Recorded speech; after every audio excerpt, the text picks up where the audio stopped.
you're watching Force 13's live streaming service.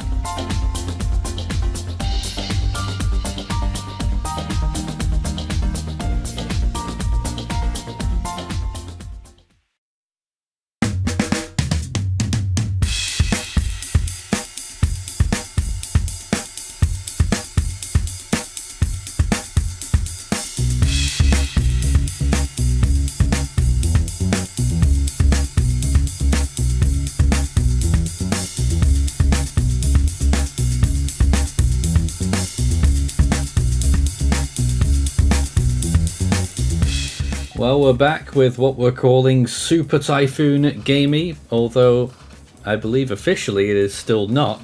I don't know how. 150 miles per hour is our estimate for it right now, a pressure estimate of 926 millibars. The JTWC have just come up with their update and they're sticking, well, they're putting it at 145 miles per hour.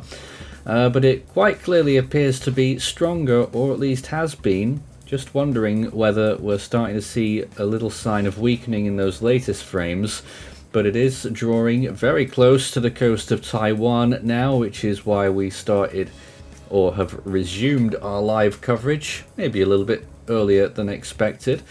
The eye wall is grazing the island of Yonaguni, Japan, and I think that's the westernmost territory of Japan. And then about to move on to Taiwan itself, and we were looking at that webcam in the build up to this live stream for from the Yilan there, which is not too far away from the center of this storm, getting very close now when we're ticking down the kilometers up to landfall. And this imagery here is slightly out of date as well. We'll get some better imagery for you shortly. Latest indication that we're getting is that it's only around 29 or 30 kilometers offshore, so it is really getting quite a bit closer. I just wonder whether we can show a better image. I think we can take you to the, well, just a second, we'll get on to that. But this storm getting stronger, or has been, still very powerful, 150 miles per hour. My name is Nathan Foy here in the studio, and I'm joined by my team once again. We've got quite a few people on board with us this afternoon, local time. We have got Farhan, of course, back again, as well as Kin in the Philippines, our correspondent there, Maury, and our cyclone analyst Soham. Hello to all of you right now. As we look at this radar imagery and some very powerful radar returns as the storm approaches land, and this really shows it more than anything just how close it's getting to making that landfall.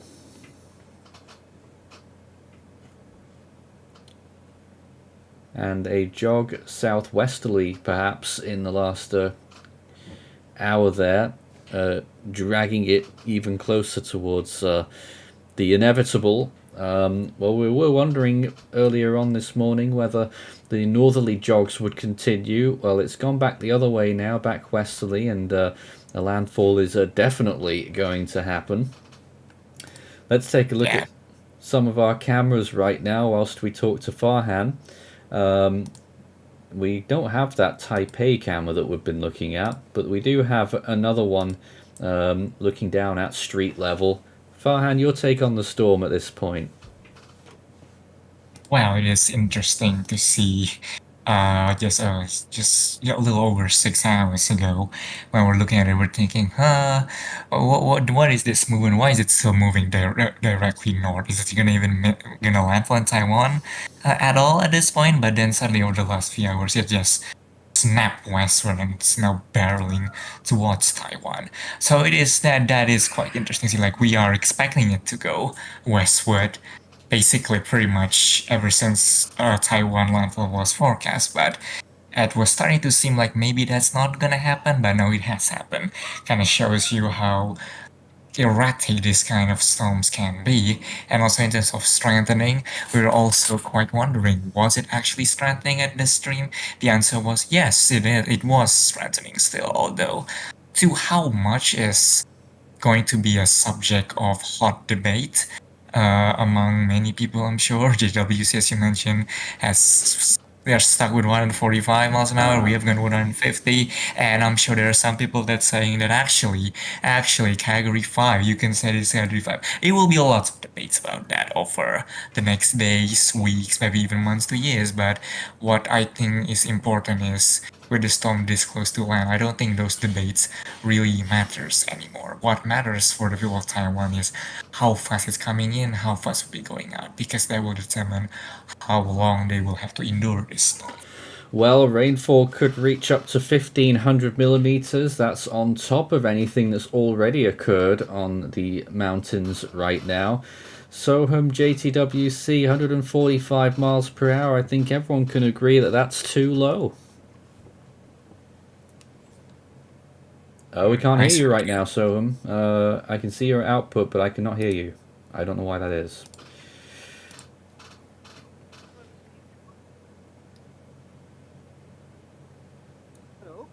Hello? You're very quiet. Okay, give me a second. I'll get back to you in 5 minutes. Fix it. Yeah, you were getting a little bit closer there, but we'll hold on for just a second with that. I don't know if Kin is available to talk right now to tell us a little bit about what's going on in the Philippines. Of course, a big flooding event going on there, loosely associated with the storm. Yes, the Marikina River now has reached 20.6 meters. The last time the river has seen this much rain was in 2012 when the monsoon was being enhanced by Typhoon Haikui. 2012. Okay, I think I'm Ah, here there we audible go. now. Yes. Yeah, Yes. there he Very goes. good. So basically, the Joint Typhoon Warning Center is still running off of Dvorak estimates. But This but earlier they estimates are, had Dvorak estimates. They estimate of T6.5, and that's higher, isn't it? uh, the problem is the storm's inner core on radar is running well ahead of the satellite estimates, and this is mainly because even though shear overall over the storm has decreased, there is still a significant amount of shear over the storm. And so, because of that, the upper level shear is sort of undercutting and blowing upper level cirrus clouds over the eye. So that's forcing the eye temperature to stay low, essentially. Hmm. So because of that, if you'll notice, I don't have the imagery on hand, but aqua modus visible passes came in from polar visible passes came in, and they showed the ocean in the eye. In other words, Oh. cirrus clouds are blocking infrared imagery. Huh. Yeah. High So level clouds. and if you recall, this morning data was coming in of around 170 knots above ground, which on carrying out standard conversion procedures gives 140, 145 knots. If you were to take that data, likely be going over this in post analysis properly, it's entirely possible that Gamey peaked as a Cat 5. Entirely possible. Which Well, is why I think the Typhoon Warning Center's estimate of 125 is a little low. At the very least, it should be 130. yeah. Well, the key word there was peaked. You think it has peaked or still is? Oh, absolutely, it has peaked. If you'll notice on radar, actually, I'll come to back to radar on a little bit later. There's something fascinating going on with the storm right now on radar, but I'll come back to it in a couple of minutes. But Yep. essentially, now that Gamey's overall eye wall has started interacting with Taiwan, so there is some land degradation now involved. Yeah, that appears to be the case when we look at satellite radar, somewhat similar to that as well, although still looking very powerful there. But the core definitely not looking out. I don't know what quite happened there to that southwestern side of the eye on radar. It's sort of merged in with the next Yeah, band outwards. this is the fascinating thing I'm talking about. Essentially, what has happened is that the outer eye wall, outer eye wall was building. We knew that. Yep. However, it started hitting the Taiwanese mountains, and so because of that, the eye was sort of being pushed away from the mountains, and it's collided with the inner eye wall, and as a result, both of them have merged together in the southwest. Wow. It's a rare phenomenon, but it does happen. That's quite interesting. We're also looking in the build up to the stream at the camera at Yilan as well. This is the closest camera to the center of the storm right now. Estimated distance on here is around about 59 kilometers or so. So less than 60 kilometers away from the center of the eye is this camera in Yilan at this point. Difficult to get a read on just how strong the winds are at that location, where they may be getting typhoon conditions soon. They're certainly getting hefty amounts of rain there. Very heavy rain. There's a few small localities south of there in Yilan County, and it looks like the landfall will be in southern Yilan County, maybe somewhere near Nanao, which is getting within 30 kilometers now of the center of the eye. So it does look like landfall is well on its way, and we started our stream a little bit earlier because of how quickly it was tracking, because when we finished up early this morning, it did look like that the storm, well, it was pirouetting still further north, and we didn't really expect that that motion would sustain, but if it had, it would have taken much longer to get to the Taipei area. But it swung back down towards the west again, much more notable in the last few hours there. Could that be because of land interaction, or was it going to turn anyway?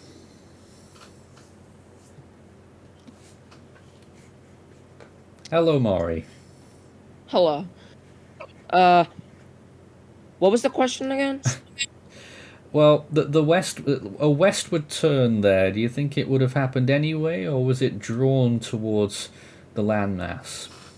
I think it was drawn towards the landmass. I mean, you did say earlier that some sort of some systems do end up getting pulled towards the land of Taiwan, and they also wobble.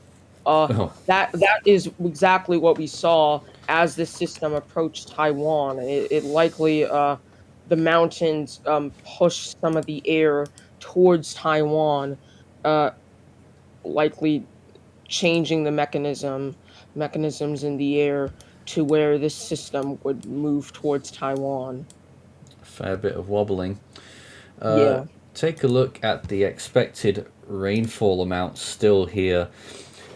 That's what we're showing over the Central Mountains. Over 60 inches of rain. That is 1,500 millimeters.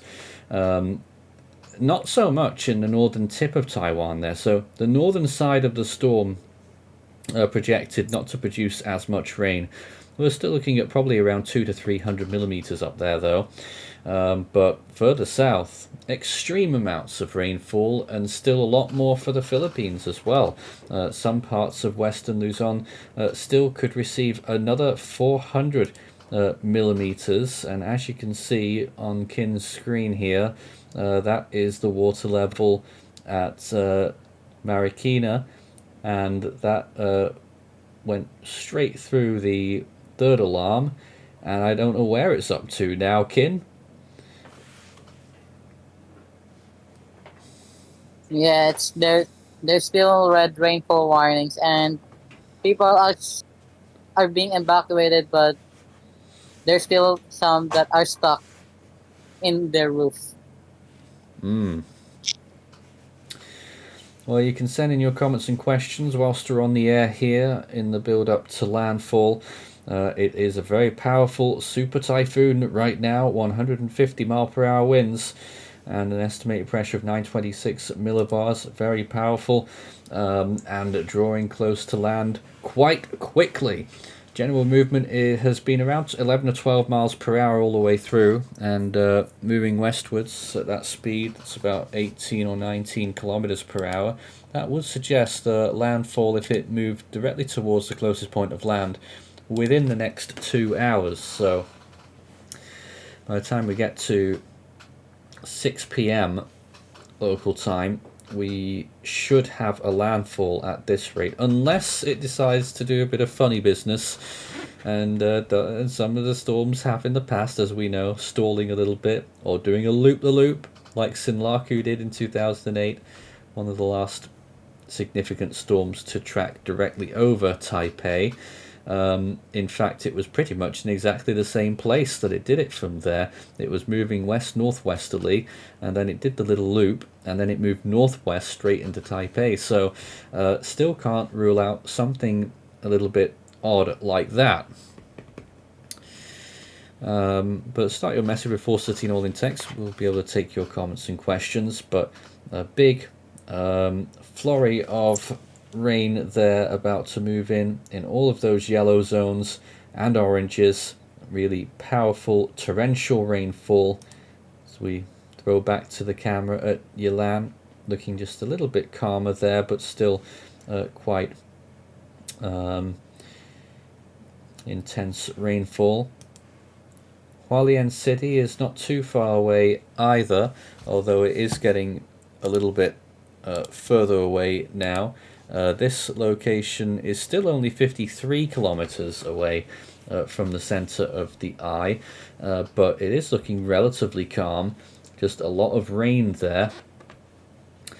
Do we think that the typhoon force winds might be a bit the radius of the typhoon force winds might be a bit overstated given how small the core is? I mean, that might be the case. I am thinking that because of looking at the radar, you can see that this system only has. It's hard to measure. It's probably only around 40, 50 kilometers, maybe more. Hold on a minute. That's a pronounced southwesterly jog that's continuing here. Oh, It's it really is. starting to really dip down really far. Like, it seems like that landfall is going really, really strong towards the storm right now. Look at that. Now, based on that movement, it might actually be a landfall in Hualien County. Oh. Well, let me see. So that's something to keep watching here. It's very close to the border between the two counties there. Just want to reiterate the current rain-related warnings that are out there in Taiwan at this point. Here it is from their weather agency.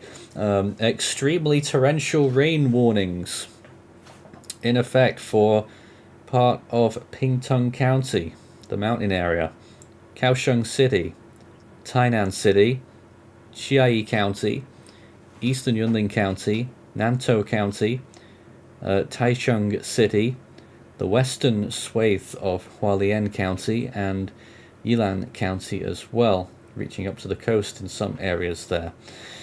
And then you've got the torrential rain warning in red for a lot of those other localities, including part of New Taipei City, and extremely heavy rain warnings for most of the rest of Taiwan. Just a few locations that are getting away with just heavy rain warnings, those being Taoyuan City and Hsinchu City there, and of course some of those related islands.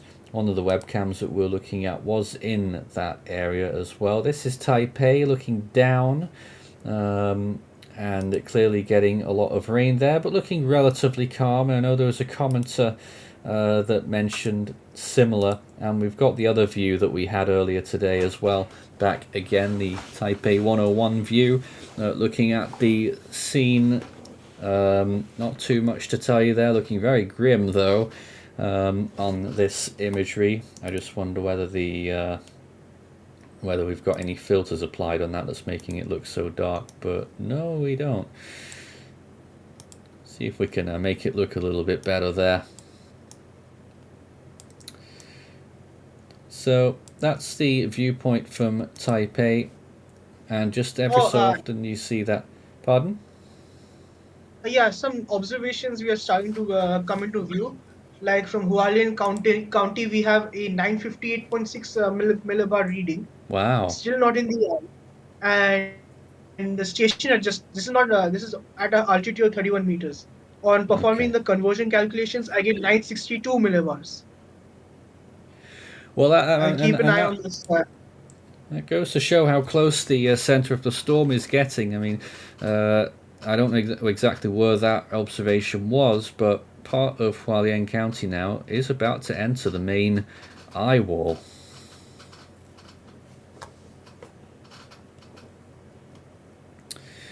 Shane says, when can we expect Gaemi to make landfall in mainland China?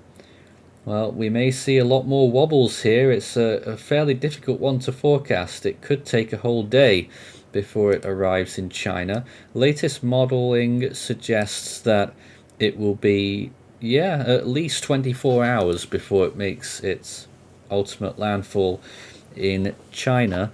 The latest GFS is suggesting that landfall will be quite close to Fuzhou.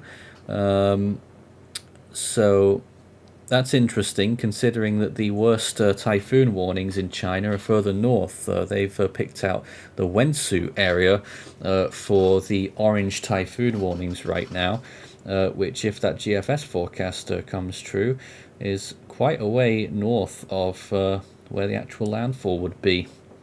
So the Chinese authorities look like they're expecting a track much more northwesterly.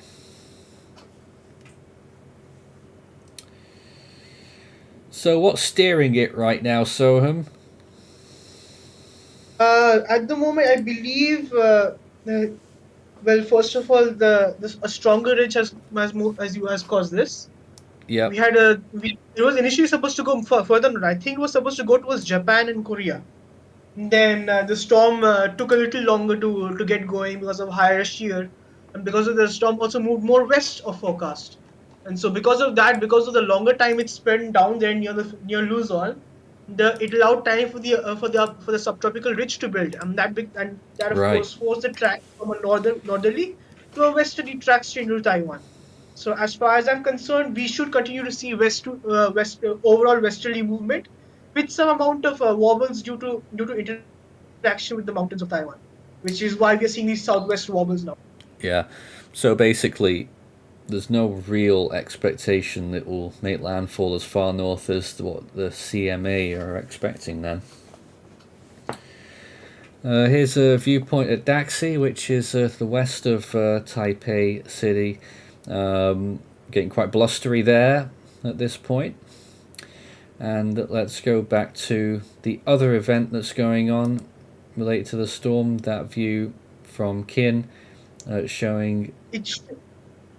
I should probably point this out earlier, but the environmental pressure for Gaemi is pretty low. I was looking at the data, and it's in the 990s, the environmental pressure. So you should be expecting the sea level pressure recordings and observations to be far lower than you would expect. Just be prepared for that mentally. Well, the ATCF system just a little while ago went with 919. They're probably not far off from the truth. I don't know, given how it's quite small, but we'll find out soon. This viewpoint is the water level at Marikina, which I think is do we know where exactly is that, Kin? Is it in the Manila area, did you say? Yeah, and I just wanted to point out, as of 3:30 p.m. today, the 24-hour rainfall accumulation at Science Garden in Quezon City has already exceeded the rainfall amount that Typhoon Ketsana or Ondoy in 2009 has given in that station. It's currently at 458 millimeters, while Ketsana dropped 455.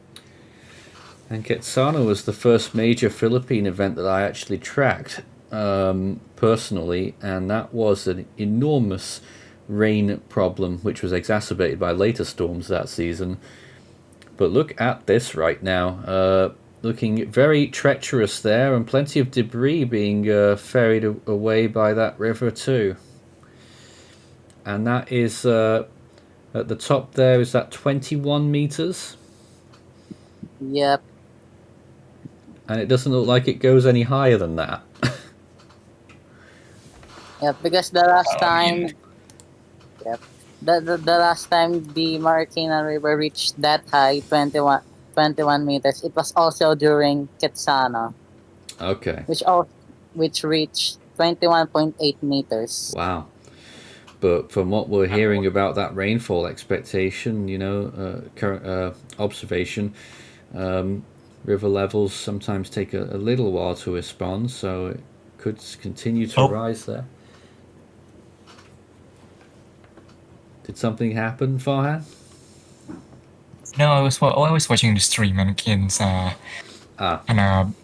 burped out, but you switched to it quickly, so never mind. What we haven't looked at so far is the JTWC track. This is what it looked like earlier. I don't suppose they've updated it yet.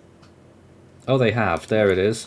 That's the latest JTWC cone from the last advisory, 145 miles per hour they're running with for some reason. They take it directly over Taipei, actually, northwest there. I'm not sure if that's going to happen, and it still holds on to Category 3 just as it exits Taiwan and down to Category 1 before it hits the coast of China. Again, quite a bit south of where those orange typhoon warnings are. So we'll have to wait and see what happens with that. But that's the current...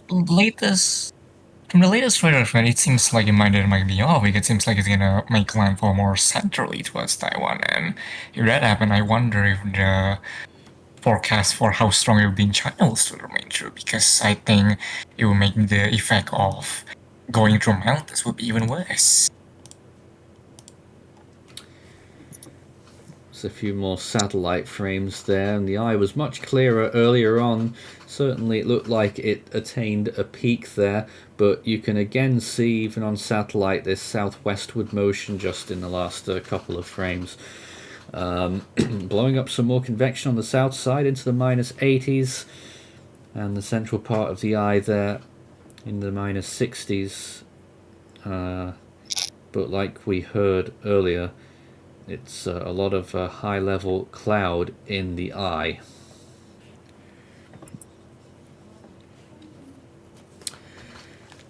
Start your message with Force 13 all in text and we can have a discussion. How many hours left until the Taiwan landfall? Well, at this point it might only be 1 hour. Skeletor Titan says, what can we do to help Taiwan recover from this storm? I mean, I'm sure there's going to be a fair amount of damage, but Taiwan is very accustomed to these events. As far as I know, they have strict building codes, but they also have a very rugged terrain, and the eastern coast of Taiwan is much more sparsely populated than the western coast and the northern coast, because the east coast is obviously where most of the typhoons arrive. So they are used to big events like this, although this is at the upper end of what they tend to experience.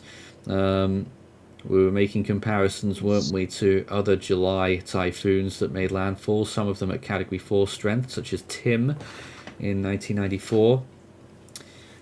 And, of course, the odd Category 5 landfall as well, although it's been a while. So, definitely powerful. It could cause some significant damage, but how can people help? I mean, I don't know if they'll be setting up any kind of aid response, but that's probably a question for a bit later on. Will it weaken a bit before landfall? It may be doing so a little bit now. Just waiting for every new radar frame. Well, based on the reflectivity, I think it's definitely weakened a little bit, because if you'll notice, the eye shape overall has definitely gotten more irregular. It has. It certainly has. It looked much better earlier. Fascinating to watch, however. Yeah, we don't get a good quality radar data for Westpac typhoons very often.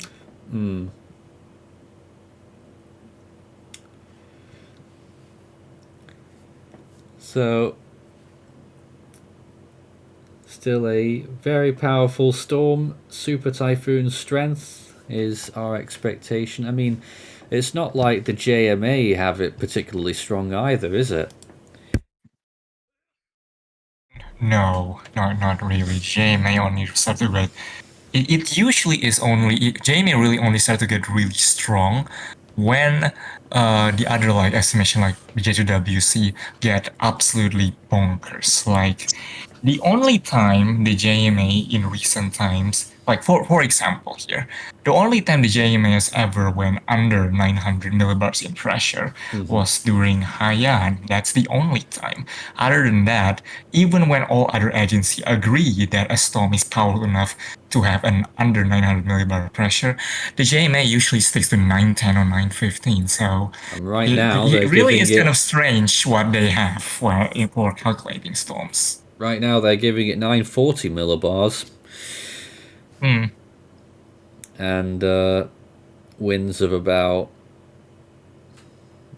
upper category 3, lower category 4 range. So it doesn't make very much sense. JWC are actually closer, and even they're a little bit low. Let's go back to some of those cameras that we've been watching then. Let's take a look at Yilan, which is very close to the center of the storm, although the more we watch it may actually get closer to Hualien City, especially since there's more land in the way from Yilan there, but looking pretty gloomy over there at the Yilan camera right now. Let's take a look at Hualien City. Well, you can see the outdoor lighting appears to be on there, so it must be quite dark in that area, and getting a big heave of rainfall at this time. But in the city there, it's looking relatively calm, just a lot of rain. And at this viewpoint, which is inland a little bit, and I didn't quite ascertain exactly where this is, but it's one of the lakes in Hualien County.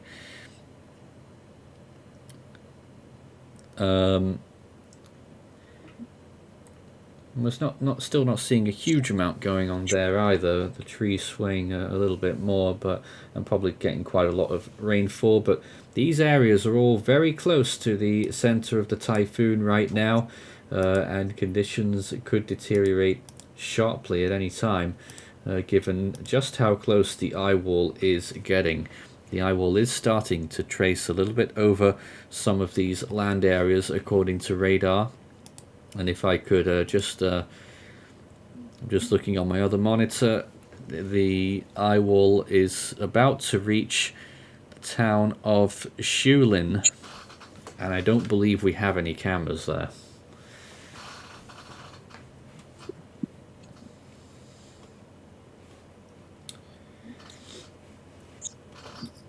So we're still looking at this viewpoint from Hualien City for the time being. Will Gaemi strengthen again? I don't think so. No. No, I think the door is closed on that. Yeah. Even if it tries to, Taiwan will basically end all of its aspirations. Well, there we go.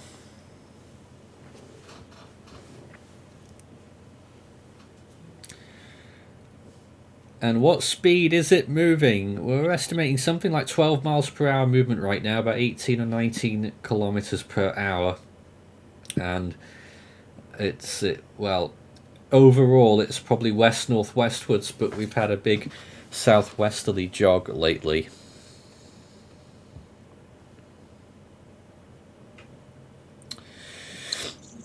So, a state of calamity issued in the Philippines Manila area right now, Kin. Yes, because of what happened during and currently. What's that number? 50... Wait, hold on. 3,656. That's broken then, I guess. Yeah, that is broken. But So one station there is... Two of those are 24. That was the Science Garden one. Don't pay attention to this. No, but 24 millimeters an hour there in some spots. Yep, this is actually around my area right Wow. now. Yep. And something that I want to find out as well, the synoptic station in Tanay Rizal set a new record for its largest 24-hour rainfall for the month of July. Wow.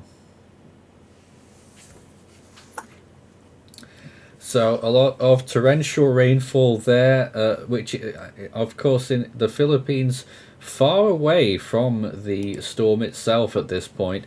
We're talking distances. I mean, the storm itself is over 1,000 kilometers away from Manila, and they're still getting extreme enhancements to the monsoon there, causing massive rainfall amounts. Do you have any totals, like storm total rainfall here?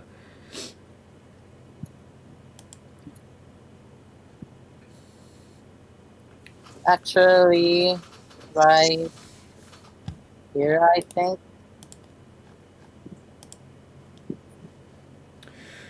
Okay, so The, some places up above 500 millimeters there. yeah, Oh, that's a especially, 24-hour total, so it may be higher than that. yeah, Latest radar frame, what is it doing? It looks like it's stalling a little bit, but it is still going, but definitely a jog southwest right now that is being A bit sustained. of a dip there. Well, at this rate, What is it doing indeed? if it keeps going like that, it's going to go nearly straight into Hualien City, at least as close as the eye wall over the city, which would be very bad.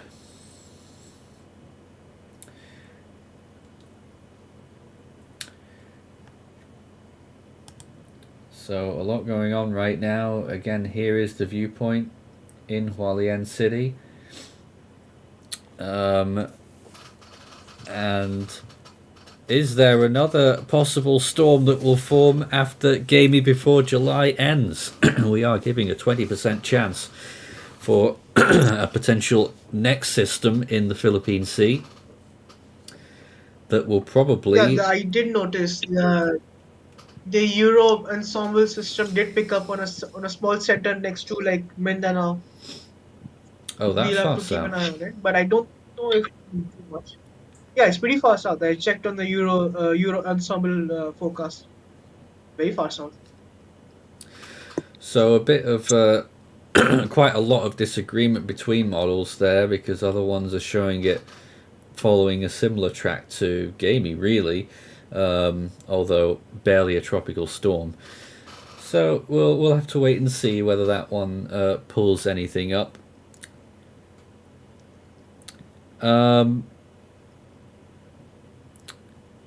And what causes the southwesterly move of Gaemi right now? Is it all land induced, or is the storm up to something?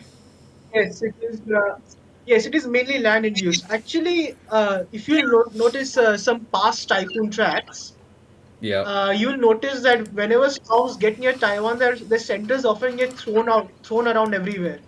Like if I were to give some prominent examples, Sulik from 2013, Sarah from 1989. There's another one from 2000. I don't remember the name of the storm. Another storm from 2000. We call this phenomenon a lee side jump, where the mountains forcefully interact with the center of the storm and force it around the land. So we'll often see weird loops that the storm takes near or around Taiwan. So One of it's the entirely most possible that this land-induced convection is what's causing the southwest.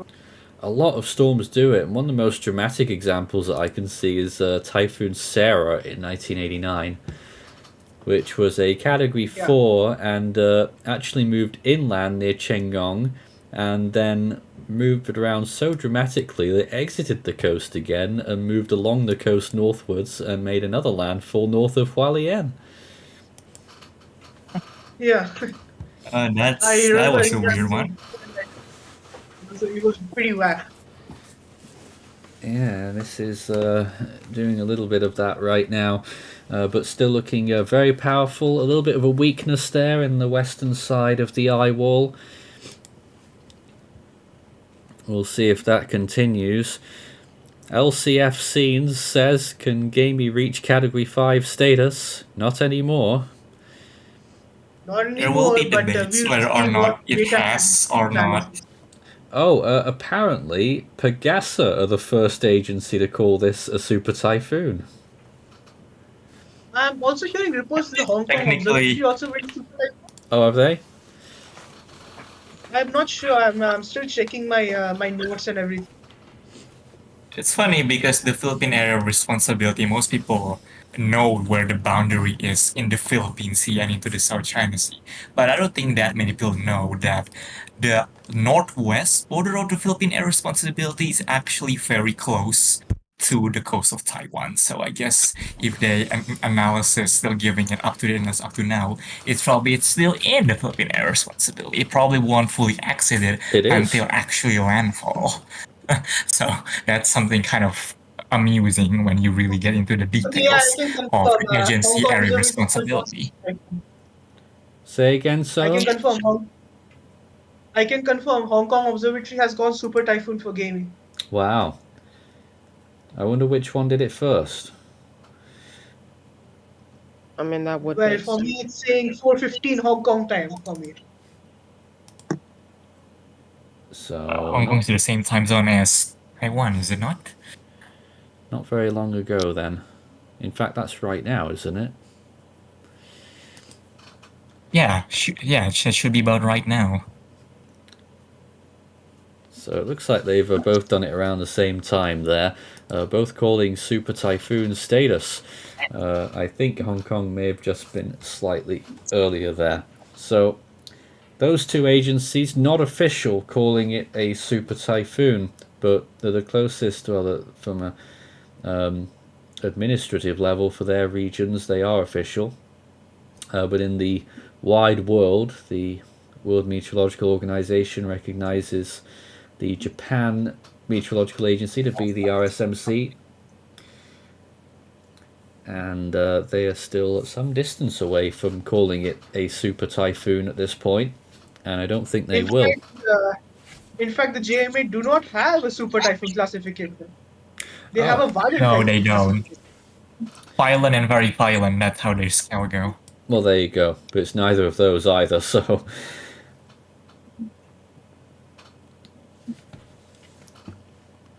Okay, let's see if we can get some more comments right now. It's been raining for well over 36 hours here in Quezon City. The rain won't let up. Is it possible to predict when the monsoon will give up? Kin. Well, The if you issue can with Gaemi is that it's pulling all the southwest monsoon winds along with it. So because of that, you are seeing a significant amount of rainfall all over the Philippines. I believe also some of it is due to influence in the storm itself. I believe the outer bands are almost completely stuck over Luzon.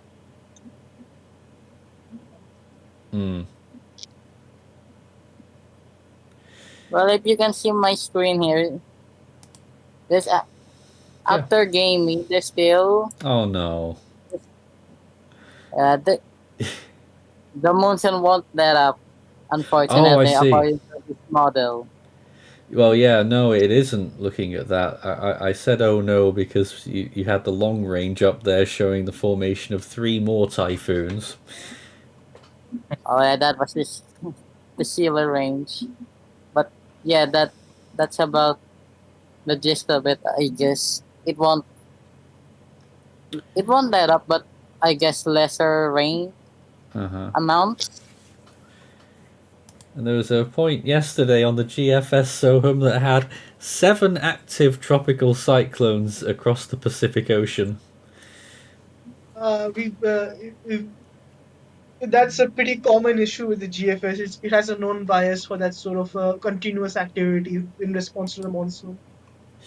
I mean, last year, and we had a moment in September, October, we have 7 across the entire Northern Hemisphere. So just 7 across the entire Pacific, that would be ridiculous. It can happen though, but it is very rare. It's not impossible, I will say that, but it's still bonkers when it happens. Back to Kin showing us again the view there at the river, and it's gotten visibility very poor there. What's going on? Is it heavy rain? Yeah, I think so. The river is now 20.7 meters. 20.7. Thrashing about there, that river there. And this is in the Manila region where a state of calamity has been declared. So, big problems in multiple places from this typhoon, even though that this location is over 1,000 kilometers away, still being affected majorly by the storm. Let's go back to the Yilan camera right now. It's actually calmed down a bit there, which is interesting, given how the storm has just pushed southwestwards. Looks like Yilan may have dodged a bullet for now, but still expecting very strong winds, I would expect. Let's look at Hualien City then. And this may be an area that gets a worse deal from the storm if it continues this southwestward push. Right now it is still looking pretty calm. There's some wind there. Once again, this is embedded well within the built up areas, so you won't see a true reflection of the winds.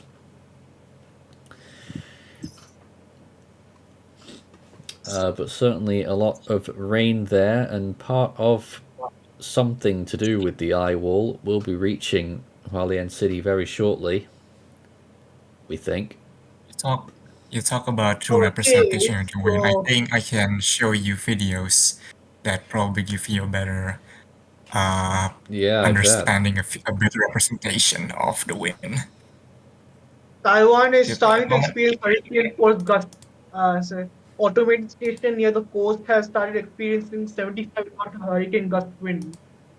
Hurricane Pretty, Typhoon force gusts. yeah, typhoon gusts. 73.4 knots gusts according to the data.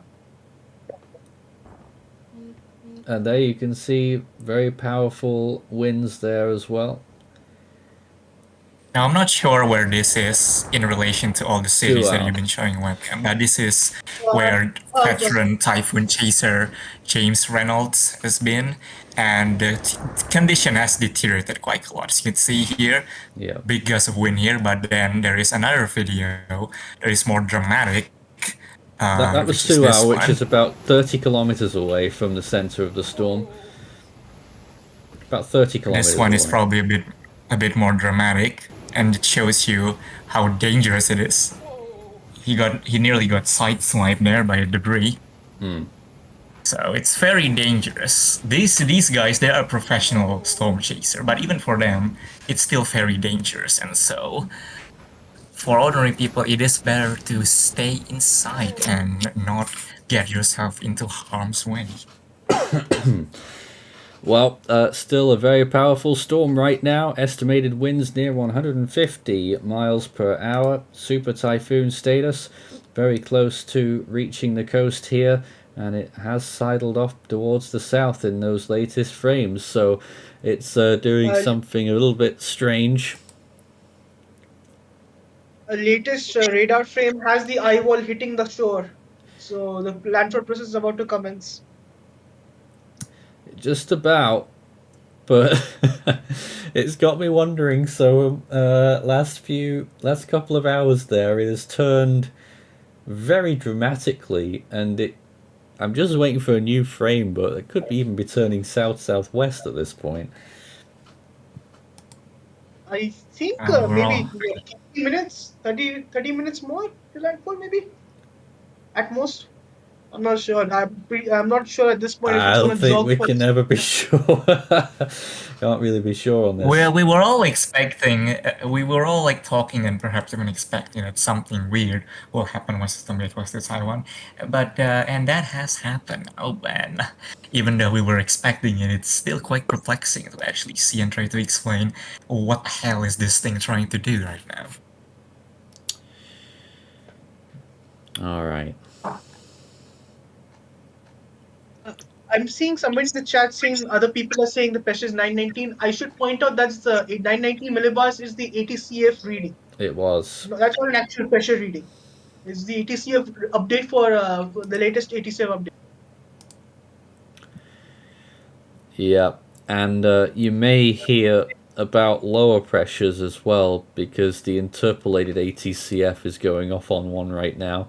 Doesn't really have any bearing in reality, but they've just gone I've seen 912. I've seen the interpolated ATCF go really bonkers before. I remember seeing Yeah. 190 not reading from interpolated ATCF once. Ugh. Look at the situation at Hualien City right now. Really getting a hammering here. Could be the edge of the eye wall or some part of it. Some of those reds on the radar that we were looking at were just about to reach this area. So rainfall is well up here at this location. So we'll keep watching this for a while. And how big is Gaemi right now? Well, we're talking about the core of the storm. It's not exactly that big for Typhoon standard, but if you're talking about the entire influence storm, then that's a different story. Let me see if I can measure this.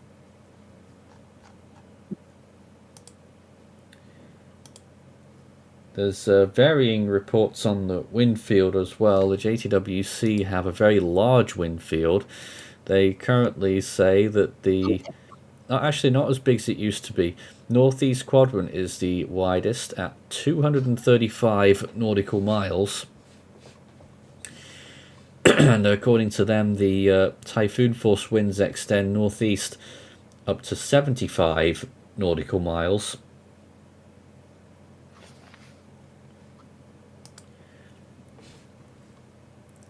So very powerful conditions over a wide area, potentially.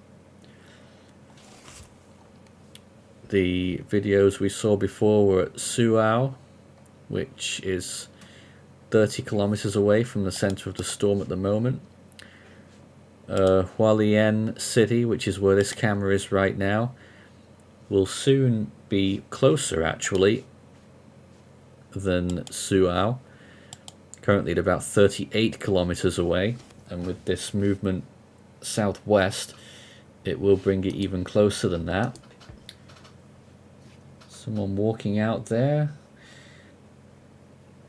doesn't seem very fazed by the storm at all, but in this city scene here the winds do appear to be much lighter.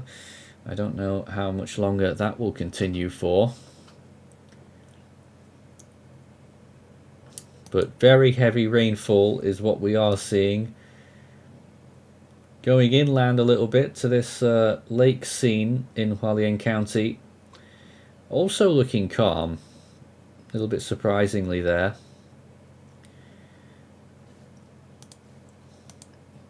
It is inland, but we might have expected maybe some stronger winds there. And at Yilan at this point, still getting very heavy rainfall, but it's hard to tell obviously, but it looks like the winds have decreased a little bit maybe. It would make sense. The storm has moved just slightly further away due to its southwesterly motion in the last hour.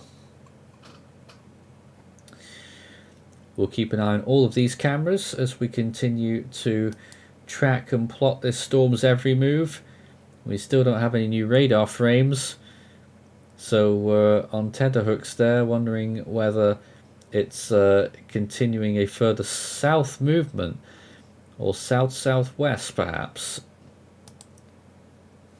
which will prolong the whole event. That's really good for the rainfall.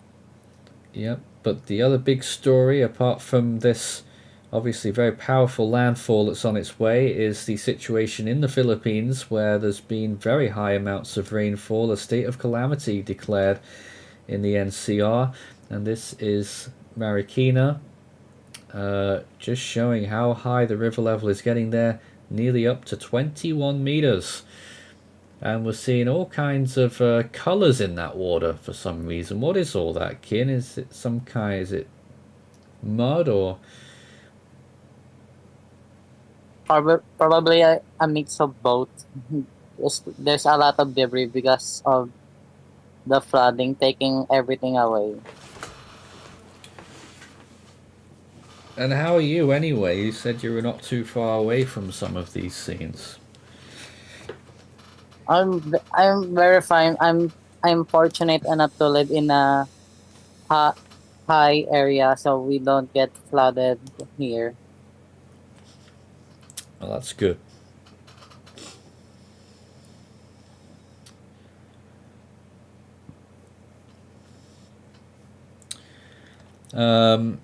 Just waiting to see anything else right now. I'm not getting any further indications, but again, the Marikina River here, extremely high and pushing closer to some records after we saw some extremely high 24-hour totals in this area, exceeding 500 millimeters at one or two stations.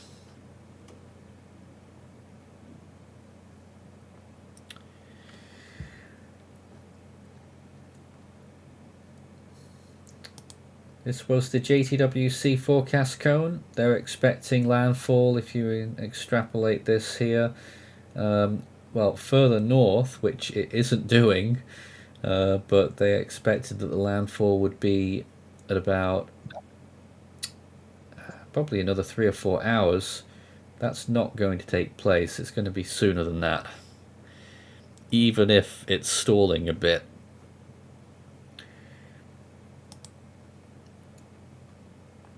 If it does move into land right now, it should only take half an hour to an hour, but Gaemi has other ideas. This latest frame is showing that it is moving southwest, perhaps even south-southwest, which may allow for some weakening before the actual landfall takes place.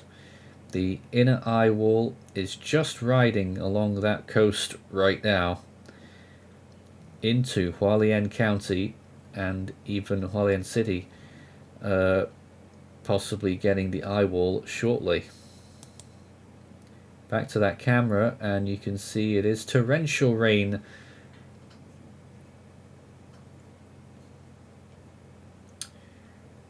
Again, not much that you can see in terms of winds there, but there's still people going out and about there, blowing up umbrellas as if it was a typical monsoonal shower.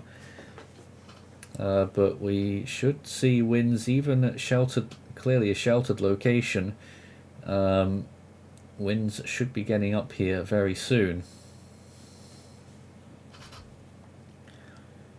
They do have a heavy rainfall warning in place across Metro Manila, Rizal, Bataan, Zambales, Bulacan, and I don't know how to pronounce the last name. What Yeah, I is this? had that on my Pampanga? screen. Tell us about it, Kin. So yeah, currently the red colors, the warnings are currently in effect for Metro Manila, Rizal, Bulacan, Pampanga, Bataan, and Zambales. And the orange is currently in effect for Tarlac here. And the yellow is in effect for Cavite, Batangas, Laguna, Nueva Ecija, and portions of Quezon. I think it's Akane in the comments there as well.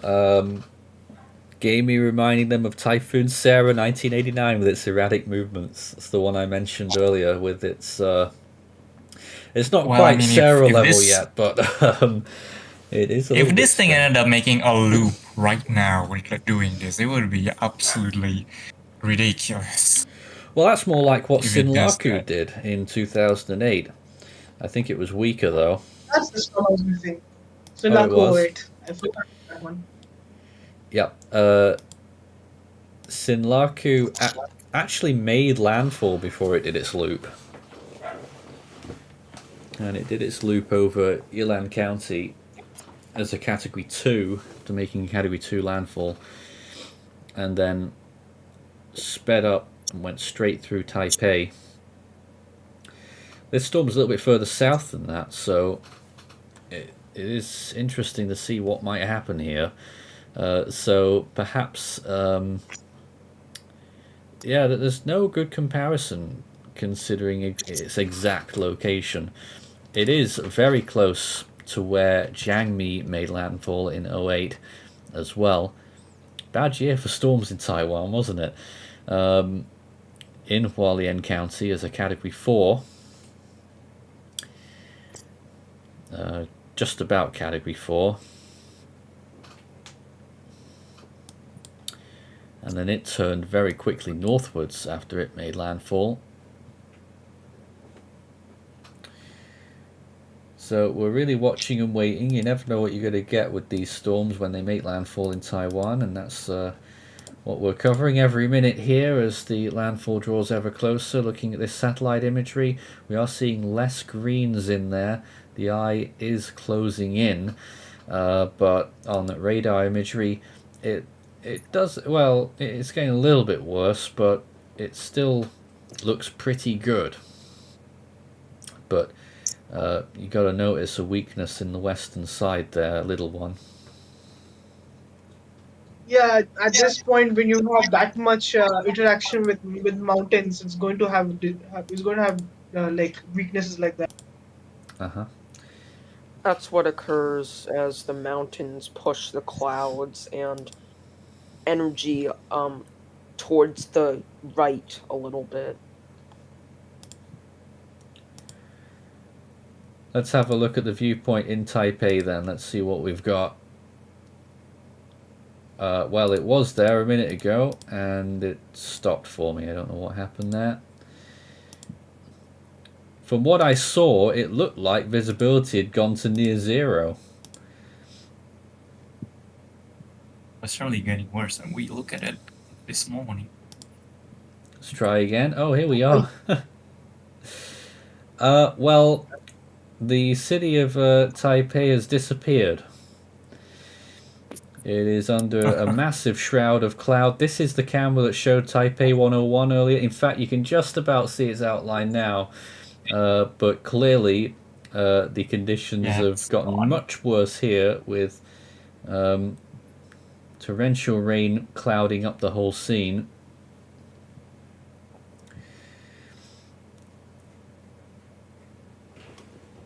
So that's the Taipei camera right now, looking at the skyline, which is vaguely visible there amongst all of that heavy rainfall.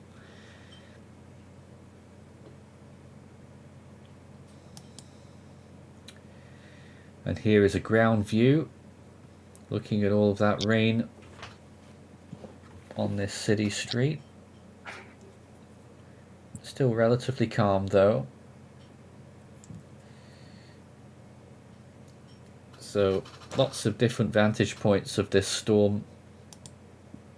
And we're getting all kinds of colours on this Philippine stream here, the Marikina River. Oh, it's some kind of light being shown, isn't it? I think.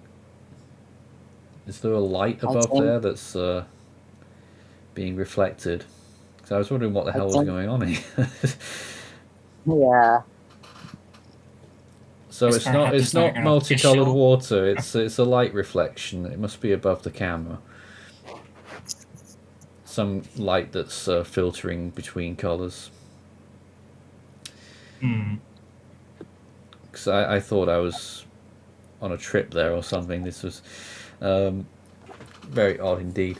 But it is getting close to the 21 meter mark there at the Marikina water level, and some larger pieces of debris there as well.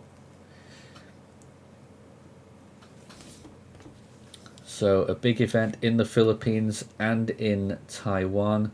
Of course, Manila, this area, over 1,000 kilometers away from the storm and still receiving these impacts, mainly due to a massive enhancement of the monsoon, which was well forecasted, by the way, from the models. It was indicating very high amounts of rain for the west coast of Luzon, although even higher than that probably is what's occurred here. Let's throw it back to Hualien City, and it doesn't appear to be getting much better there. Still torrential sheets of rain falling as the eye wall may be about to reach this area, but they're certainly getting hammered by lots of rain.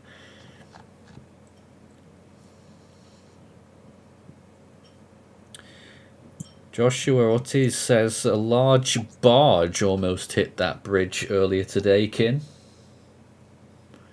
Yeah, let me see if I can just find it. Yeah, right here. Several barges collide with a bridge. Is that the same bridge we're talking about? Now it's in a different area, but still the same river. Yeah, look at that. So dangerous at times, obviously, with this flooding.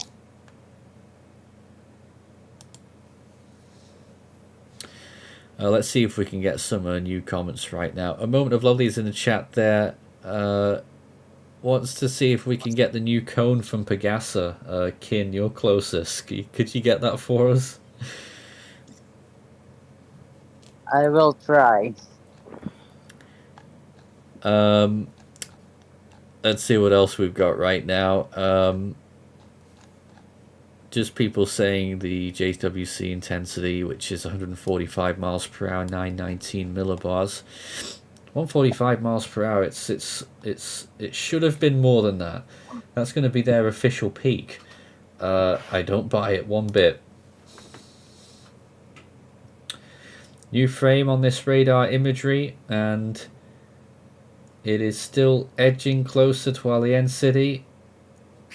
Still moving southwest, if not south-southwest. Probably between the two. Oh my goodness. So landfall isn't going to happen yet. If it kept going in the same direction, it might have happened by now.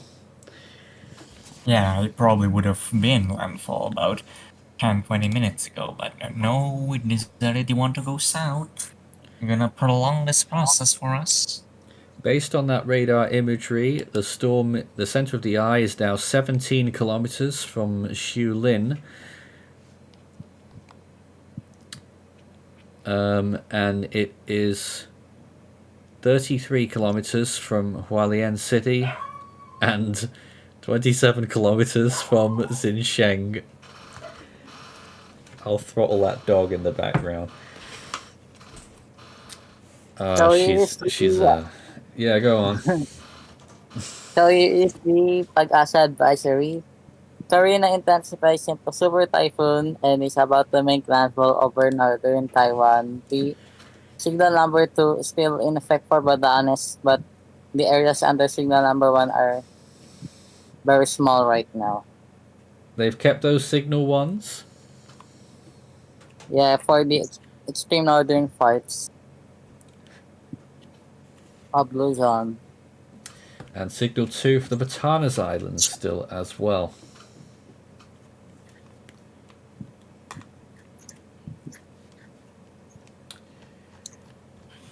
Yep, so let me just read the hazards for the heavy rainfall outlook. It's forecast to have accumulated rainfall of 50 to 100 millimeters in Batanes and Babayan Islands. And The southwest monsoon, enhanced by Karina, will bring moderate to intense rainfall over various localities in the western portion of Luzon today through Friday. Yep. This is the rainfall expectations for Taiwan. Over 60 inches are expected. And that is 1,500 millimeters of rain.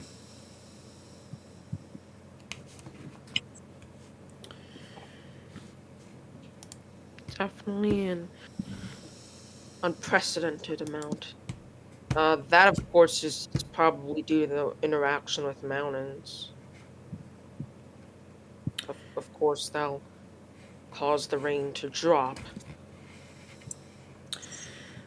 Well, Taiwan has seen lots of storms throw huge amounts of rainfall. I don't know if it enters the unprecedented mark or not, but certainly a very high amount. The record is, as I said last stream, was more caught in 2009. I actually read it wrong, the last two numbers. It was actually 2,777 millimeters. So unprecedented, not quite there yet, but it is still quite a whole lot. Pretty high number to beat there. Yes, This is it's the that number is unprecedented. maybe top 10 though. Satellite imagery here, we're still losing those greens. We've nearly lost them completely now. So the eye is shriveling up again according to satellite, but it is still very much there on radar, although we are seeing maybe some more weaknesses appearing rather in the center of the eye. It's just not looking so clear anymore. What kind of process is that, Soham, where we're seeing the eye, even inside the eye, getting more rain filled? Well, to be completely honest, the issue is that because of the interaction with the mountains, the cycle that allows the storm to release heat into the atmosphere. Basically, it's a cycle of a heat energy, right? Typhoons absorb heat energy from the oceans and they release it over the surface and over the atmosphere, and that process causes subsidence over the center. So you have a low pressure area where the winds will keep where the winds will keep rotating around. So what happens when it hits the mountains? That cycle breaks with the break of the eye wall. The entire cycle gets interrupted, and so that force that was keeping the winds rotating around the eye starts to like fill in. So the pressure starts rising in the eye. So the force of the winds that were keeping it out start to come in, and because of that, you have something called pressure filling. So the eye fills in, the eye wall stops keeping a regular shape, starts intruding more and more into the eye because of weaker forces, and so you start seeing more and more rain into the eye. You're seeing this on radar as well. This weakening process is causing rainfall and precipitation to happen closer and closer to the eye. So Yeah. you're seeing increased reflectivity signals on radar. Starting to see, we just saw that camera there in Taipei, the first very strong rain shower there that we've seen at least whilst we've been on the air. So heavier rain reaching the capital region. That wide camera of the skyline, oh, there it is. And visibility poor, a big shower that's been moving through the area, now over the western side of the city.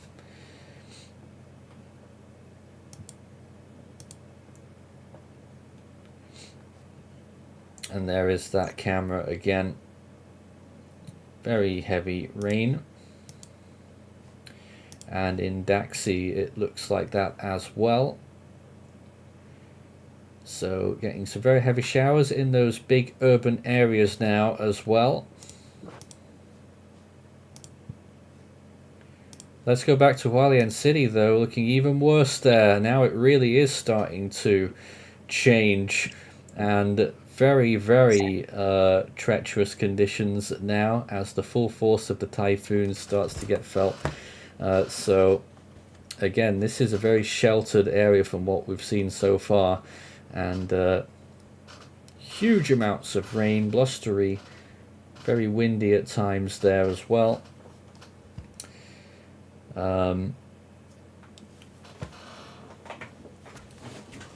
So that's one of our viewpoints as the storm draws ever closer. If it keeps going a little bit further, it could well make landfall very close to Hualien City.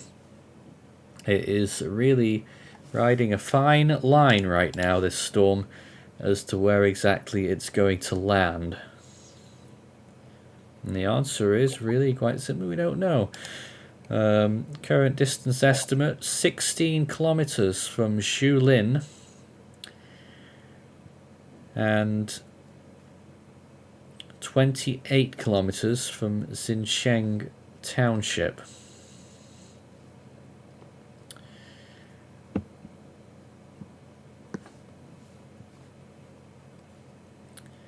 Just trying to get some other localities too. The closest point of land is just 13 kilometers away from the center of the storm, and that's I'm trying to figure out where this is.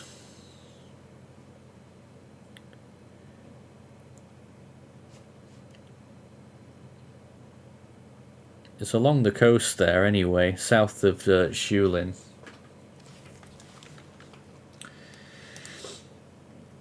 Alright, start your message with Force 13 all in text. We can have a chat about this. And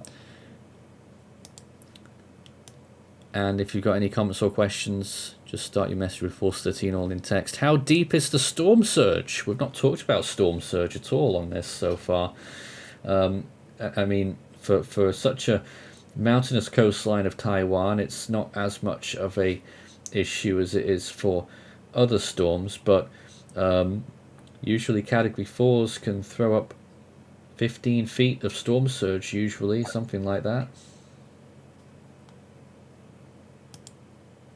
Yeah, and that is probably what we're expecting with the system. Around maybe up to 16 feet. I don't think we've gotten any of those readings yet, of course, but it is possible to come in soon as this system continues to draw closer. I do think that the readings will be around 16 feet, but of course this will cause less damage than in other places due to the mountainous terrain.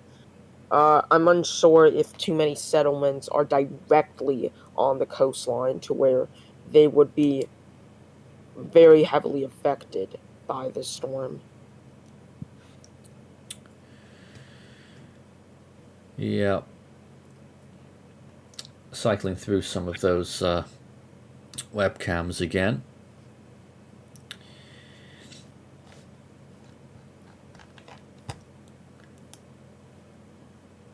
There was a couple of questions earlier, but there was a question about whether Gaemi was a Category 5 or not.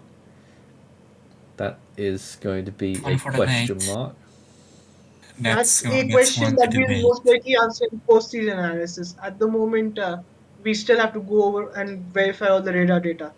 But at first glance, the radar data seems pretty compelling for Cat 5. But we have to look at it in post-analysis.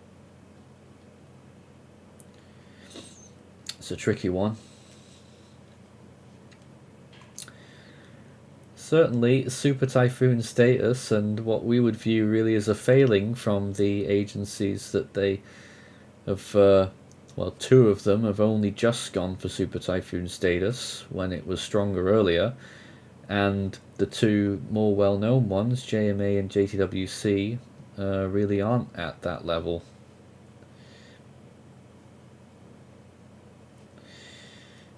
But we'll put that aside.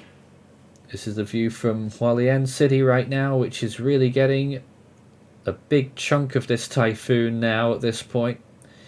Still a few vehicles going through there,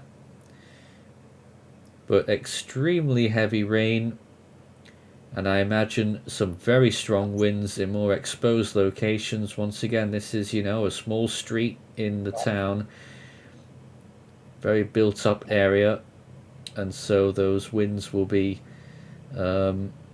nullified a little bit. Still points there where those bushes are being thrown about a bit, but just the extraordinary rainfall there right now. Vehicles taking it slow. There's actually more movement from people now than there was in the relative quiet before this phase of the storm in Hualien City. There's more cars out.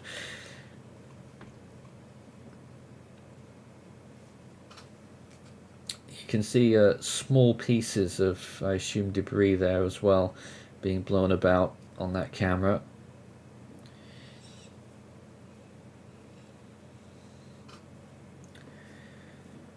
So a typhoon warning for the entirety of Taiwan.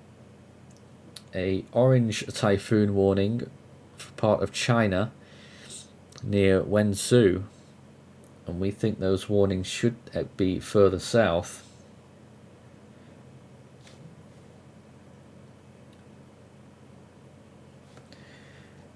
Let's go and take a look at the radar again and see if there's any new frames. Let's see if we can... okay, there's a new view there. Southwesterly motion continuing. Well, at this point, it's making a beeline for Hualien City there. Yeah.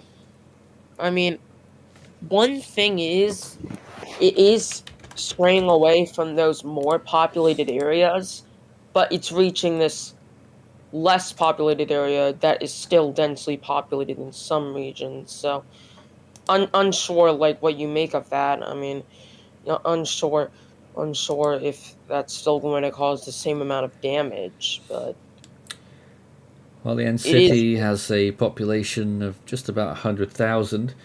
But of course, further north in Taipei, we're talking millions.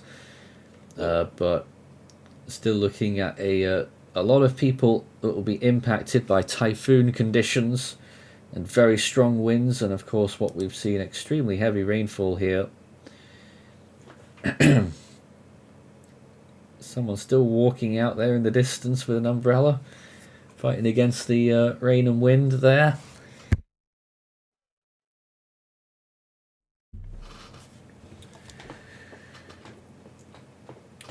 So we're pretty much sticking with this camera right now. It's the closest one to the storm.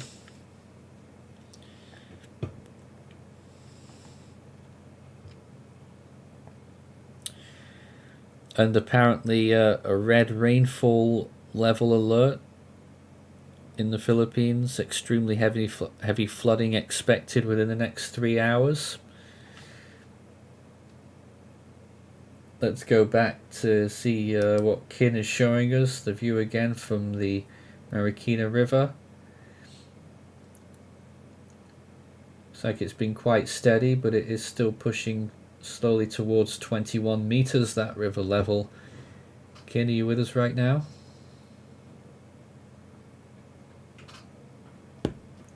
So the answer is no. Oh, never mind. Yep. What's this new warning that's been issued? Oh, I think it's for Northern Luzon. I can pull it out.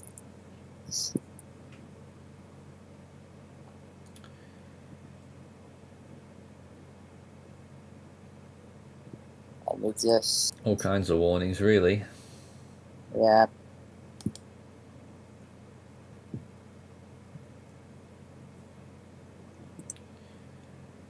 Again, an event that's having wide-ranging impacts.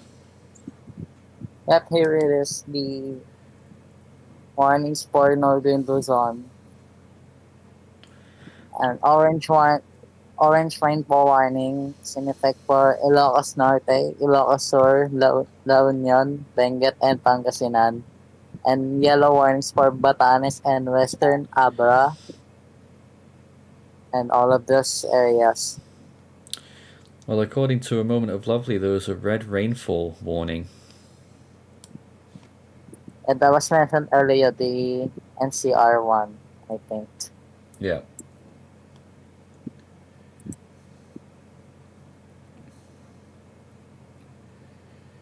Well, quite a few of them anyway out there for a few of those regions. So the storm having big impacts in Taiwan and in the Philippines with in some places monthly record flooding. Let's go back to that camera once again then, which is in the full flow of the typhoon right now, Hualien City. We're still estimating that Gaemi is a 150 mile per hour super typhoon.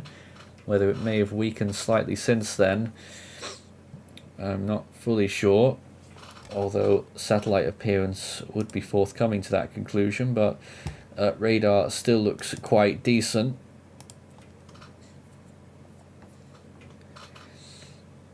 Again, watching from this vantage point,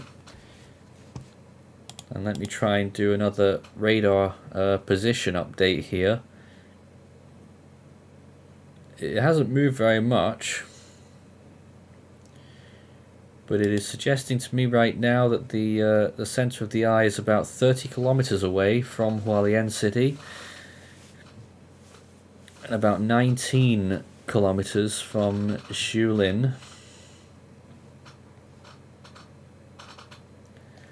34 kilometers from Nanao and 51 kilometers from Suao and 100 kilometers from Taipei. But at the moment the storm is moving southwesterly, which is slightly away from Taipei. But look at the conditions there. Very treacherous, extremely heavy rainfall.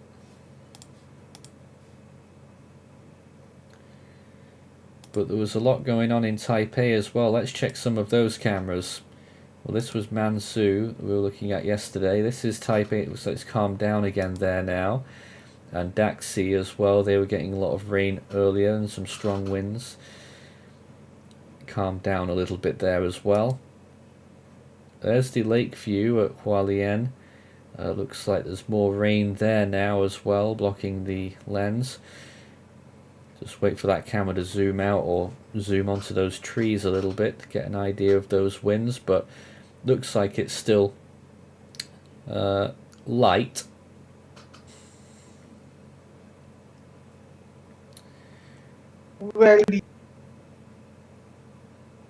Well, the eye wall is still offshore, so Well, it is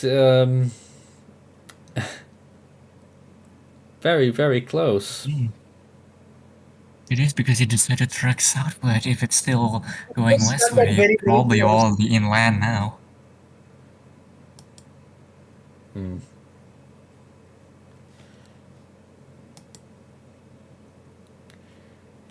It almost took a right angle turn left, didn't it, really?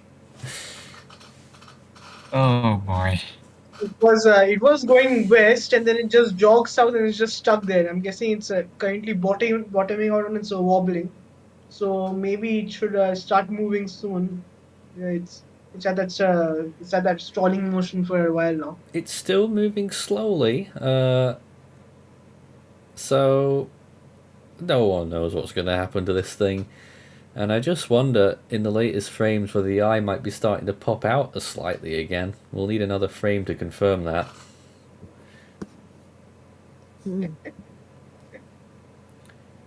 Yeah, I know.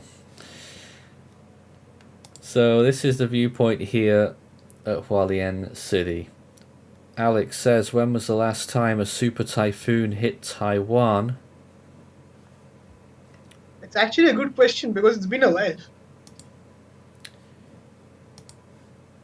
Yeah, I'll get back to you on The that last one. meeting was April last year, and then I can't remember when was the last time we got a super typhoon hit on Taiwan. I think the last catfall was Dushen. Yeah, not a super typhoon though. Nepartak was not super typhoon when it finally No. approach Could it be Taiwan. Billis? Or was that Billis, too long ago? That's Jack. Welcome, Jack. Hello. Billis is too far out. I'm pretty sure there was another. I'm pretty sure there were a couple more storms in between. I'm not Yeah. sure. It might be Billis though. All right, It so depends. I've got the answer. The answer is Billis. Ah, Billis It also. is. it was Billis. Oh, so it's been that long. There's been a few Category 4s at the lower end, like Long Wang and Long Wang and Wuxian. Crosa, I think. Yeah. Prosa 2007. But the last Super Typhoon, Billis, 160 mile per hour Category 5. I'm a little off tangent, but I've heard that Billis was probably not a Cat 5 thought at so. landfall. All right, fair enough.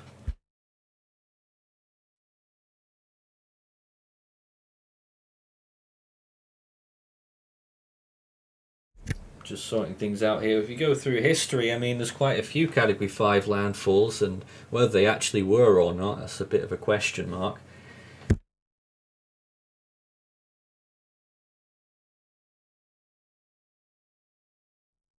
The one we were most looking at was Typhoon Winnie in 1958, which is very dubious because it was apparently, I think, was it 120 miles per hour 6 hours before landfall, and then it suddenly became a Cat 5.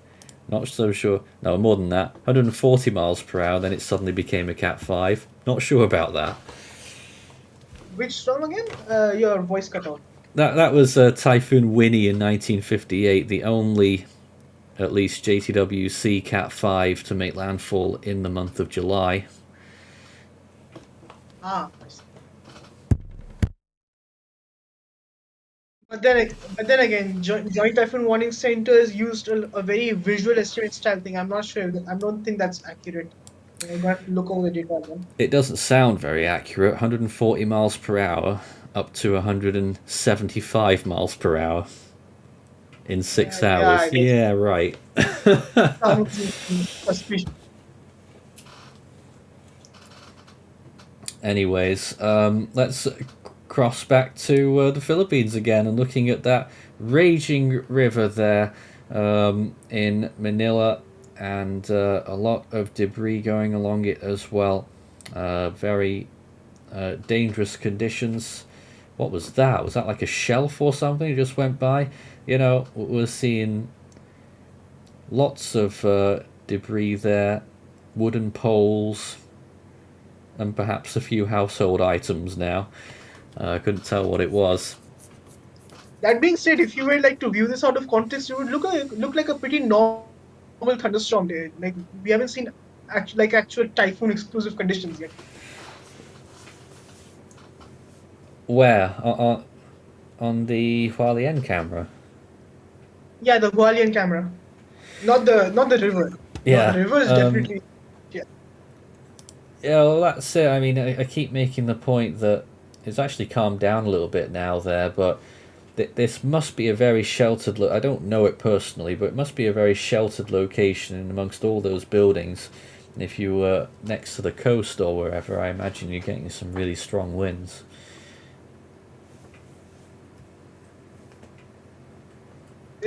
Some people apparently in the comments are reporting that in Hualien they still have food delivery services active. What's active? Food delivery services. Oh my. Commenting on how many people are still out and about.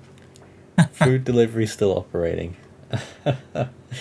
Well, Nathan, I found what appears to be a helicopter view of it's one of the affected area of flooding down in Metro Manila. wow. So you can see You can see the the exact extent of location flooding there. there. I don't think that's a helicopter view. I think it's from a high rise. Well, the swaying make me think it's helicopter, but could be. Who knows, really? Someone's phone, I think. A lot of rain in the area there, you can see. So, Yeah, lots of flooding. Is all of that area flooded? I can't see it properly on here. it seems like at least most of the streets are. Yeah. And earlier I saw a posting from ABS-CBN, the leading news agency in the Philippines, saying that the Quezon City multiple roads has been closed due to ankle-high flooding. So, in the very least, it is that bad in terms of the flooding. Of course, in some area it could be worse, depending on how the condition of the local area, in terms of rivers and gutters and the likes.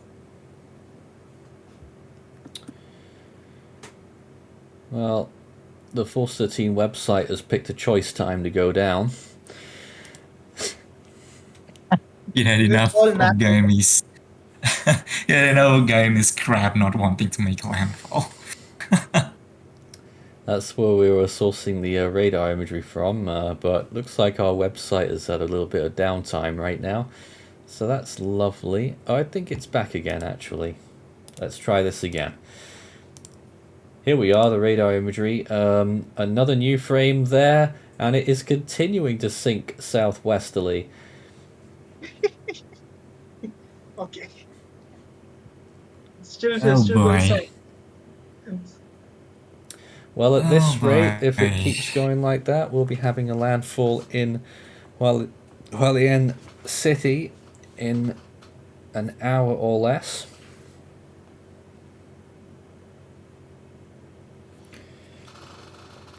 And I don't know what you think of this new frame, Soham, but it looks like the eye has opened up a bit again. Well, it looks like staying offshore is definitely helping it. It stayed offshore and further away for a little longer than I thought it would. So maybe short term improvements.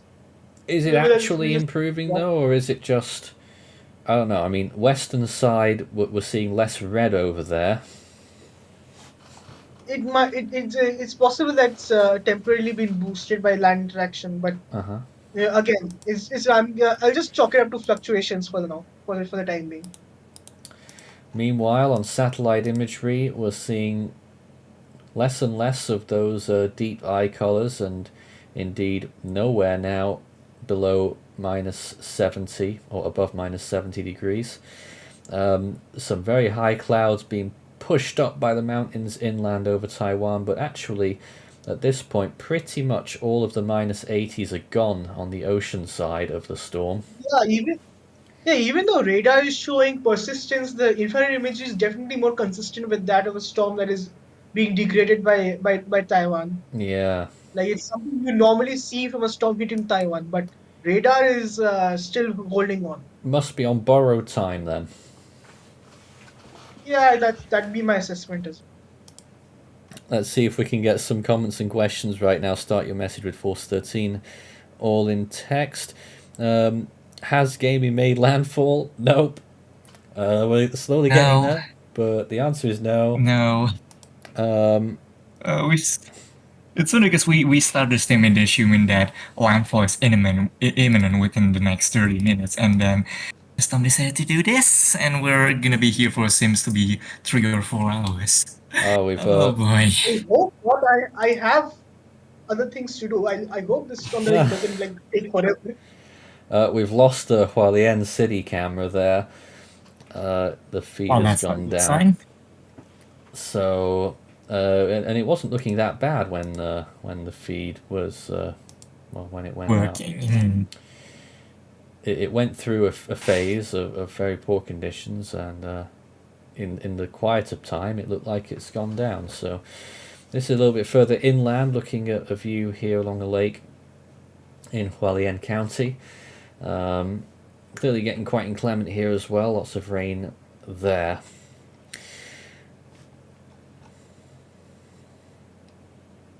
Lance says that the storm surge is getting worse on the Hualien coast, which is not surprising. And That's pretty much all we've got right now.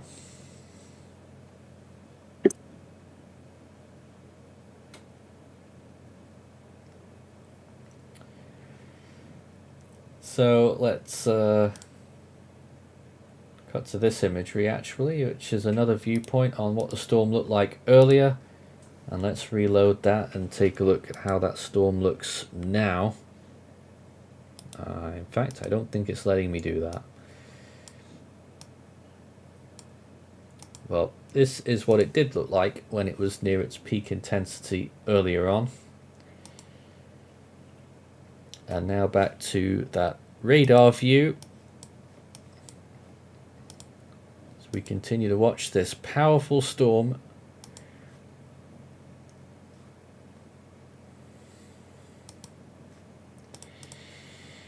Still a strong typhoon with winds possibly 150 miles per hour, but signs that perhaps it's weakened a little bit.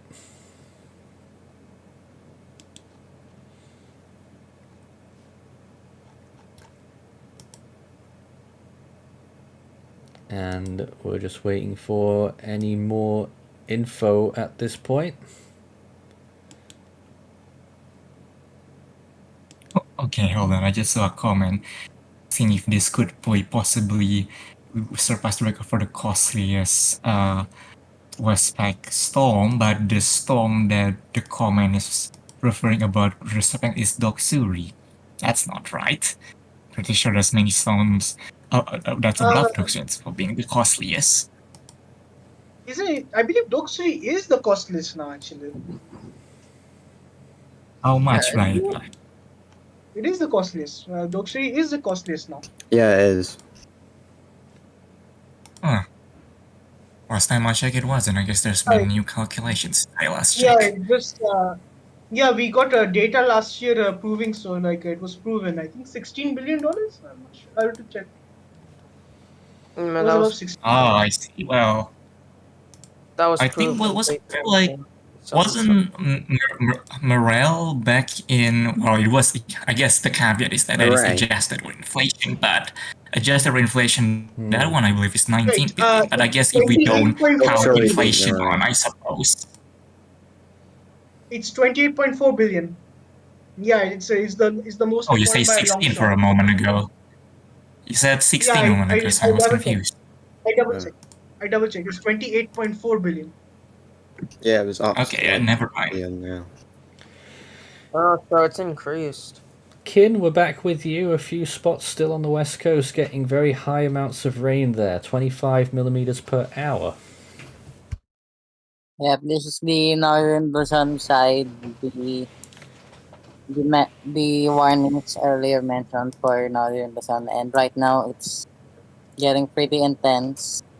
There's 25 millimeters around in Ilocos Norte. We're getting more people asking whether it's going to make a loop. I mean, you can't rule it out now with how this thing is We are going. gonna be. If this makes a loop, we are gonna be here for a very long time. Well, Oh, dear, fingers dear. though, Nathan. if it did, it would be a very tight loop. Yeah, Very with the trajectory. break the coast. Unless it just Loop-de-loop. decides it wants to go away and turn east and never come back, but I doubt it. Nathan, can you have a Yes. look at Oh, my man. camera? I did have a little look at it, and we'll come back to it in a minute, but the camera's back Yeah. at Hualien City. It looks like they had a power outage, I think, but it's back. And again, this is the view here where things are getting pretty hairy.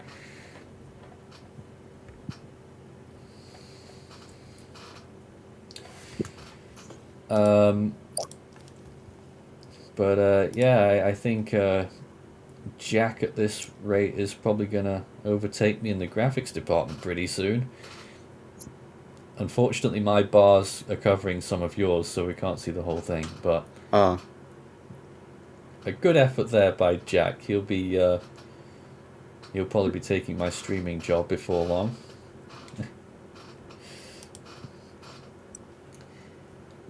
But this is the latest radar imagery as we continue to watch this storm, whether it wants to make its mind up and make landfall or not. Well, at the moment, it hasn't. And we get a latest position estimate here.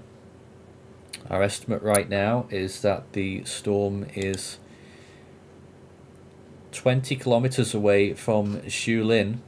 Now earlier you remember me saying it was about 16, so it's moving away from Shulin southwards. It's now 20 from Xincheng Township and 25 kilometers from Hualien City. You remember earlier that was 30s up to 40. It's now 25. I'm going to try and derive from satellite what the movement's been. It's been something like, difficult to tell, maybe about 9 miles per hour, or maybe 8. So if that movement keeps up and it keeps going southwest, which it currently is, then that will be landfall in just less than 2 hours. Sorry? You never know, the radar itself might get hit. Its a movement has been straight towards the radar. The entire radar we've been watching the entire time, Gaemi is moving right towards it. Did Jack catch you out there? So what I'm saying is that Gaemi is heading right straight towards the radar, the one which you've been watching the entire time. Aye, well, where is the radar? See, there should be a red dot. There should be a black dot with the radar. That's the location. Oh, the more I look at it, you can see where the radar site is. Yeah, there's a little green area to the west of the storm's eye that looks like a weak spot, but it's actually the radar site. Yes, that's why it's noise from the radar blocking a signal. So it is very close to the radar site. Trying to figure out where exactly that is. Must be on a mountain somewhere. If you look carefully, there's a small black dot right there. Yeah. No, I see it now. So it is close to the radar site. That might also give us better indications as to what the intensity is, as it's obviously going to be much closer to the ground now, with the storm so close. Of course, given that the Earth isn't flat, radar beams go along a flat trajectory, which over a distance extends higher and higher into the atmosphere. So the closer to the radar site the storm is, the better a read it will get on what's actually happening on the ground.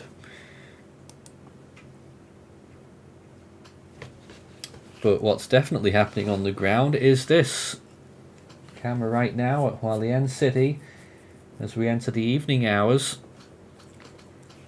of this super typhoon about to make landfall along the east coast, we think.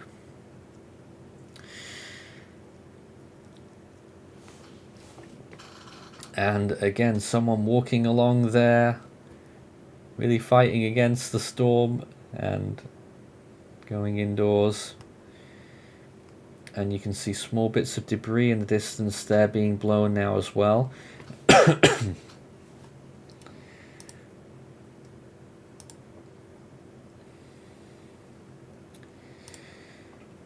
Someone in the comments is saying that they should check. They should check the La Mesa Dam in Quezon. Oh. Wow. Apparently, Is there any cameras there?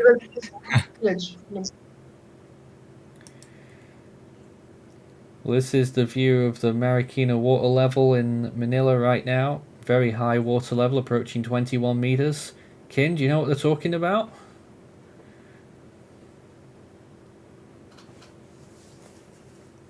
Kin may have taken a step away there, but we'll do our investigations into that. I mean, it does seem like it's going to hit a critical point at some juncture later on if this keeps up, but of course we need confirmation of that, and hearsay is not enough. We're seeing another image on the radar there, and it is not being forthcoming regarding landfall. So the comment was that La Mesa Dam in Quezon City, the current water level is 80.1 meters and the spilling level is 80.15. That's 5 centimeters. Citizens near the area must evacuate. Yeah, Then equally, they should evacuate. I don't know. I want to check with the official bulletin first to see if it's actually like that near that level.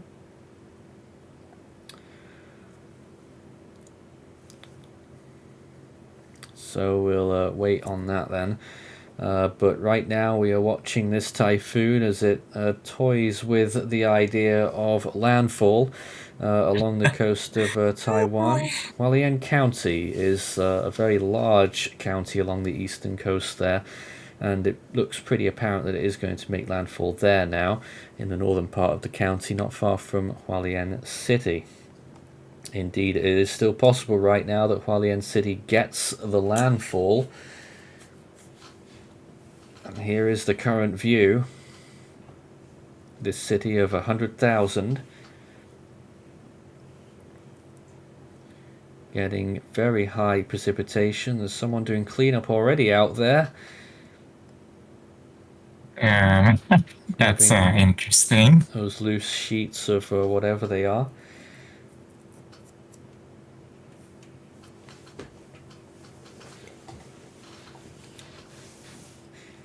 This is live right now in Hualien City. Dangerous conditions as this typhoon sweeps in. Probably not as strong as it was earlier, but still packing a Category 4 punch right now. But at least that one person in the background is still doing work, so. Yeah, well, I mean, trying to be a responsible person, I suppose, by securing those loose objects. Whether it was safe to do that, I'm not sure.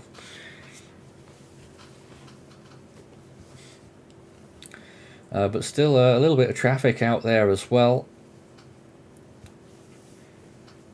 But clearly very torrential rainfall here, and at times strong winds through the city. But I imagine it will look even worse along the coast. So interesting to see this, whether, I mean, from what I'm seeing on radar, it's still, maybe it is actually now the start of the eye wall.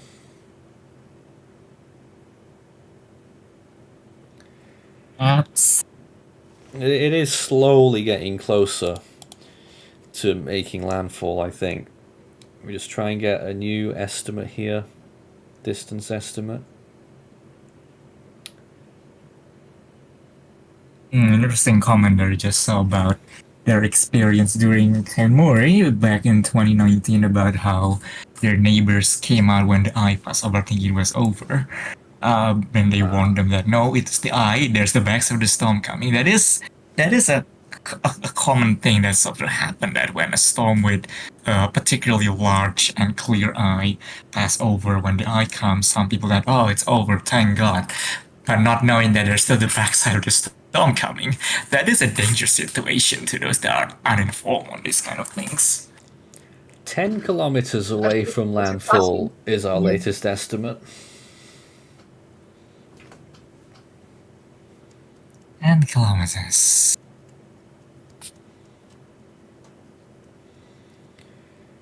Conditions deteriorating on this camera of Hualien City. It looks to me as though they're starting to get the eye wall, Soham. Yeah, yeah. I'm continuing to keep an eye on the radar. Hopefully, we'll get some more frames soon.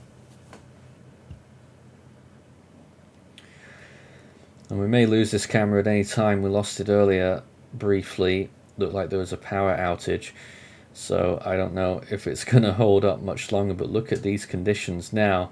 Getting very treacherous indeed. Cascading sheets of rain there. And strong winds blowing through this street.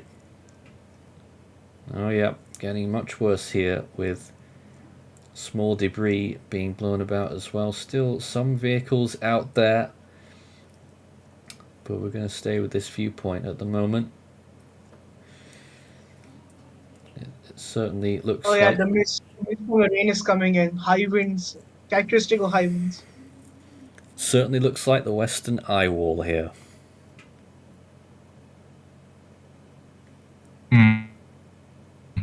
Definitely looks like it, I will There's some agree. cars in the background, though.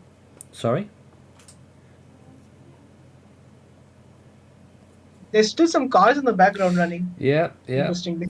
There's still Yes, a few there are people definitely still still going people along. going around.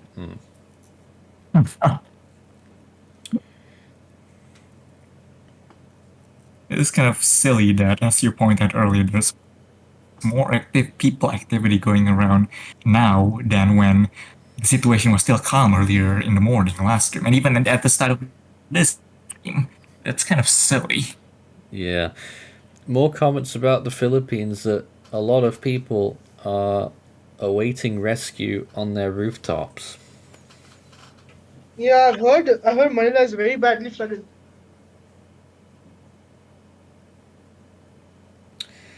So I know Kin's there right now, but break in at any time if you've got any news.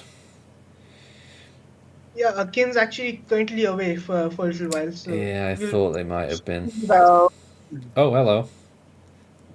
yeah, I was searching for, and I found drone footage from around Rizal province.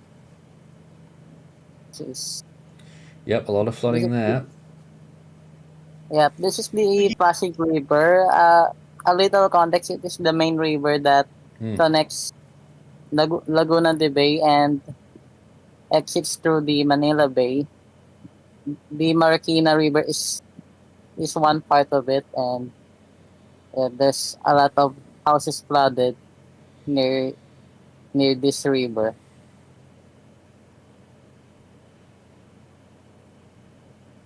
Yeah, that's serious.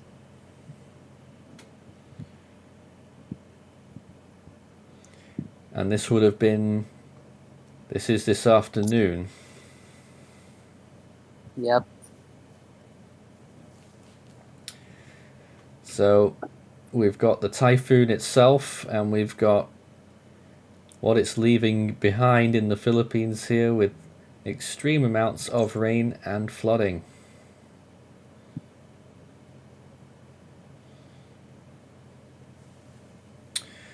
Fascinating imagery here, very extensive flooding there. But let's go back to Hualien City for this live view of the typhoon's eye wall starting to push ashore, we think. Unless we get any more radar views suggesting something else, but it's not moving very much right now. But any movement is still southwest, which has been a bit of a surprise. We may have had landfall an hour ago if it kept going west-northwest. Yes. But it decided As to I take said, a we detour. started the same with the mindset that landfall was imminent within just minutes due to the storm trajectory, and then Gaemi decided to pull a fast one on us, it seems. And also on all Taiwan, because this trajectory will mean more rain to them. And with a storm like this, with a track like this, the main concern really is that rain, which will accumulate to levels that is definitely sufficient to cause severe flooding. And storm surge.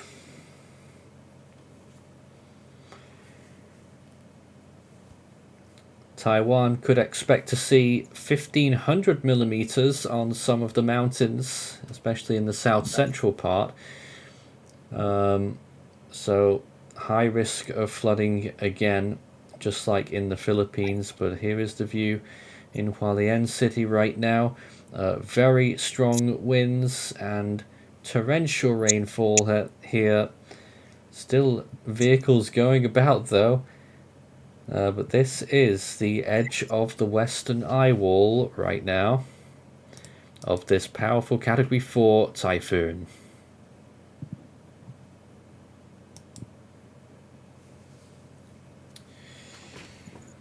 We're waiting for every new radar image as well, but there haven't been many.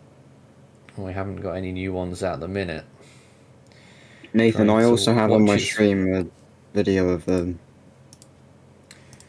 Trying to watch its Gaemi. movement at every turn. Yeah, we saw that one earlier as well. That's a view further towards the north there when the typhoon was coming in. Just another idea of what the storm is producing in more exposed areas.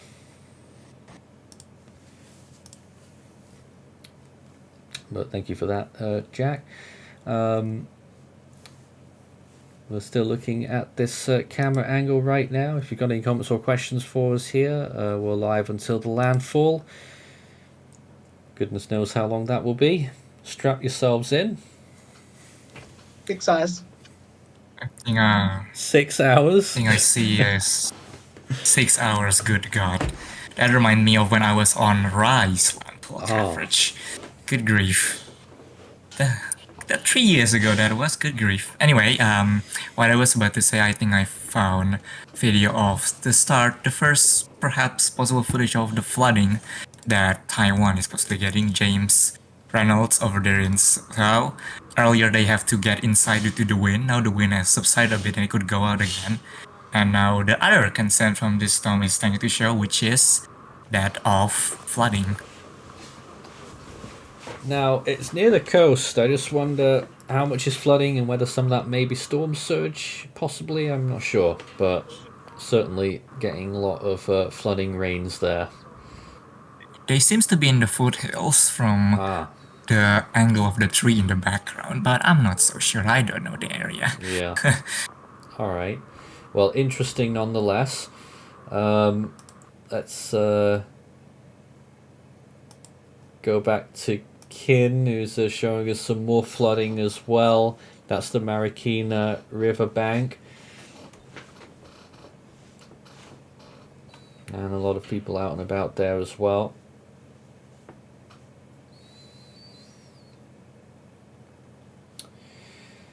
So clearly a big flooding event going on there. With the storm now producing more rain in 24 hours than Typhoon Ketsana. Ondoy, wasn't it, that one? In 2009? Ketsana was very deadly. Wasn't that the one that hit Vietnam? It went on to Vietnam afterwards, yes. We went to Vietnam, yes, but Philippines first. Yeah. Well, there's many horror story of how bad it was, including... Was it Kitsana or not? Please correct me if I'm wrong, Kim, but there was a story I heard of a man who saved like 20 people swimming through the flood, paying up people into safety before eventually he just got tired and couldn't swim anymore and he just drowned. Oh. I think it was Kitsana, but no idea. Yeah, I'm really not sure. It was in Ketsana. Well, the typhoon on satellite imagery appears to be a massive blob now.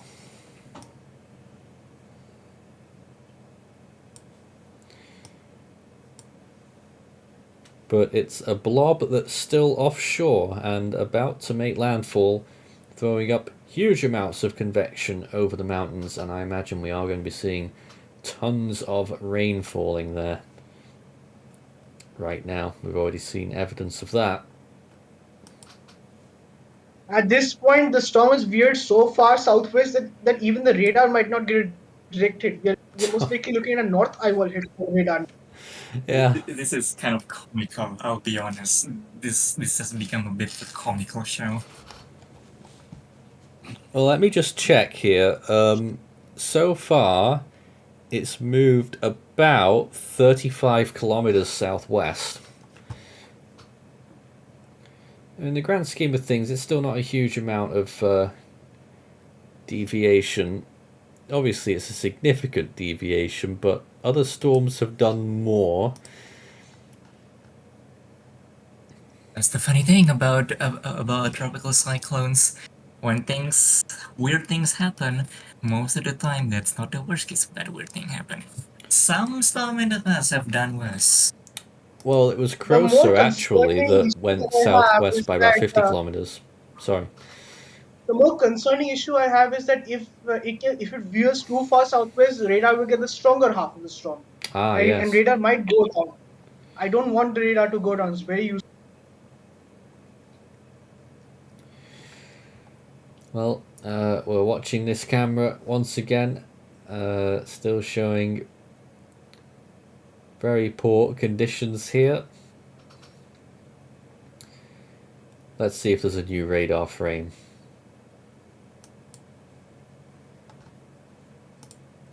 What have we got? I can't tell if that's a new frame or not, but you can see that movement is continuing. It is almost south-southwest right now. And by that latest estimate, we place the storm, the eye of the storm, still 10 kilometers offshore and only 15 kilometers away from Hualien City. I tell you what though, unless it turns left now, it's actually going to pass south of Hualien.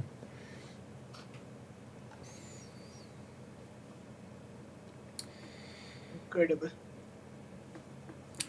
So I don't know what it's going to do, but it is throwing us a merry dance right now. Back to a Kin's screen there, showing us the river once again. Doesn't seem to have increased very much. We were watching it this morning and it was increasing all the time, but it seems to be plateauing, Kin.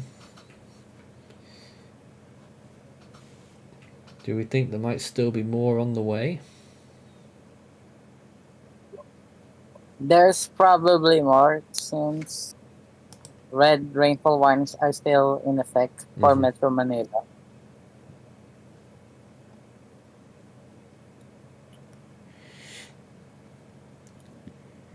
Gaming with Trip says, where can I send my video footage? Because I want to show you what's going on in Langidan Abra. It's going crazy here. That's a good question. You can either... Didn't we have an email for this? The problem is I can never really check my emails during the stream.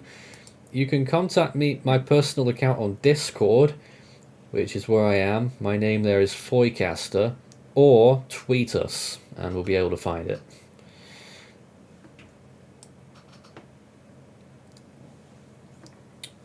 If you at Force13 on Twitter X, then we'll be able to catch that as well.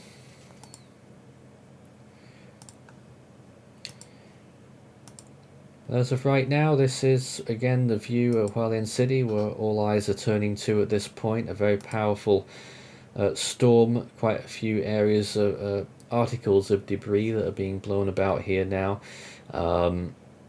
Again, this is a relatively sheltered location, so worse conditions will be seen in more exposed areas along the beach fronts, the sea fronts, and in elevated positions. Nathan. Hello. It might not have been a topic yet, or no, I'm not sure, but after the storm has made landfall in Taiwan and passed through, what are we expecting for China? Yeah, it's always a big question mark when we get situations like this because it's an unknown quantity what Taiwan will do to the storm. At this rate, though, with it moving so haphazardly, and it is about to, because it's moved further south, it's going to take on a larger amount of land. Yeah. It could be much weaker by the time it enters the Taiwan Strait. Models were suggesting it would be a borderline typhoon as it reaches China. I wonder whether that might even happen anymore. Or Not I think that's very generous. it well, could pull a Koinu and die before it hits China. not that many storms weaken hugely from a Category 4 landfall, though. But the thing is, The problem is the core is pretty small. that's it. That's one I thing. believe it's still 5 nautical miles in diameter. Yeah, that's one thing, and It's going to collapse. It's completely going to collapse. there is recent history of this too with Nipatak. That weakened. It was barely even a tropical storm when it made landfall in China. In Koinu, where it died before even hitting China. But it was But further south. Koinu was much stronger later on there as well. Had that second And peak in further the south. South China Sea. Yeah. But when we're talking about sort of like southeast coast of China here, they're usually stronger. Mm.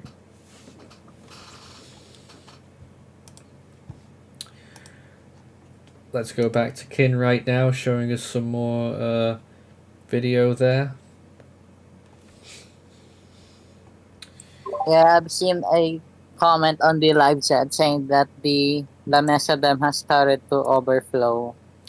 Yes, that's And what people were saying earlier. Tell us about this dam. Oh, there it is. Well, it's clear to see that it is starting to overflow. And does this? I assume this puts a lot of people at risk.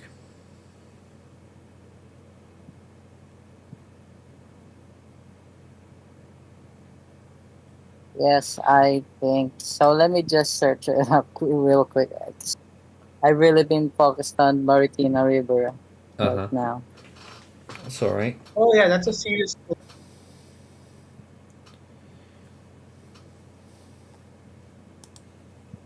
Yeah, once it starts to overflow, three cities will be affected by this: in Quezon City, Valenzuela, and in Malabon. Which Malabon, by the way, has been reportedly 80% flooded. Already.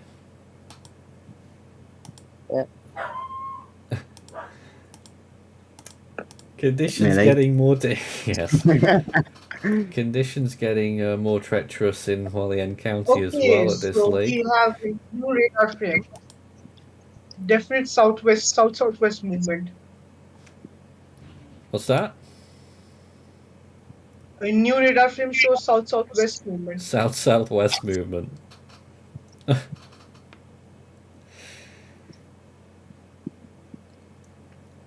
So, we have no idea what happens next. The question is, how long will this go on for? Logic would suggest it won't be very long.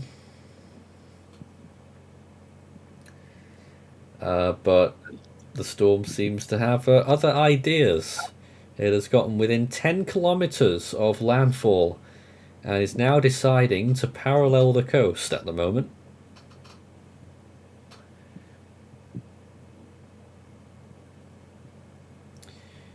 At this point, this has happened way too many times in landfall streams. The storms get close and then they just start randomly stalling or moving here or there. While the end very close to the center of the storm, 15 kilometers. They are pretty much in the eye wall. And this is what we're looking at here in Hualien City. Just saw the light go out there, so I'm not sure whether that's a loss of power or whether it's just shut off. But very heavy rain here. Oh, it's back on again. And loose objects being thrown around. Very strong winds. Very heavy rainfall. And still a few people appearing to go about their business right there. In their cars. I've got a video from Taipei 2 minutes ago, Alright. if you want me to do that. We can, whilst we wait for that, we can go back and have a look at what things are looking like in Taipei. We've got the street scene there. It's actually stopped raining for the time being there at this viewpoint. Taipei looks like they're getting off without too serious impacts, but let's see what Jack's got for us right now. Here we are.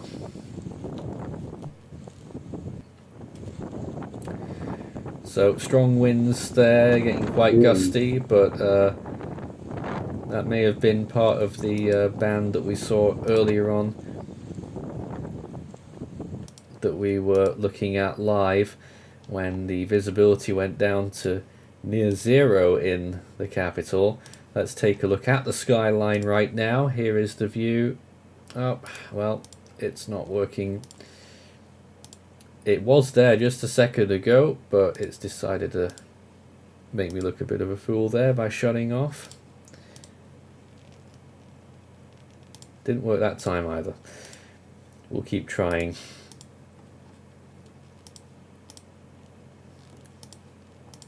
Here it is.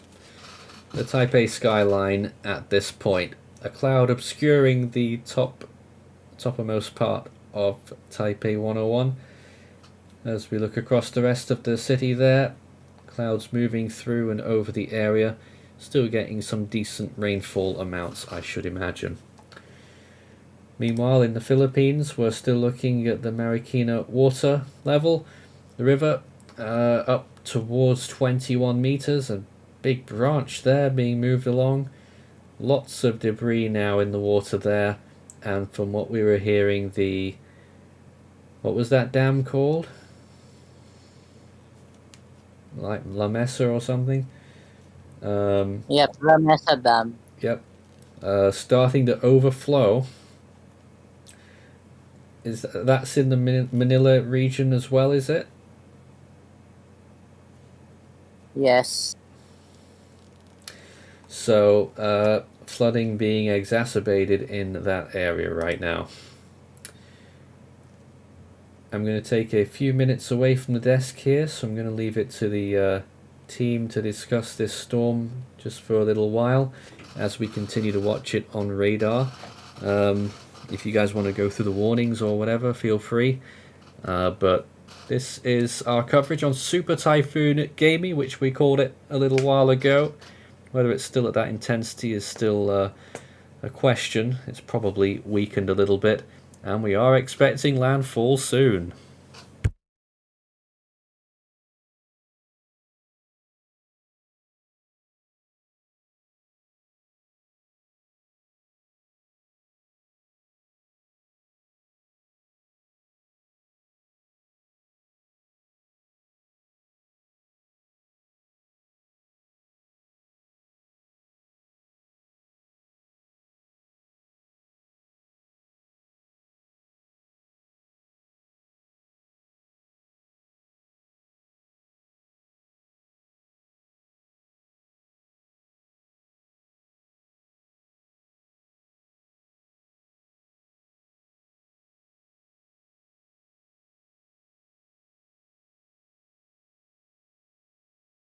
Of course, none of us say a word. Hello? Are we still on air? Yes, we are. Oh, okay, all right. So what is the our first order of business is to first look at the look at the dam situation. What are we looking at on the dam exactly? Well, there's gonna be more flooding for sure around Quezon City and Malabon and Valenzuela, I think. That's in Metro Manila. And do we have any other news? Do we have any updates on any more drone coverage over other Philippine cities, like say Quezon or in the more northern Luzon parts of the country?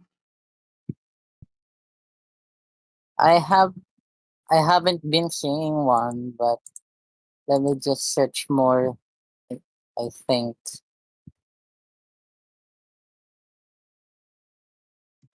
Right, and okay, and and the next thing we need to look at is Taiwan. Any more updates on? I'll check on the radar frames if there's anything new on that end.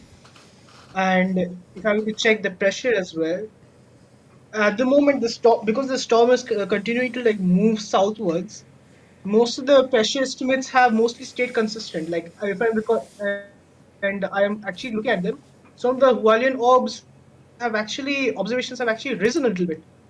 I think it rose from like 961 to 967 Oh. when converted to sea level pressure on the ground. Well, looking at radar right now, there's a new frame, and it is looking a little bit more ropey, the eye wall. But nonetheless, it is still trailing along the coast here. Very close to Hualien City, where this camera is right now.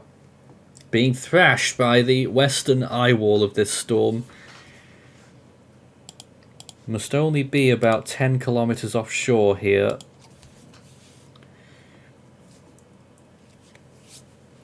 But it is still moving Jack, along the coast and not moving into the regarding coast. the loops that we were talking about, Jack shared this really interesting graphic earlier. If you will take a look at it. Yeah. Do shall I take Yeah, it they back up? shows a list of all the loops that the All storms right, have taken alongside the eastern coast of Taiwan. here it It is. features storms like Shirley 1960, Mary 1965, Sarah of 1989, Polly in 92, Haitang in 2005, Krosa and Sinlaku in 2007 and 8. And they all They're looped, both of them. very consistent track evolution, if you'll It's notice. true. All Sinlaku of did them take too. all of them take outer clock. It is it's spookily consistent, really, isn't it? You sort of are expecting to see Gaemi turn away from land in a moment. Could it be? And start this It loop. could be. I It's reckon not it out of would the realm of loop possibility. when it It gets very in. well might veer suddenly east and then start moving north again. It could be a very tight loop, though. We may not even know it's done one until we notice it. Well, at the moment, it's still moving south-southwest. It I'm still is. waiting on the 1810, the latest radar frame. We'll see if it continues this motion. It's definitely still moving southwest along the coast, giving us a bit of a hard time right now. Of course, for all those ones that did loops, there's plenty of others that didn't, so it's not a given that it will, but certainly a lot of history there. And usually if it doesn't make a square landfall like that, then if it's paralleling the coast like Gaemi is currently, then it usually favours some kind of loop.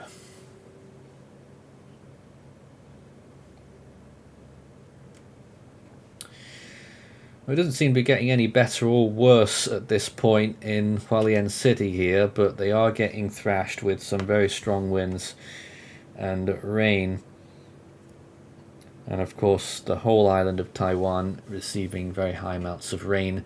We are expecting potentially over 60 inches on some of the mountains of the central spine of the island. 1,500 millimeters.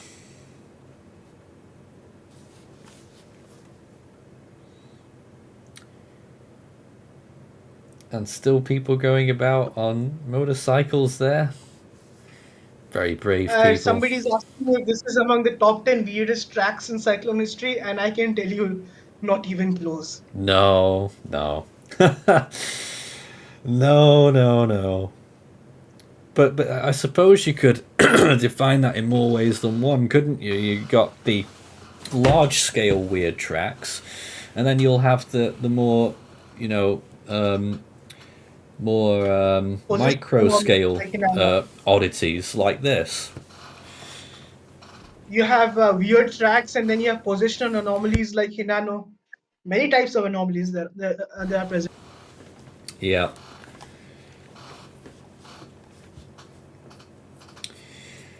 It certainly looks like it's getting dark over there in Hualien City. Of course, it is getting well into the evening hours now. Let's see if we can steal a look at Taipei. That's what it did look like. And it looks like it's not running right now. Here's this other viewpoint though. Cycle through some of these cameras that we've got.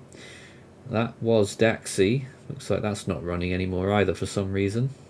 Be surprised if their power's out. Looks like they've all stopped working.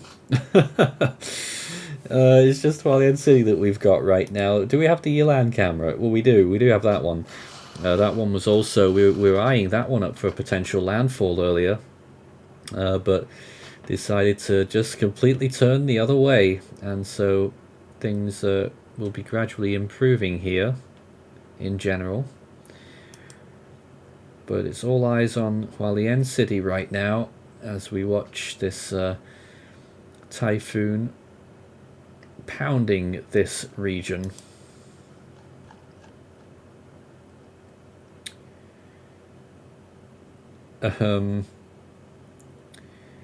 According to Justin off comms, Hualien is reporting north-northeast winds of 70 miles per hour, gusting to 84.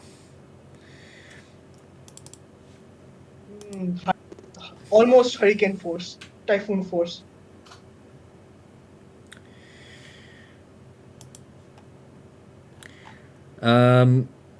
Let's see if we've got any more questions right now. Start your message with Force 13 all in text to catch our attention. Explain to us, if we take a look at the radar imagery, why the eye is edging a bit further south while approaching Taiwan. We've been talking about this a lot, obviously. Yes. But is there a why to it? Okay, so the latest radar frame has it still moving southwest. Yeah. But it's definitely moved close. I can at least tell you, there's one thing I can tell you, it's at least the eye has definitely gotten closer to the coastline. It has. Even if it's still moving southwest. It definitely has. That latest frame has the edge of the eye just about to reach the coast there. Still pretty odd. We don't really see storms impacting the eastern coast from this sort of weird angle. Oh no. It is the center of the eye is 7 kilometers off land. That is that little bit that sticks out near Hualien. But if it keeps going in the same direction, it's still got another about 15 kilometers to run until it makes landfall, and that would actually be in Xiaofeng Township.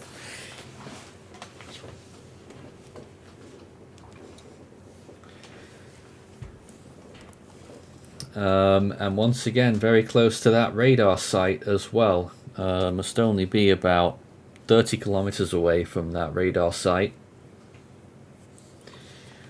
Let's go back to the Philippines, and Kin still showing us this viewpoint on the Marikina River, showing the river level very high.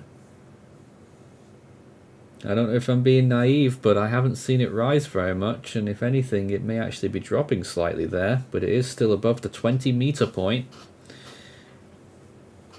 Gaemi looks like it's almost heading south. Don't say things like that. It might actually loop. It genuinely looks like it will.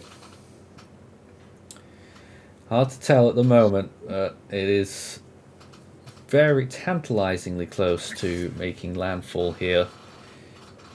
Our worst nightmare as a production unit would be a Sarah repeat. Makes landfall, goes outside, makes a second landfall. Oh, what, 1989? Yeah. And it wasn't quick Yeah, either. The second landfall occurred a good 12 hours after the first one. yeah.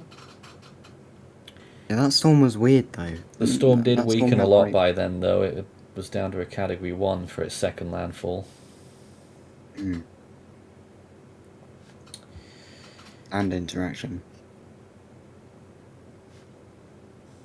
Quite strong when it made its first landfall, though.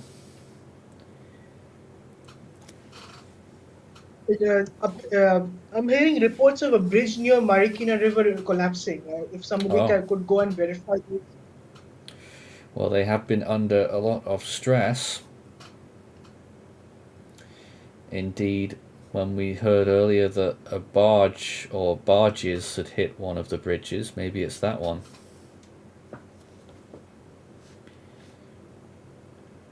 Somebody is asking about what's happened with Propiroon in the Halong beach. That's a good question. I don't have the answer. We've not been looking very much over there.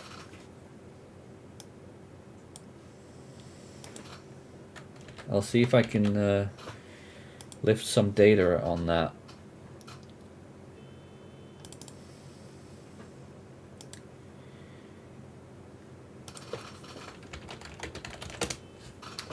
But as of right now, we're looking at this viewpoint from Hualien City, which is just on the edge or in the eye wall, western eye wall right now.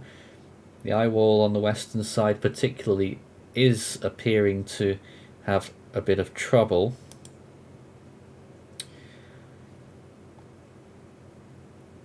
As of yesterday, there were approximately 6,000 isolated people in northern Vietnam due to Prapiroon. That's the only real info I've got, I think.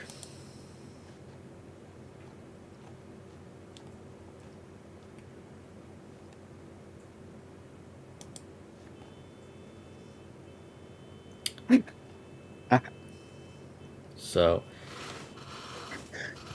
I've not been able to get anything else from there. What's going on, Jack? Yes? No, it's best I don't say. Oh, you dear. can look in live output if you want. Oh dear. Well, I can understand the frustrating nature of this storm is definitely Yeah. causing us oh, little they're going issues. stir crazy. Is that what's going on? Yeah, they're going It crazy in does the look storm. like. It looks like it's gonna loop. Amon of Well, I Lovely still says that haven't the seen bridge is any still there. evidence.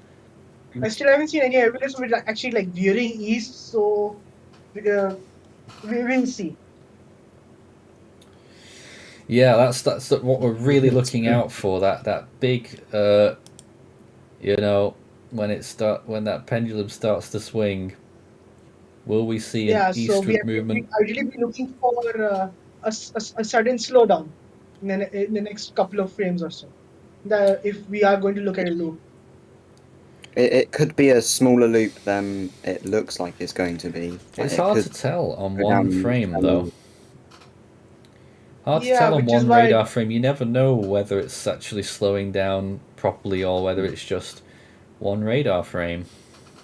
Well, well, radar is yeah, the best thing to look at uh, now. the last 4 or 5 radar frames pretty much show consistent southwest trend. I haven't seen any direction change since. Yeah. It's literally just followed the coast down. Well, sort of, hasn't it? It's just gone to the coast and then headed straight down. Let's take a look at some more satellite views. This is what we were looking at earlier. Latest frames. Well, we're still seeing pretty much the same going on there. No -80s over the water side though. And the cloud tops are deteriorating a little bit on the east side, but not much. Western side still throwing up very high cloud tops there, mainly due to the mountains. And let's look now at a wide shot. And let me just update Okay, this. new radar frame is in. It still shows the exact same movement, south-southwest. There it is again on satellite. Let's have a look.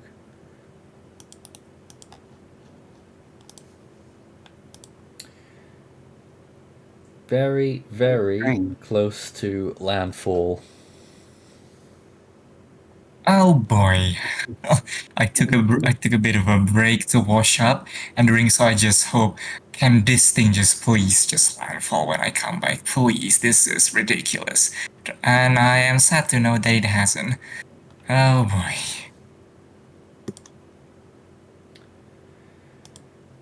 Yeah.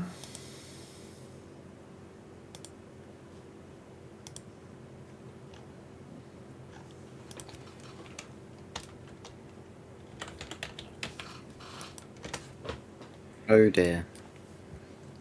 Live view from Hualien City right now is what we're looking at here. And we've also got some correspondence from one of our viewers as well. I think this is you, Megumin, showing us this viewpoint from Kaohsiung City. This is how it's been looking there. Windy, and you can hear it.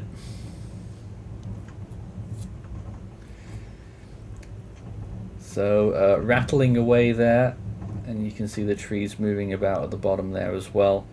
Thanks for this, by the way. So that's one viewpoint, and they sent in another video in the wind, which is quite interesting as well. Viewpoint here from Kaohsiung City, which is, you know, quite far away from the storm really. But strong winds there.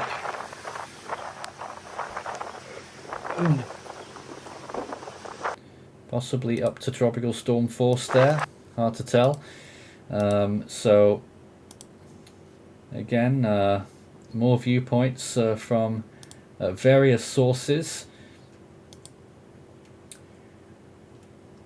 And Kin said in our chat there, because Kin's just left us now, that the worst is likely over for Metro Manila now. Northern Luzon will be next, since the mountainous areas mean more rain. Unless this storm sense. doesn't turn west, then we could see. It's not going back to the Philippines, no, Jack. No, I'm not saying. I'm not. But like, yeah, it looks like it could do a minor loop now. Even if it's just like a little, I don't know how to put it, like a small loop. Yeah. Much Latest smaller than it looks at the start. new position estimate. It is now 5 kilometers from landfall. That really tells you how small the eye is, considering it's not actually over land yet. Sure does. Looks about 3.5 kilometers. Maybe more than that. It's probably about 8 pushing kilometers. 4. What? Yeah, it's probably about 8 kilometers. Alright. They're incredibly small either way. It is. There's just a few kilometers. Do you mean radius or diameter? Oh, diameter. Exactly. Okay.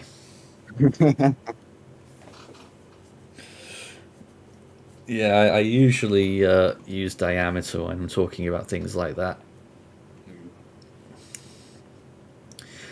Conditions still appalling here in Hualien City, and it's gotten dark there now, as you can clearly see, with huge rain showers over the area there.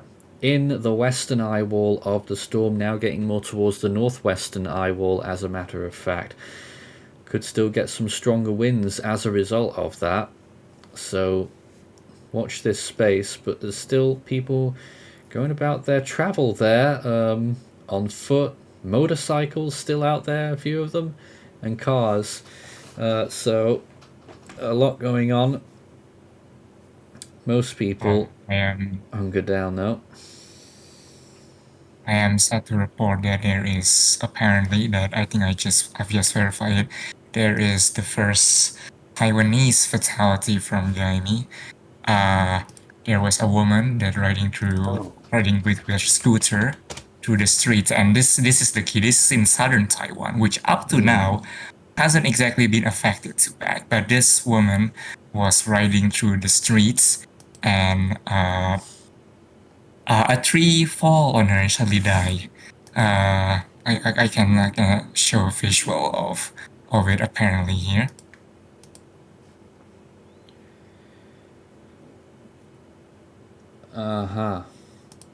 There it is is. a tree.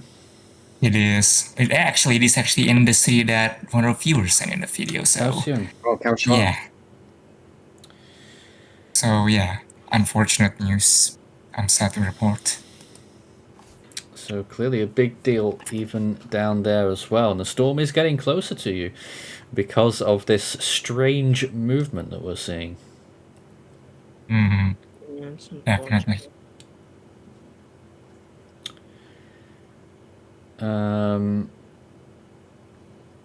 Yeah, I was just scanning for any more info that we may have had from Prapirun. We don't have anything, just that 6,000 have been displaced in northern Vietnam. But it is now after sunset in Taiwan, so we are going to be seeing a darkening picture on all of the cameras. Here's Taipei, still lit up nicely there, but plenty of heavy rain showers. Nathan, I'm sorry to interrupt you, but BBC has recognised Typhoon Gaemi to have made landfall.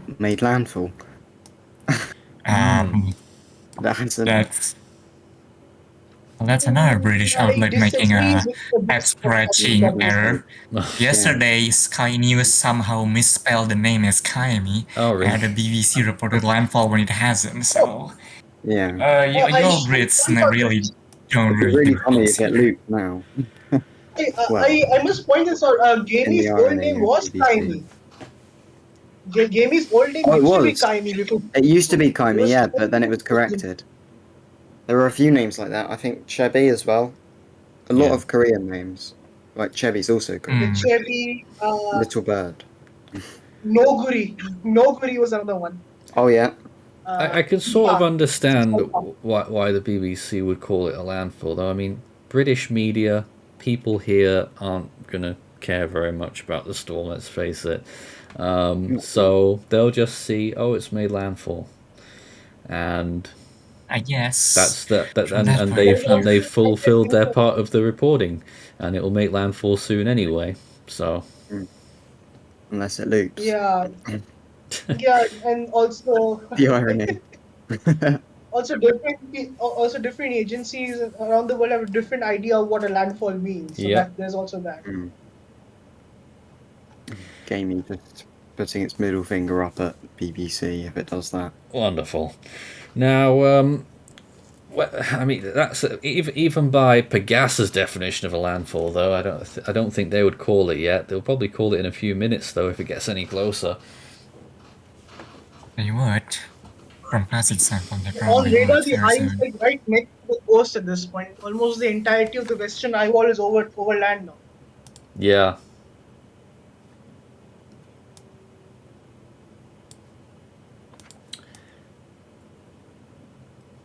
More people coming into the stream into chat. I saw that probably wasn't with us from the beginning, being shocked at the movement and to those people, yeah, welcome to the comical show that has become with the name of Typhoon Gaemi. Welcome. What is Sorry? what I'll is check if there's a newer frame. I'll check if there's a newer frame. Hopefully we get some more distinct southwestward movement. Because if there's viewers east, I don't know what I'll do with my. Oh dear. Well, we wait to see for more views on that radar and updates. But right now, back to Hualien City, which is very much the closest point to the storm right now. barely 10 kilometers away from the Nope, center it of turned the. more south on the latest frame. Sorry? It turned more south on the latest frame. Has it? Yes. Oh my my God. goodness me. It has. Jeez. Oh, Oh my gosh. The rumors are true. Someone running through the storm there as well.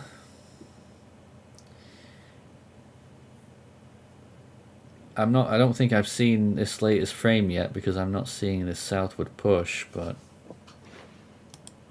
Do you have the 1830 frame? yes. The one from yeah, that one shows a more southwards movement from 1820.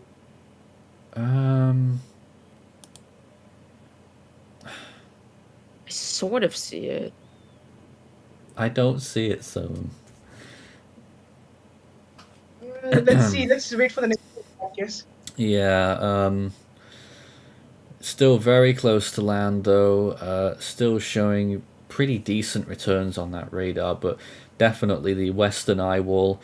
At first, it had a little gap in it when it was approaching land.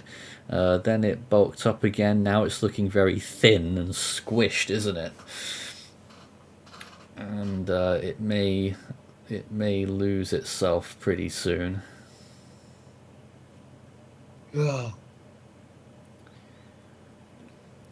This is live right now. We're watching Typhoon Gaemi get towards its landfall, which it should happen fairly soon.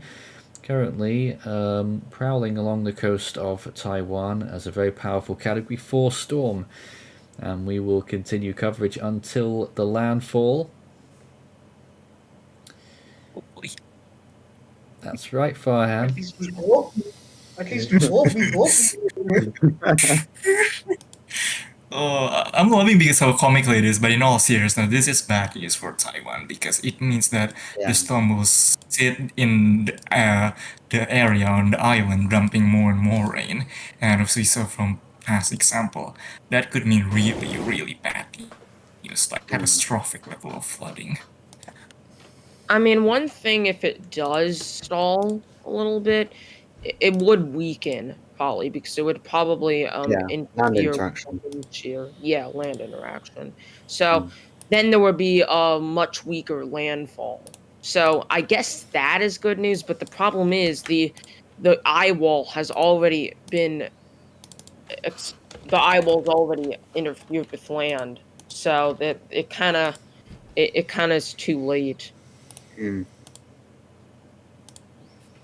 It's the storm is veered so far south now that the radar location is now almost out of the northern eye wall. Oh man. I would be interested to see a video from, I Even believe, the island of at first, Miyake. if I recall correctly, if I were to the best way to describe the southward jog would be, we were expecting the radar location to not get hit at all. Can't remember Then the we were name. expecting a southern eye wall hit. Then we were expecting a diet hit. Then we were expecting a northern eye wall hit, and now it might miss the entire eye wall entirely. Wow. Oh, that is something. I tell You you. might have already experienced the eye wall a little bit, though. Yeah, I mean moving westwards. I mean. Yeah.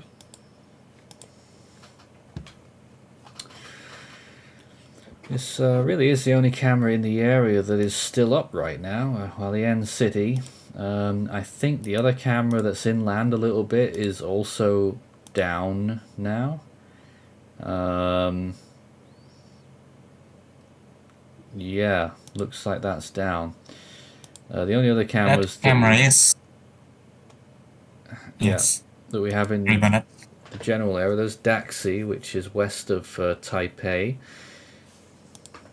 And there is People in the comments are asking for a distance update of the eye to the coast.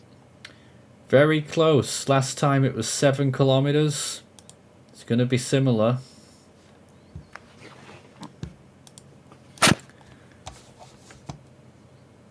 Well, this is, if it does make landfall anytime soon, it would most likely be in Hawaii and County. New radar frame, and it is still moving southwest. Excuse me. And right now, based on that latest frame, we estimate that it is 6 kilometers from land. If it keeps going in this direction, it will make landfall in about 10 kilometers near Xiaofeng Township. Yeah. Yeah. Which is south of People reporting Hualien that City. Taipei is pretty calm right now, Where's which is calm? expected. Taipei. Taipei, yeah. Things should be calming down there at the minute. You do wonder, though, if either it does a loop-the-loop or it turns into land and maybe starts to turn north after that, maybe. I don't know. Still be very vigilant over there in Taipei, on the whole of Taiwan, everywhere. Yeah, it must be stressed that this is still one of the strongest storms to hit Taiwan in recent years, even with all this jogging. But it does look like the eye is in its final throes on the new radar imagery. I don't know, it can be deceiving.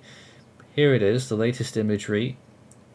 In fact, that isn't the latest on this particular screen. Let's try and get that. Is that it? Yeah, that is the latest there. So close to a landfall, about 6 kilometers away. But still not yet. Nathan, didn't you say it was 5 kilometers away on the last time? Does that mean it's getting further away? Nope, it went from 7 to 6. Oh, so it was never 5. No, it was never 5. So we are getting closer to Hualien County. As for the city itself, conditions might get better soon in Hualien City, but still in the eye wall right now. But give it a half hour maybe, it might start to improve unless the storm decides it's going to turn west. I haven't heard much from the Philippines. Have there been any updates on that end in terms of flooding?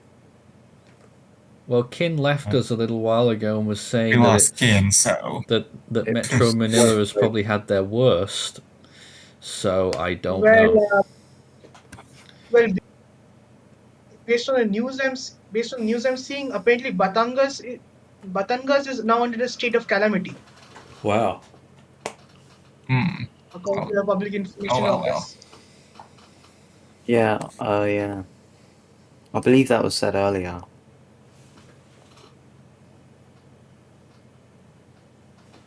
And a price freeze has been put in effect in the National Capital Region to allow for to prevent raising of prices for Well, that's good. Now, from what I said earlier, when I said what will the effects be for China, has that changed now, seeing as the storm's gone further south? If anything, it'll be really, weaker. for the south, these chances are really we won't be seeing as strong a storm hitting China, but as always, rainfall remains a factor.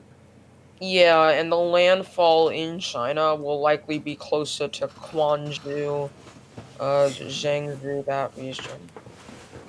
Yeah.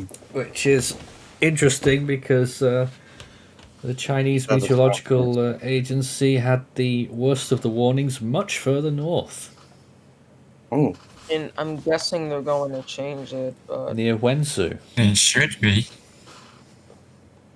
wait, what? Yeah. Wednesday? Well, it's farther north than where the storm is right now. That's a Not- clue. Much you? further. Absolutely. That's like a whole Taiwan north of where it is. It is, yeah. Pretty much. It's so south. It literally is going from the northern tip to the southern tip in the space of 6 hours. This is something. Well, not that extreme yet, but it has moved a good 40-45 kilometers southwesterly. And if it goes much further than that, then certainly for a storm this strong, we won't have seen much like that. Well, seeing as it's Also, going Nathan, if south, you it could be more of a threat for Xiamen if it goes towards China.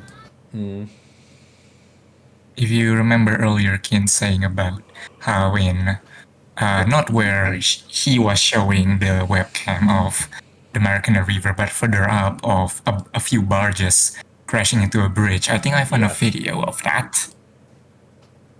He was only showing a photo, but I think I found a video of that. Here it is.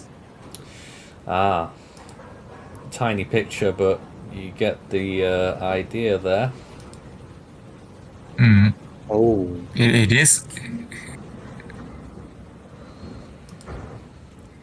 You know, that Certainly wasn't a pleasant sight. that could have been dangerous for that bridge, but apparently it is still up. Yeah, seems Well, like if the there's structural one thing I integrity can of the bridge is say, pretty good. I've noticed none of the track forecasts are verified for the models. All of them take a brush the north of Taiwan. Although, yesterday, before the storm did a turn, before it was jogging north of expectations, some of the ensembles had it going this far south. But after it did that northward jog yesterday, it all shifted, and the ensembles were in fact about 50-50 on whether it would even make landfall in Taiwan. And That might as now well be it's 50-50 again now. gone straight back. No, Yeah, I'm it's trying gone to straight back again. access the model archives and see if I can find these ones. It would be useful would you to like take a an look at update? them. There is a new radar frame, and the eye looks to be shriveling up here. Okay, if the eye is shivering up, how will we call landfall? How do we call landfall? Well, we should still be able to see all the rotation, but very interesting appearance there, and it is so close to making landfall.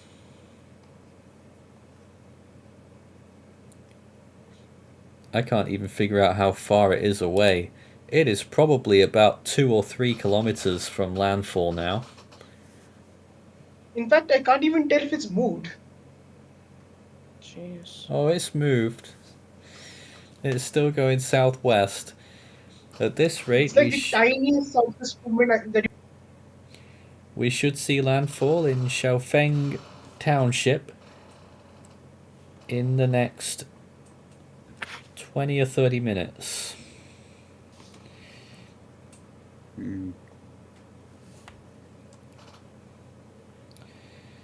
Still goes to show how slow this storm is moving. Looking very odd in that latest frame, though. Back in Hualien City, you can see more people running around there in the rain.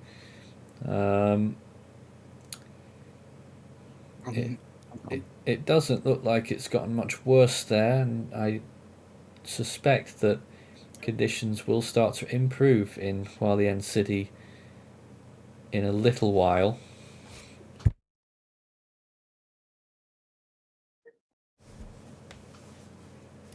But as of right now, heavy blowing rain there, and this is something that's being replicated all across Taiwan. Heavy rain. I think at this point, the storm has veered too close to Taiwan to prevent a landfall at this point. Even if it like veers south now, the coastline is starts jutting out a little more, and so it'll still hit the coast. Yeah.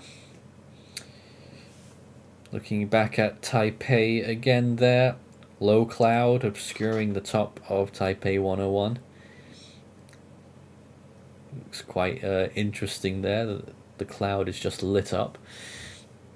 But in general, still getting a fair amount of rain and some gusty winds in Taipei, but not as much as we were expecting. Another storm that has veered away from the higher population areas, thankfully.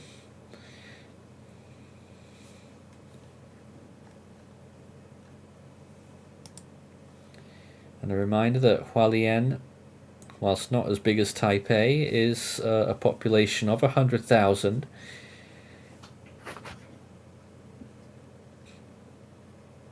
But the east coast of Taiwan, as a general rule, is much more sparsely populated than the west coast, and it's no accident really. It's much safer to be on the west coast of Taiwan than the east coast, and the terrain is more favourable as well. A lot more hilly on the eastern side, as well as being a destination in Typhoon Alley. It is also on the Ring of Fire, and as we know, it was this very camera that we were looking at a few months ago when that magnitude 7 earthquake occurred. Ah, yeah. Yeah. That was a while ago now, wasn't it? I can't remember when it was. It must have been I back think in that was spring. February. Was it It February? was April 2nd. I think so, yeah, February 6th. No, it was April 2nd. Oh, Yeah, I thought it was later. Thought it was in spring. I'm thinking of, yeah, never mind. Ignore me. I'm thinking of Turkey. Ah. Let's see if we can take some more comments and questions right now. Start your message with Force13 all in text. How big is Typhoon Gaemi now compared to yesterday's live update? It's actually a bit smaller in terms of the actual wind field. It's probably decreased by about 30%.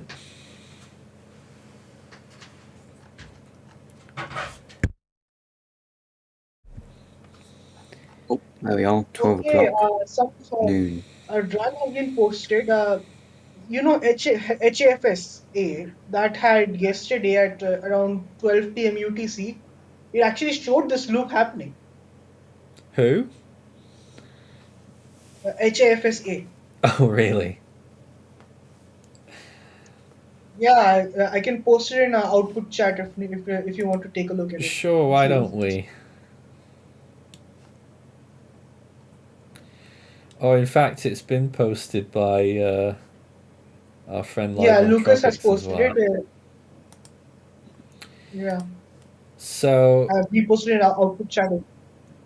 this is what it was showing. The HAFS model. Look at that, it did a loop. But It did. it was Very- further away from land when it did that loop, and it completely missed the ice structure. Oh, Interesting nonetheless. If let's just hope our real life counterpart doesn't do this. I couldn't possibly say whether it will or not. We're really riding the line right now. It's just a few kilometers away from landfall. Is it going to be nasty and turn away and probably. give us a second round? One question is asking if we have an intensity update for Gamey right now. We haven't updated our numbers, but I think it's pretty sure to be weaker now, isn't it? Yeah. I think it's like 145 miles per hour or something. Maybe even weaker than that. It Maybe. probably is. I mean, Maybe, but we don't intend to update our numbers on the stream. But there is a possibility it could be down to 120 knots now, It could be. which is I would 140 really knots like per hour. for some new observations right now, but because the storm is frustratingly just out of reach of most of the observations on the coastline. Yeah. Any updates on rainfall in Taiwan? I remember back during our coverage on Nipatak that they had precipitation values live. Let me just check and see if I can find that again.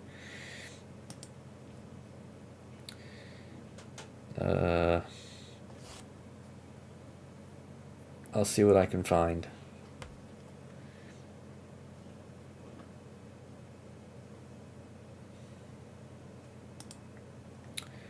Oh yeah, actually this is quite useful. Let's see if I can get this on the screen. This is from the Taiwan Weather Bureau, or whatever they call themselves these days. Since midnight this morning, this is what the rainfall looks like across Taiwan. And you can see a few spots there, and the brightest color is 300 millimeters. Interestingly, it's the areas south, that secondary area, that spinal area in the southern part of Taiwan, that is the area that should get the highest amount of rain from this storm. Hasn't quite materialized yet. It's near the landfall zone that's had the highest rain so far, over 300 millimeters. People asking if Kathy is inactive right now. No, Kathy is very much active. She's still keeping an eye on the storm. Right now, her calculations show that the central pressure of the storm might have dropped by a significant margin at this point.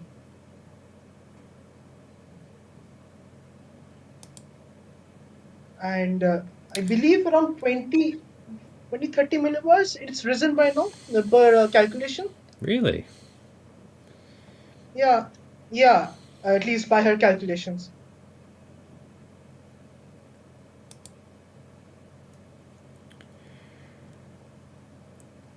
I'm just trying to see if there's any actual observations there that might have, because you saw that graph, it was limited to 300 millimeters.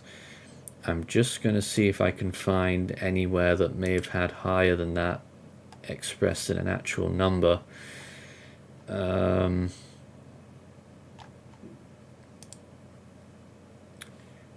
Just trying to find any locations there that might be relevant.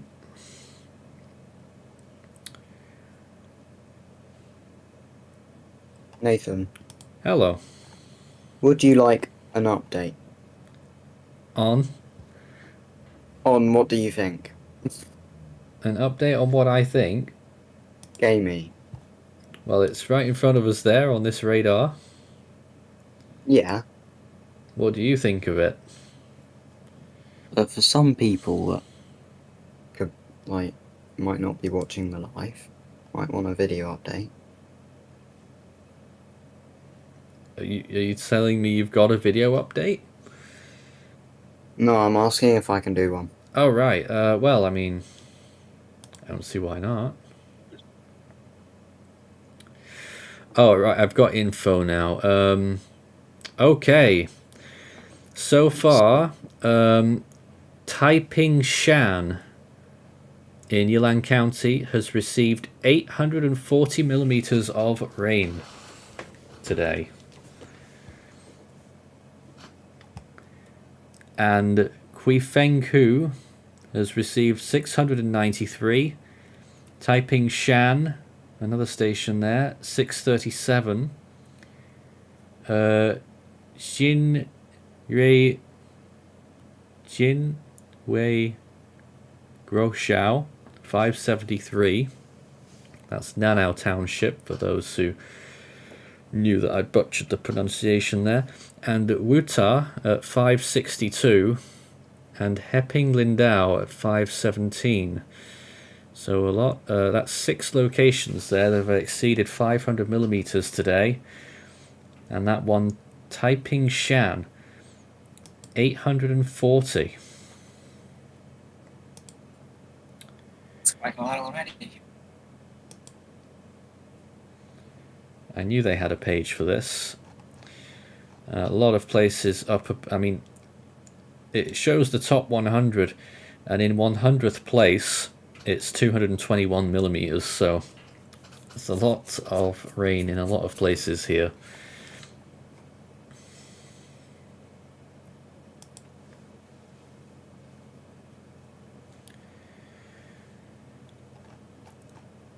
All right. A lot of questions here. Why is it going south?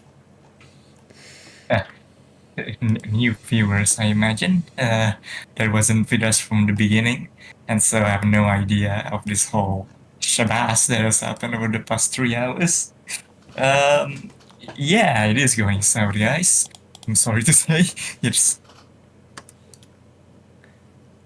Current estimate distance report here. I'm just trying to figure it out actually. It is about 4 kilometers offshore. oh, I'll be frank, when we started this Landfall live stream, we all thought this should be a 1 hour quick and done live stream. We were not expecting this to balloon into a 3-4 hour Landfall live stream. We started early because we were concerned I actually that thought we were starting late. Actually, I thought we were a little too late, and it would like landfall within like the first 15 minutes of the stream.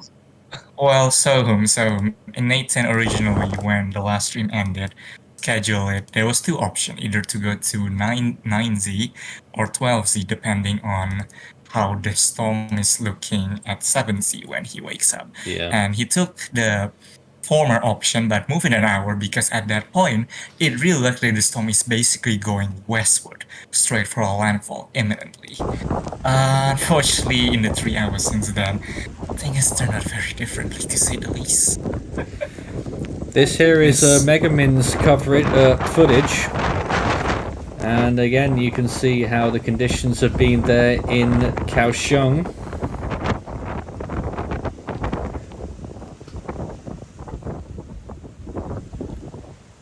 And this is far away from the center of the storm, still very treacherous conditions right there.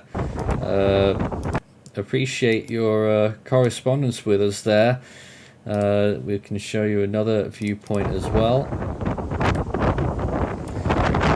Clearly a very windy scene there, even on the southwestern side of Taiwan.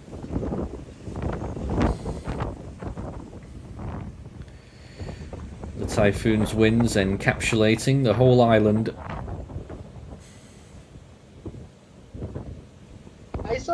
I saw somebody saying that landfall at this rate might be 2 hours from now, but It could be. I hope not.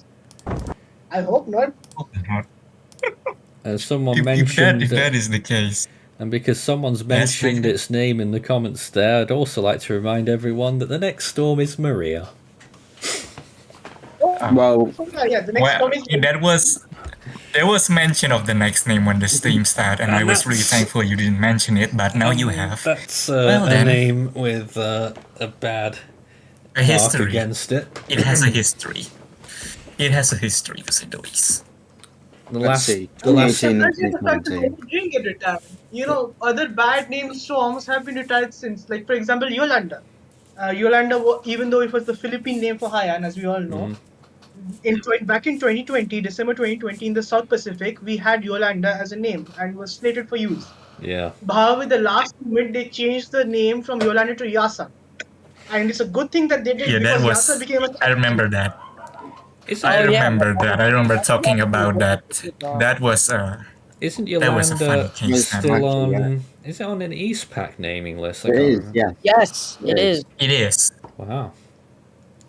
It is, but the East Pacific is not gonna get to Y anytime soon. But Maria, the last 2 international name Marias have been Cat 5s.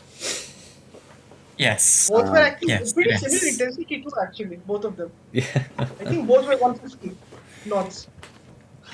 All right then. Well, we're still watching Gaemi right now. It's still a very powerful Category 4 storm. Probably not 150 miles per hour anymore. We're just haven't updated the graphics, but it is probably 140. Let's take a look at it on satellite again. This is what it was looking like. That eye which was disappearing. Well, it's certainly disappeared now. It's right along the coast. But yet we still don't have a landfall. and it is making a real big deal out of the whole thing here because landfall isn't coming. Not yet. Let's go back to Hualien City. It's still Oh, looking lovely. pretty crazy there. But looking at radar, it does look like it will start to improve here soon because it's now moving further south.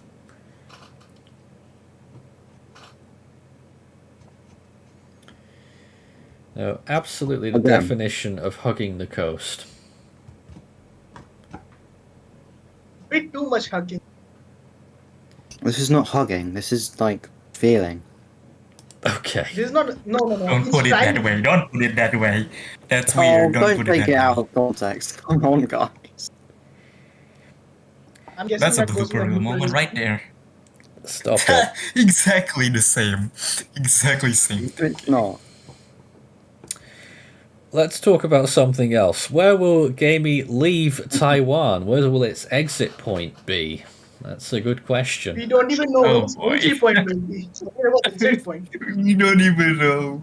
We don't even know. It's a good question. It's a very difficult one. At the moment, it looks like it may exit near Taichung.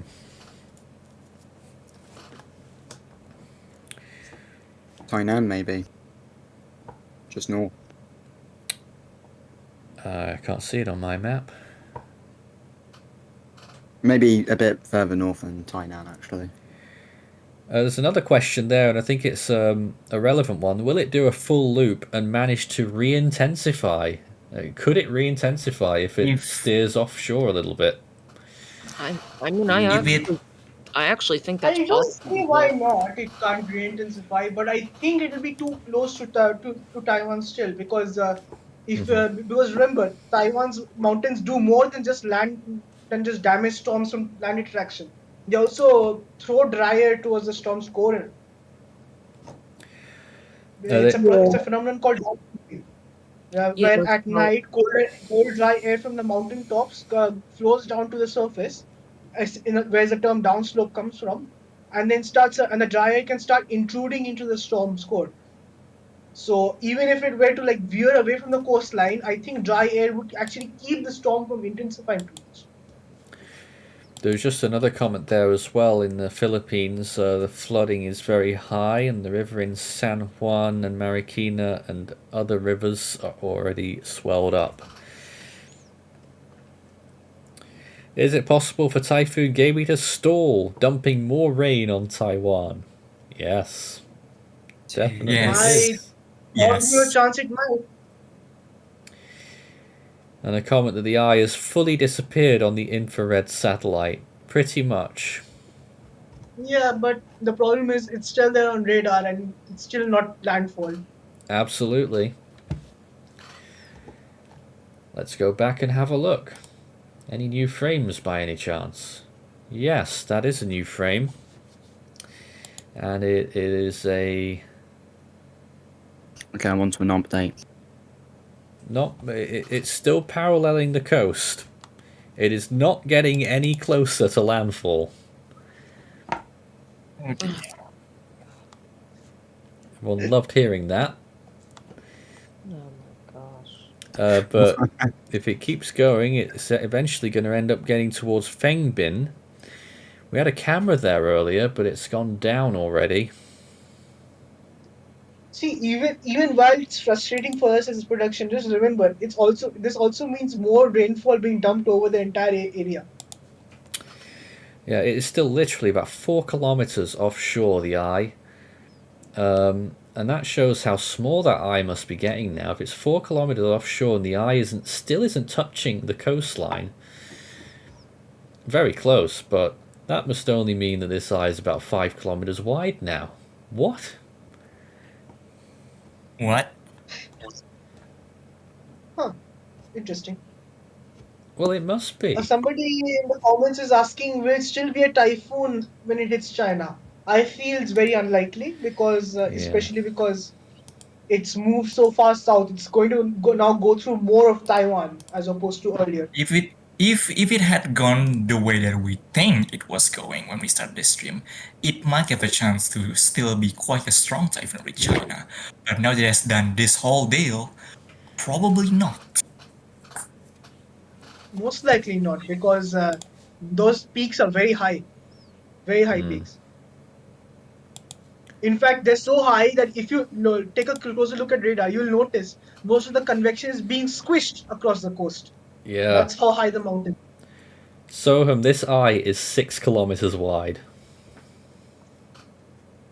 I'm not sure what's driving the sudden increase in eye size. I'll have to look into it. No, it's decreasing. Oh, decreasing. In that case, it's probably. I have to check again. Hold on. 6 kilometers wide. That's nothing. That's being generous, by the way. It might be 5. Oh, I think this is just plain land interaction dealing damage to the eye structure. It is. Viewpoint again from Hualien City that we've been looking at quite a lot today, and it of course is still looking like a very wet picture, but it doesn't look as crazy as it did earlier. There's still some strong winds there, but it looks like Hualien City is calming down a bit. So, Nope, seemingly on cue. I just found some dramatic video shot earlier, apparently from Hualien City. Now, I'm not particularly sure of its authenticity, but I think this could showcase how strong the wind is back a few hours ago. oh wow, I don't doubt that it was from the really. beginning again. I don't doubt that it was really strong there earlier, and that camera didn't really do it justice because it's quite sheltered. So there's a viewpoint. Wow. Damn, there was someone in there. Somehow the car is still the car is still drivable after that. I thought it wouldn't, but What was that? A sheet so of metal? yeah, sheet of metal from the roofing up The here. roof. That seems to have been dislodged. Damn. If you see here from the beginning again, Yeah, look at that. it's literally the roof. So And- yeah, a showcase of the power of the storm earlier. That could have killed someone. If someone was in the back Hmm. seat, back right seat there. Yeah, a bit of fortune perhaps for this guy. That shows the fury of the storm. That's crazy.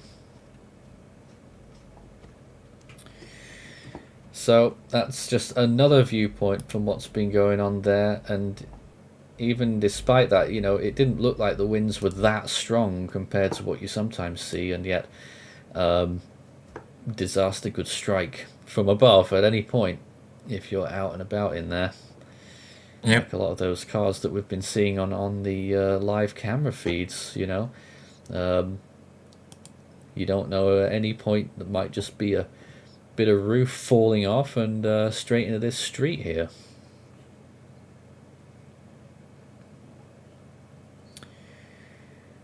So everyone's got no idea what's going on.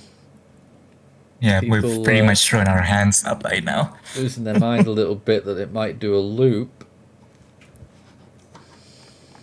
It might not do a loop.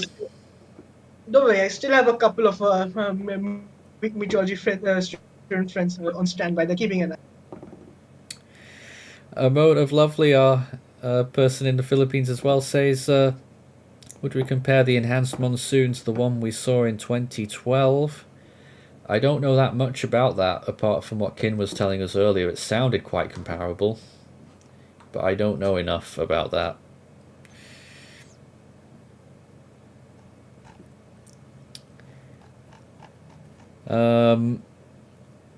Wait. And would we Wait a minute, is that compare... a taxi? The heck? Huh? What was that? Yeah, yes, I'm watching the stream at the same time. It's a bit behind, and in the Hualien City cam that you have a taxi just went by, which is kind of amusing considering the situation right now. Well, you know, I'm not surprised to see that. To be honest, conditions have improved enough. I guess that you cannot drive cars about.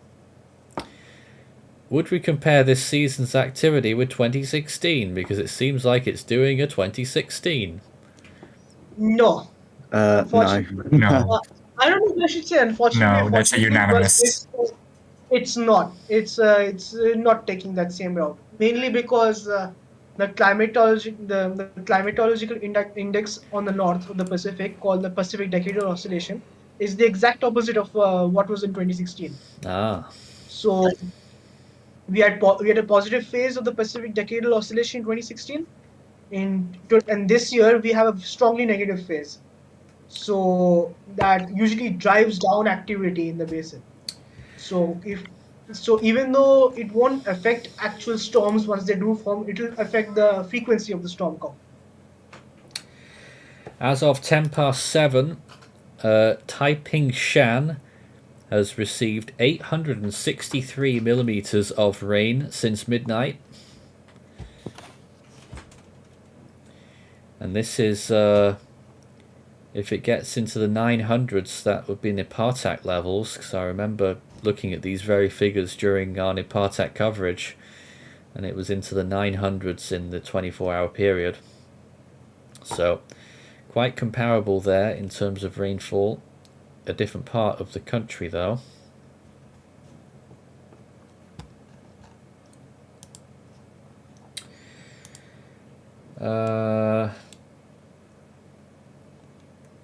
Just going to see if there's any other info right now. Let's see if there's a new radar frame then.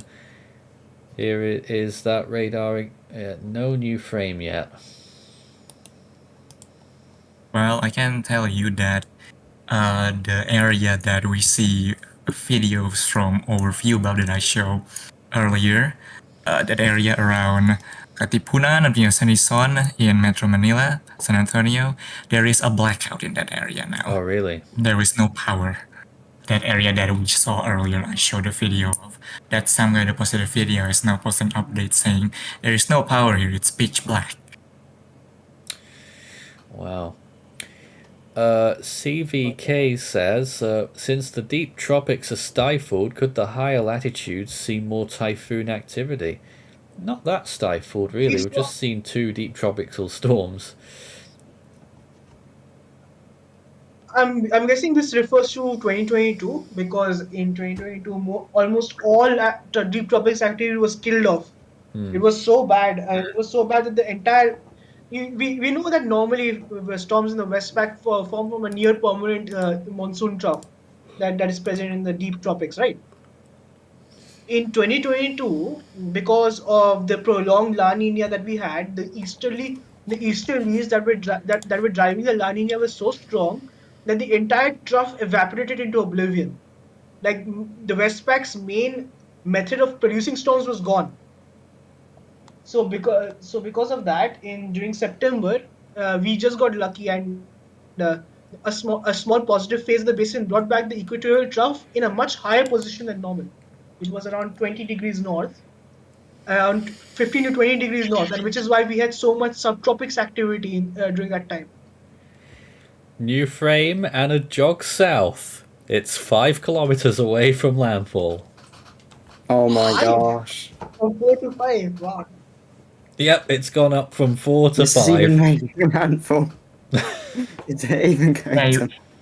At This this rate, storm it's is going to be literally 2 more tearing up. hours. At this rate, it will be 2 more hours. Yeah. Never mind, it won't be a landfall update, it'll be a scrape update. I have no idea. How much storm surge will there be in Hualien? It's probably If this still starts veering, pummeling in there now. you will change it. If this starts veering east now, you will change the title of the live stream from Landfall Update to Live Update. Oh, probably. What do you reckon storm surge will be along the coastline, Soham? Hard to say, mainly because of how high and steep the coastline is. Any storm surge will be likely attenuated by the steep coast. But how much do you typically expect for a Cat 4? And even then, high in Cat 4 at least. Typically like 15, 20 feet. Yeah, usually. And then also you also have to factor in high tide, low tide. I'm not sure what tide cycle gosh. you're in. Yeah, I don't know. You know what it's actually reminding me of? It's reminding me of Hinamnor, but closer to land. Oh, that's actually, yeah. Hinam was weird because we had a clear reason for why Hinamnon was doing what was doing. Like the subtropical ridge that was driving the storm had gotten far stronger, and so it started dipping further and further south. And then it became a Cat 5, and then its own environment started overriding the ridge, and therefore it just suddenly turned north. In this case, what makes this different from Hinam Nor is that it's land, it's interaction with land that's doing this turning. Lovely. But because of that, surely it can't last, right? And here's the thing: I just got hold of a graphic that's showing just how extreme this turn has been. I'll just post it in a little bit. Like, give Well, yeah, right now it has moved um, about 75 kilometers off course, as it were, which is more than any other major typhoon off the coast of Taiwan.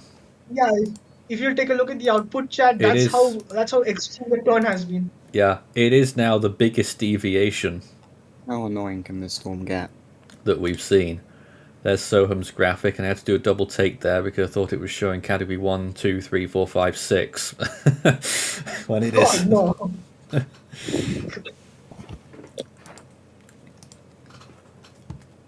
So that's how the storm has progressed there.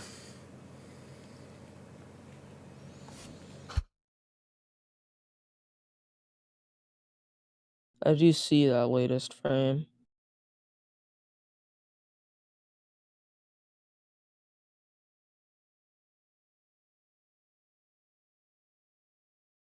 Even then, I can at least tell you that even though it's moving southwards, winds-wise, it's taking a major hit.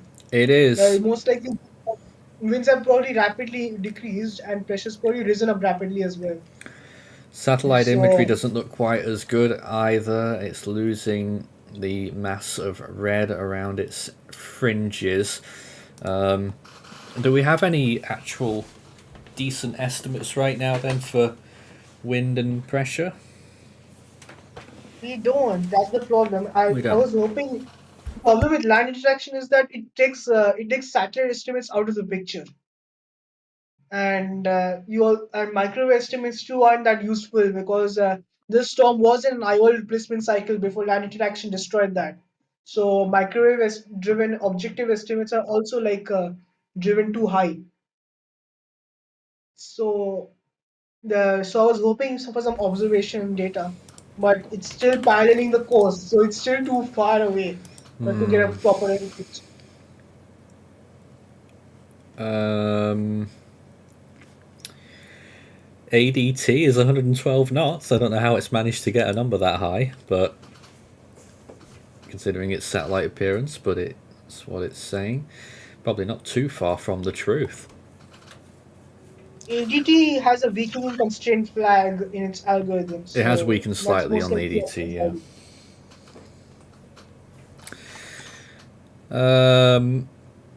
Well, let's see if we take a look back at some of our cameras then. Taipei looking very nice with its city lights there.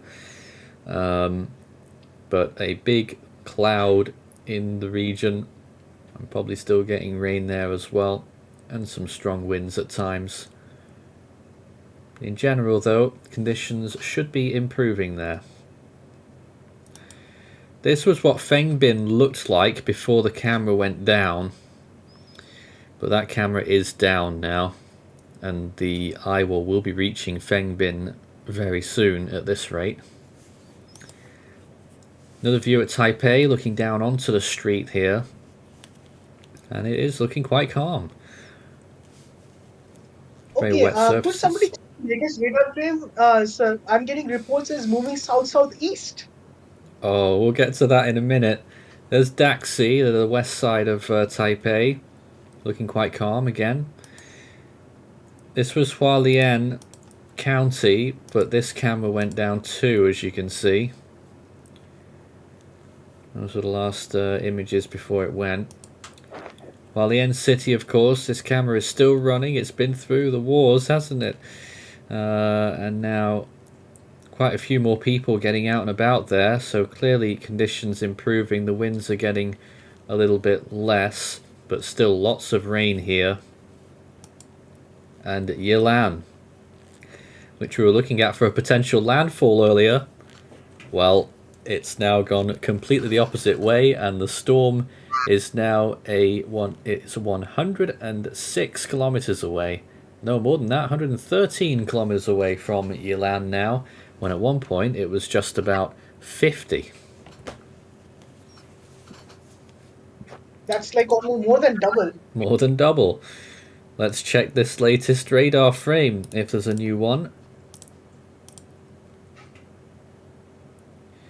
Maybe they're basing it off that latest frame that we saw there. To me, it looks more south, that. But the next frame is going to be very telling. Is it going to do the U-turn?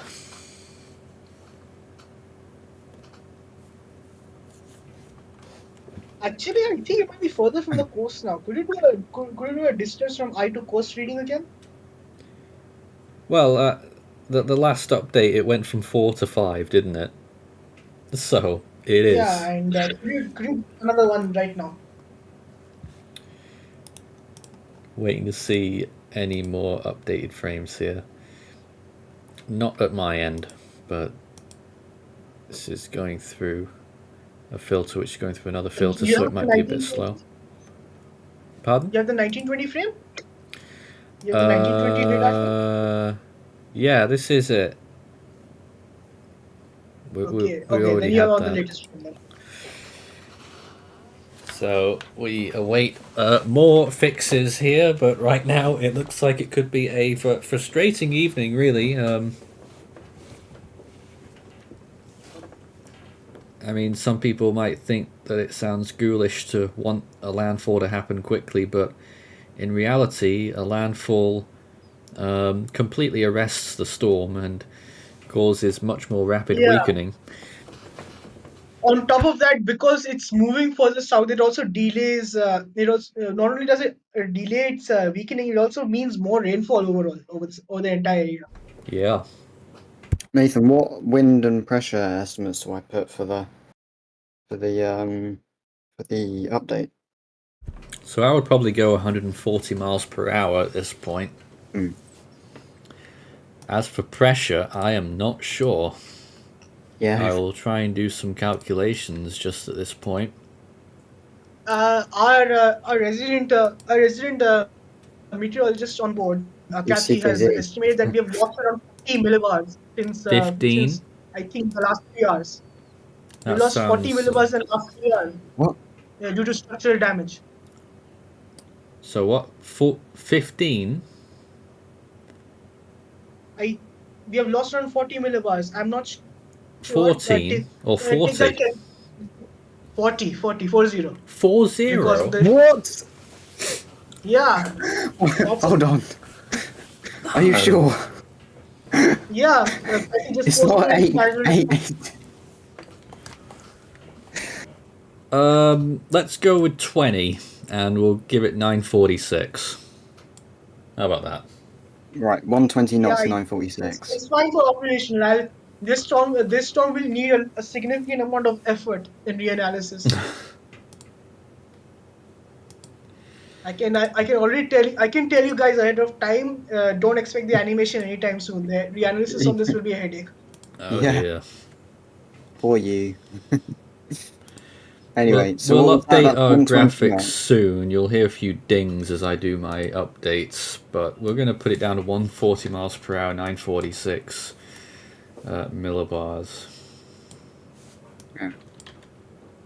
946. Okay, thanks. Ah.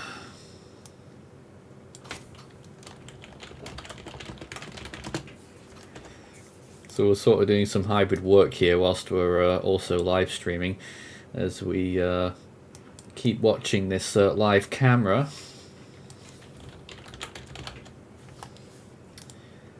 But that's what we're going to be running with at this point.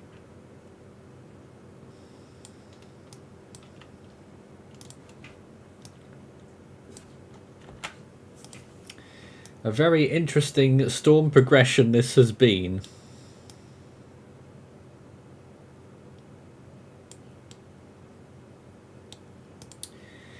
You're watching Force 13's live coverage of this major event that's going on right now, where the storm is paralleling the coast, and it's not just a fleeting feature, it's something that's been going on now for a couple of hours.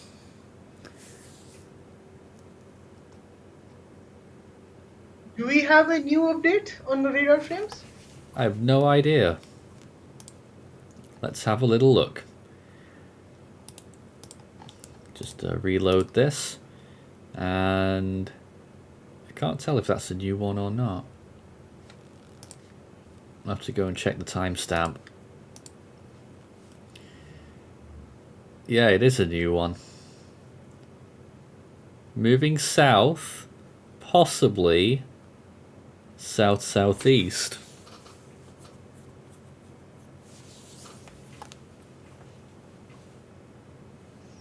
Is it going south-southeast? I think it is. Oh no. No more, please.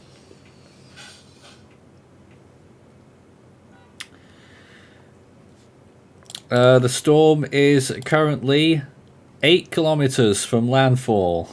Oh my gosh. It is Yeah, in reverse. Let's just Okay, hope it's time to this change the somehow- title of this live stream. Let's just hope this somehow means that it's gonna go away from Taiwan and not come back, but Well, it is. It's coming back. yeah. It's coming back. If you've seen prior tracks like this, it's coming. I know. 36 kilometers from Fengbin. And I'm just filling out this stuff for my bottom bar as I relay this to everyone. And from Taipei, it is 140 kilometers. At the start of this stream, listed at 106. Remarkable turn of events that have happened here, and it cannot be ignored any longer. This storm has not just taken a jog south, it has turned south and sustained it for nearly 3 hours now.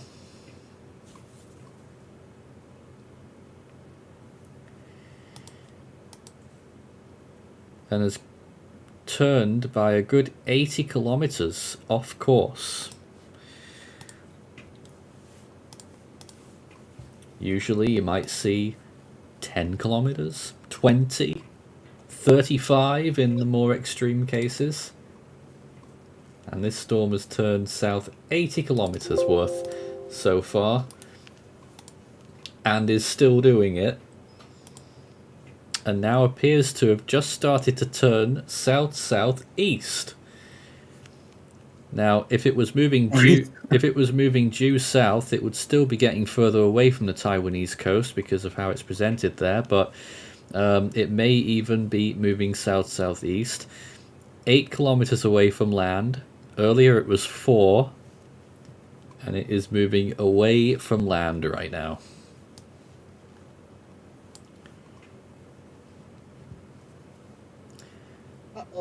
There it is. Okay, my bot was crashing. Hold on. What is wrong with this storm? The A ice common- is like contracting a lot. But it's holding. I'm not surprised. The storm's gamey. A comment, could it reorganize and re-intensify, and what does it mean for Taiwan? Is there going to be more flooding and wind damage? We've already covered if it's going to intensify or not by highlighting that downsloping will probably hold it back from intensifying too much. In fact, I think it might cause it to weaken. I think if this does execute a loop, we'll most likely see a far weaker landfall than we were expecting, like maybe like 3 hours back. Is it even 3 hours back anymore? 6 hours. Sorry, what's that? If this does loop, we'll most likely see a far weaker storm making landfall. Usually the case.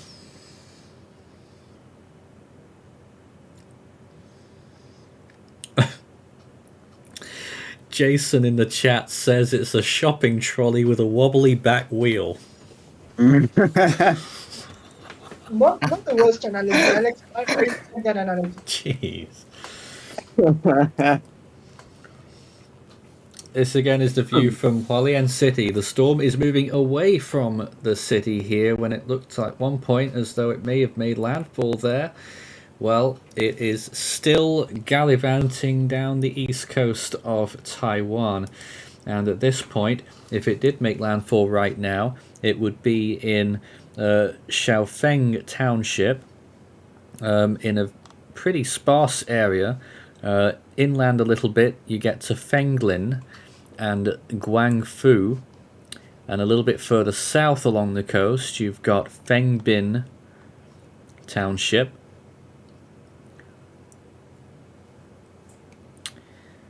In general, these are smaller towns and villages now, between Hualien and Taitung. It is a generally sparse area. So what we're really saying is that this is becoming a, from wind perspective, a better case scenario for areas that less populated that will be getting impacted here, but it could still, and is probably going to mean bad news for heavy rainfall, and lots of it, as we've already seen. Rainfall is going to be the biggest factor of this storm, with up to 1,500 millimeters possible over the central mountains. That ding means that we've updated our editor. Do we have a new radar frame? Yeah, I would be surprised so quick, but let's have a look. No.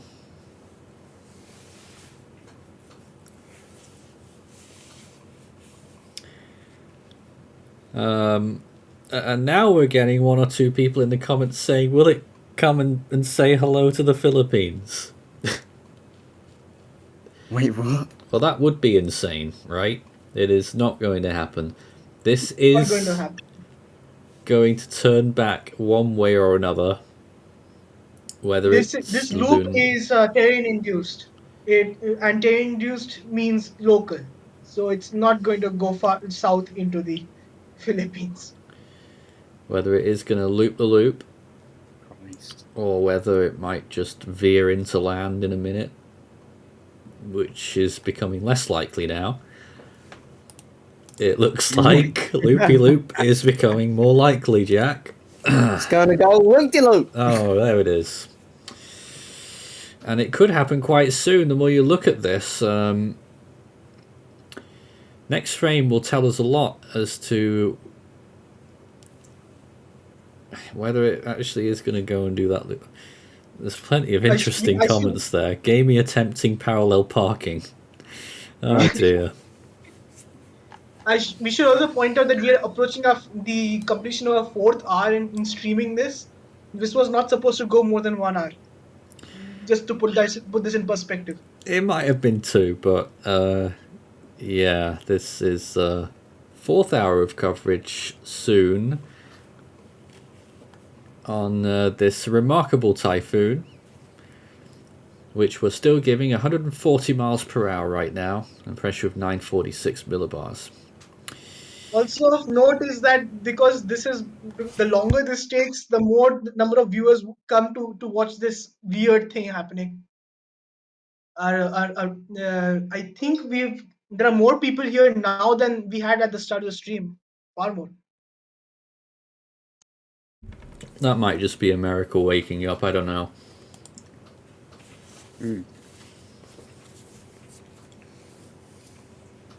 A lot of activity right now in Hualien City still. Lots of rain, but it is mainly rain, it looks like at this point, more than wind. If you were watching the stream earlier, we saw small articles, items being thrown around on the street here.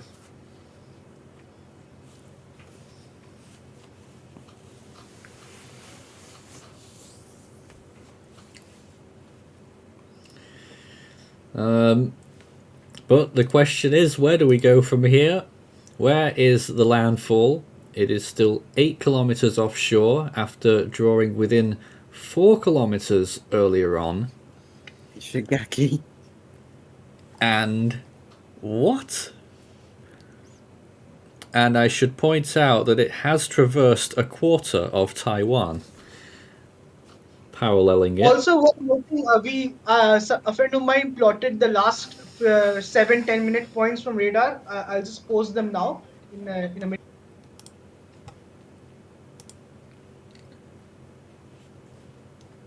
All right.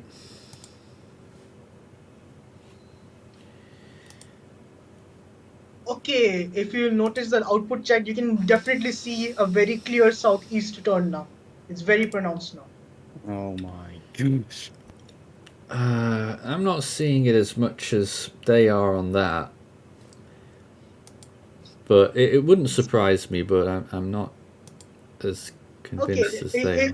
I can understand that. Let's if we want, we can still wait for like a couple more radar frames to like confirm this. Yeah, it wouldn't surprise me, but I'm still yet to see that much of a turn.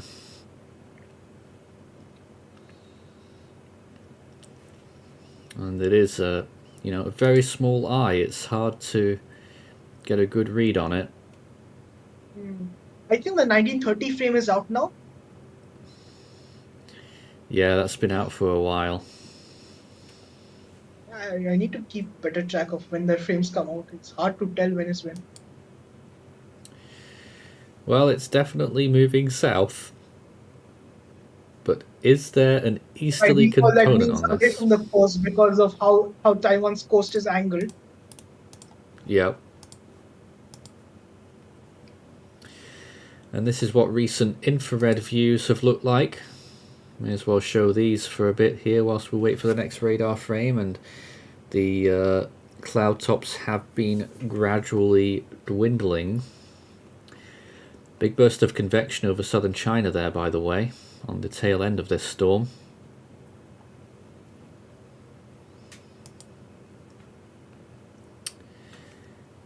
But everyone really is watching this frame by frame.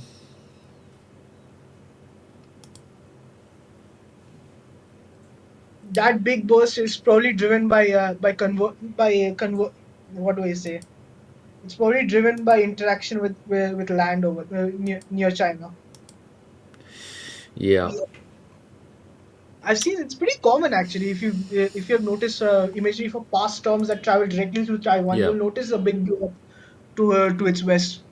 Where are we up to with wind shear now? Wind shear is pretty low actually. It was supposed to stay low until like later today or tomorrow. Later today or tomorrow.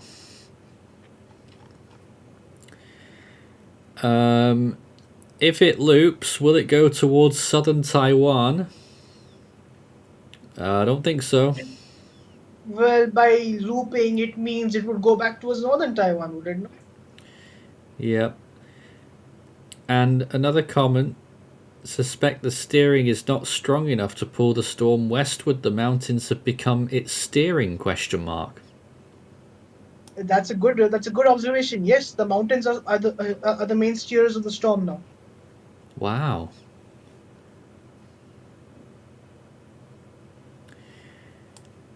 And I'm pretty sure that the mountains stay high all the way through there. There's no gaps.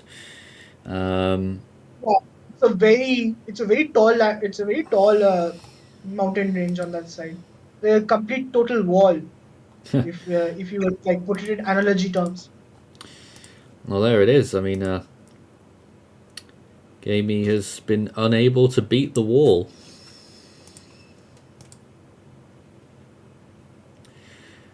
Do you think this would have happened anyway if it had a larger eye? I'm not Sure, because it's not consistent. Like storms that veer more towards the north, I've mostly seen this happen with storms that have rapidly intensified and gone into an eyewall replacement cycle near Taiwan, like more towards the center of the what do we call it? More towards the center of the island. The storms that were like at the northern periphery or the southern periphery have mostly gone through fine. So because Gamey like went through the brunt of the mountains, I think this is why it's being forced in this in this loop style track. Like remember, if you remember Koini from last year, if you remember that storm, it went to the southern periphery of the Taiwan island, Uh, and it barely and those mountains barely did anything to it.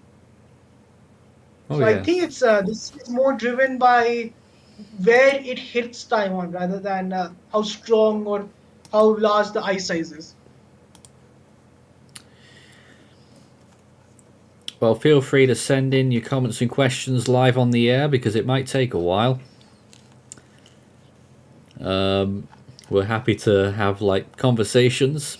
Can we comment about the upper level low yesterday on the southwestern, I assume the southwestern part of Taiwan?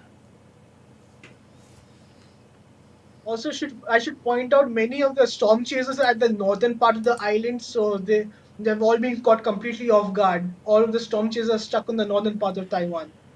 Ah, well, it certainly has done that.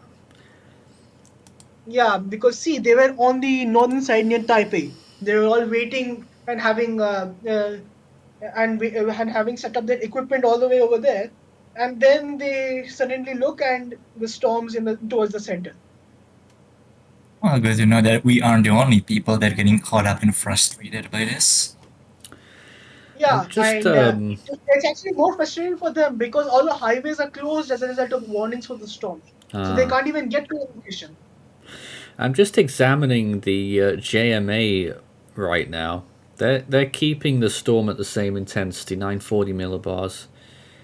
They're still forecasting it to move from its current position almost opposite where it's going, north-northwest, and to still reach the northwest coast of Taiwan. That is simply not happening. Yeah, this current trend, it might not even happen at all. I We are still waiting for it though. This forecast is simply not going to happen. Look at this. Ugh, That was the this. last position estimate there. It's already wrong because the storm's about 40 kilometers further south now, and it was expected to go to the northwestern part of Taiwan. It ain't doing that. It's probably going to go through the central part of Taiwan now.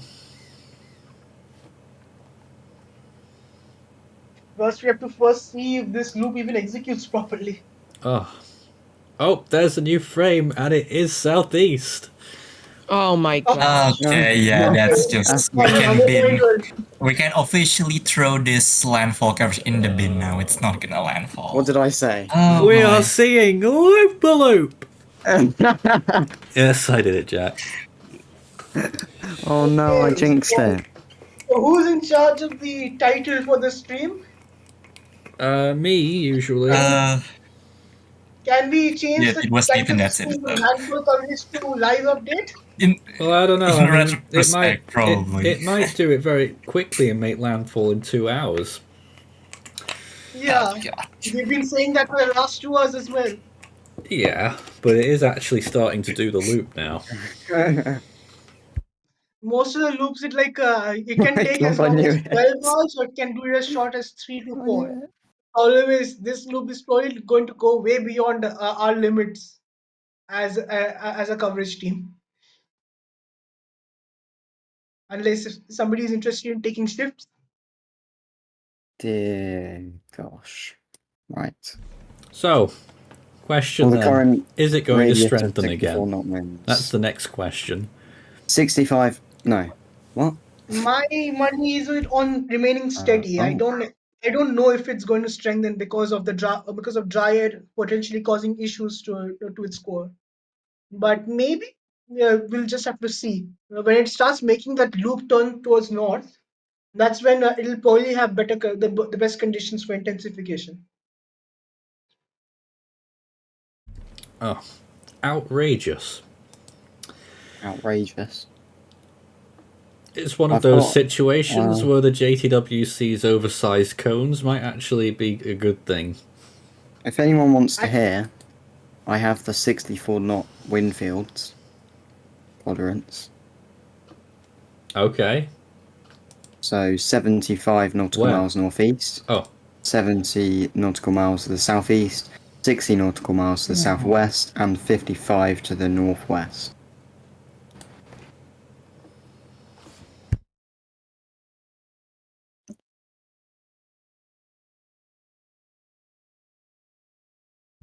so how are you feeling right now, Farhan?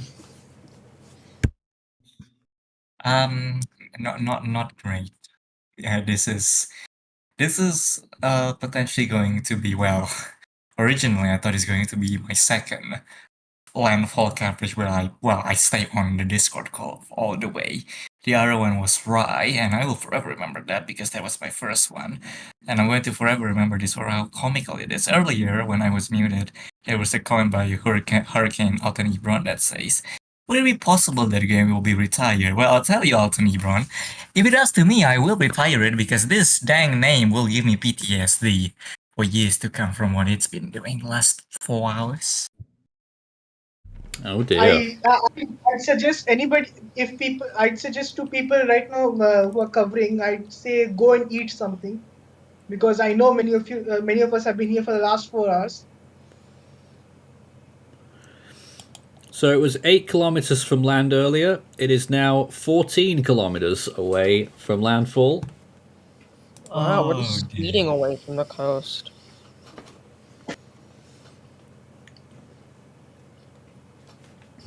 So how about that?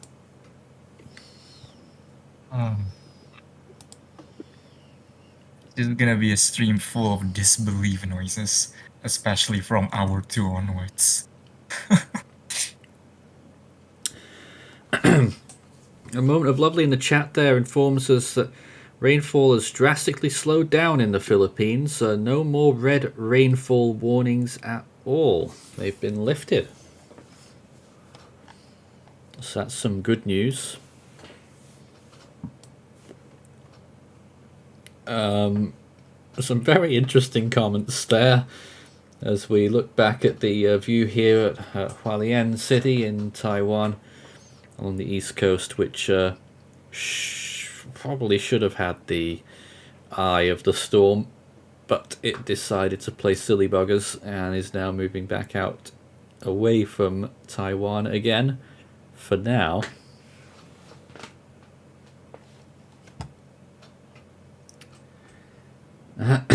So crazy times we have here. Yeah, this kind of reminds me, Nathan, of during the first stream yesterday when it was just me and you remark of, well, I think it was actually in response to a comment about it being like barrel again, and I think I specifically said that we should never rule everything out because there is chances, or always chance of storm throwing out rules and convention out the window. That is a very prophetic statement now, isn't it? This storm's track is going to look so. Who Thing knows? is, It might though, be. It might become Karina. But the thing is, if Gaemi reached Category 5 status, it wouldn't be as much of an anomaly as Beryl was.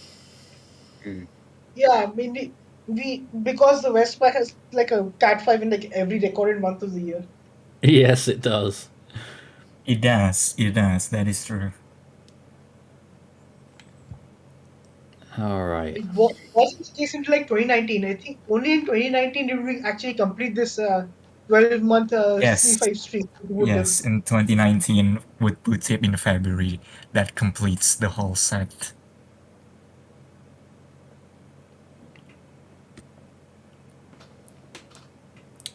Taipei looking colourful tonight. Normally in the Westpac. Pardon? Maybe I'm not sure what would count as a barrel type anomaly in the Westpac. Yeah, what would count as a barrel type anomaly? C5 to Japan? Probably. Well, not officially, because Vera officially did that, even though it was nowhere near Cat 5 at landfall. Maybe if Ida 1945 had its 868 millibar pressure, Uh-huh. 865 verified.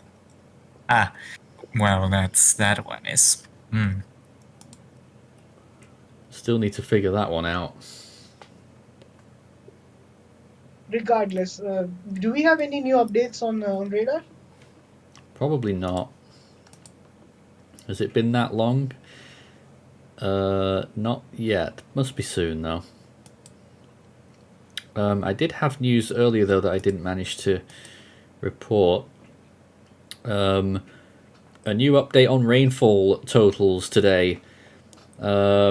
Taiping Shan up to 892 millimeters now. Sui Fenghu or Kui Fenghu 736. Jin Yue Guo Xiao 611. Wuta 597. Zhanglin 543. There are now 1, 2, 3, 4, 5, 6, 7, 8. Was that 8? 8 stations that have reached 500 millimeters today. And we have had 84 stations that have now reached 250 millimeters today. So the rain continues and is a big problem in Taiwan now. That's as of 7:50 p.m. that info that I've just relayed. As we enter another hour of coverage. Rio said the chat is becoming mean to Typhoon Gaemi. They are a little bit, aren't they? Well, Or it's Typhoon just Gaemi. it's a non-living thing. They can be as mean as they want. And is it going to strengthen to Category 5 strength after the loop? Now that would be barrel-esque. Unlikely. You have a greater chance of winning a lottery. That would be a barrel level event, I think.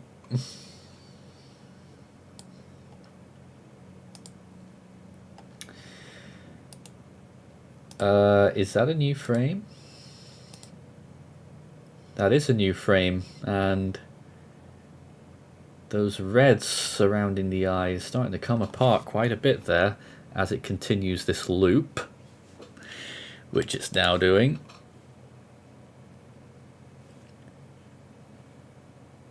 And we're just going to try and get a position out of that radar image.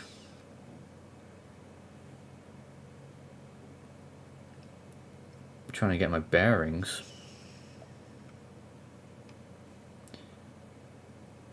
Oh, it's not far from Feng Bin already. It's already down there. So it is now 17 kilometers away from land.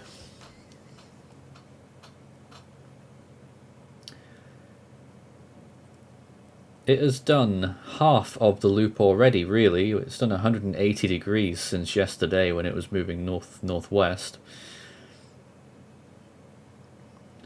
But right now, it is moving southeast, everyone. Oh my god. Yeah, a bit like that.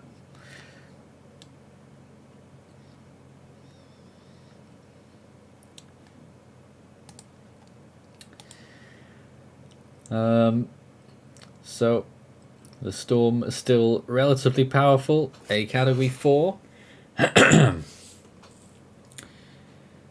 And we gave it 140 miles per hour, the latest update 946 millibars. A storm that has weakened substantially, but it is still a Category 4, goes to show how strong it was Now earlier. moving away from Taiwan. And now moving away from land. Notable degradation of the reflectivity signatures in the eye wall, actually.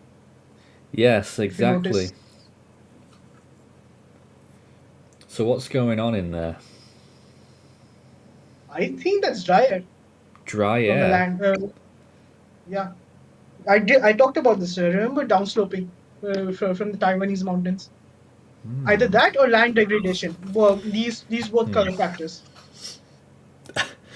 Just for some reason, that comment made me laugh. Gamey prank weather forecaster 2. Oh. Yes. You've been pranked. You've been My pranked. dad can make jokes though. Yeah, alright. Well, this again is the view from Hualien City, which is still the closest camera that's operational to the centre of the typhoon. And you can see here, once again, it's now looking like a pretty average rainy day or night. Still lots of water being dropped from that pipe. But in general, things have calmed down a fair bit here. Still some gusty winds. But they, at one point, were in the eye wall, and now they're well out of it. With this storm moving southeast, away from Taiwan right now, possibly east-southeast. We might be able to confirm that next update. And what will happen next? Very violent job. That's a very violent switch in direction. It's a what? A very violent switch in direction. Yes. It certainly is. We'll keep watching and see what happens next here. But particularly Hualien City, watch out though. I reckon it could come back for round 2.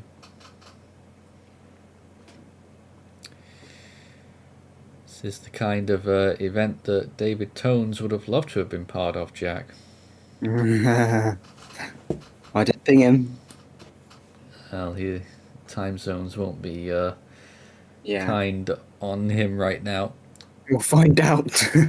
But time zones are making it more kind for him because the longer we wait, the more time he gets, and therefore he can come. What warnings are currently in place? Please, no. Typhoon warning for the whole of Taiwan. Yeah.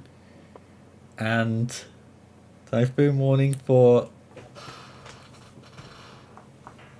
Yonaguni and Ishigaki.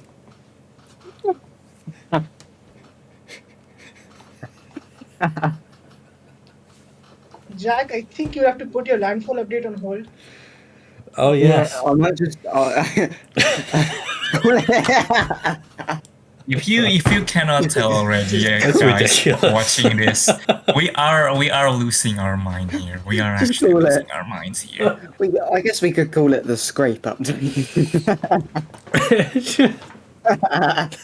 We are actually losing our minds. It Here. just Sorry, but it just set me off when who was it?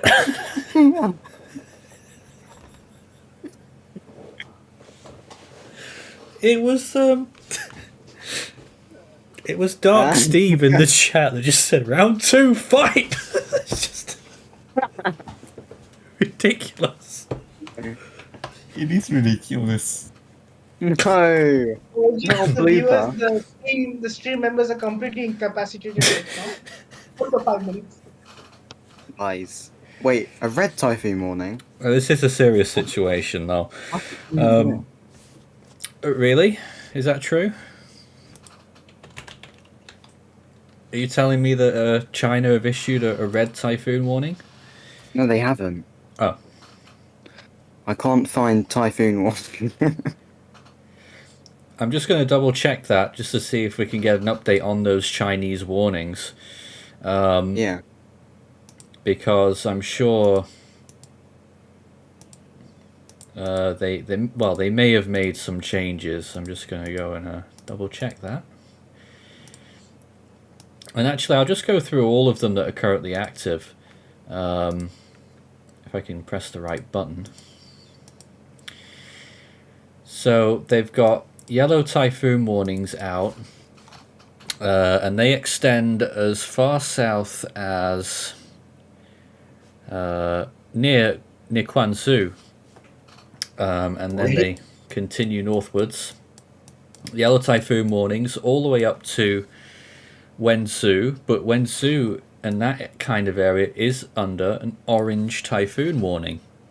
way up there for no apparent reason anymore, because it certainly looks like that the storm is going to make its final landfall probably south of Futsu, which is under a yellow warning. So they're going to have to do something about those typhoon warnings soon in China, because it doesn't look like it's going to go according to their expectations.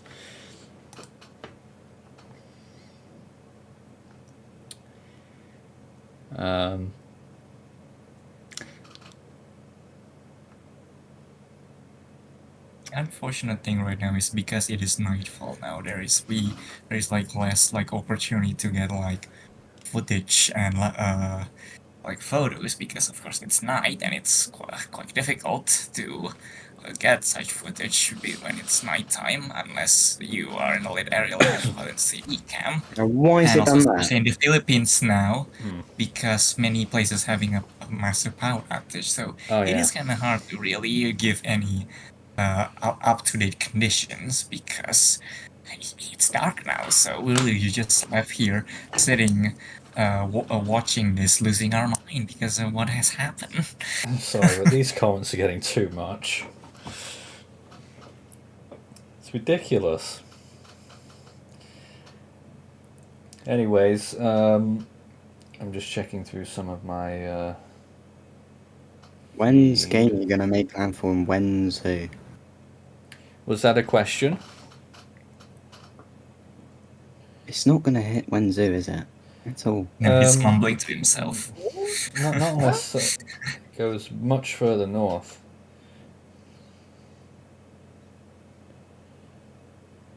But who knows?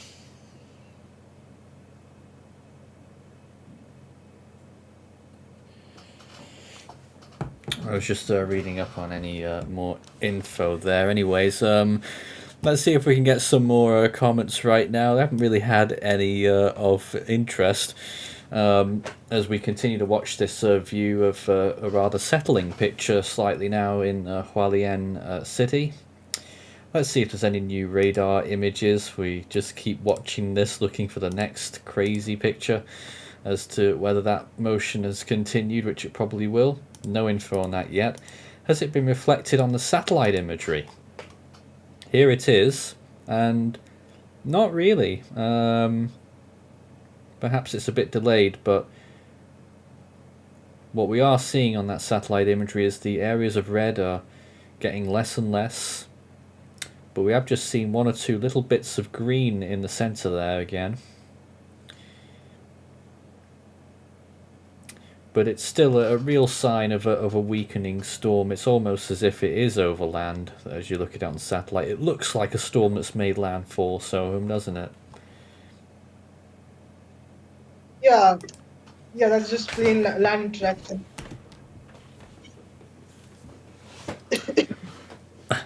How would we feel if Gaemi did 2 loops? Sinlaku I did. don't know about you.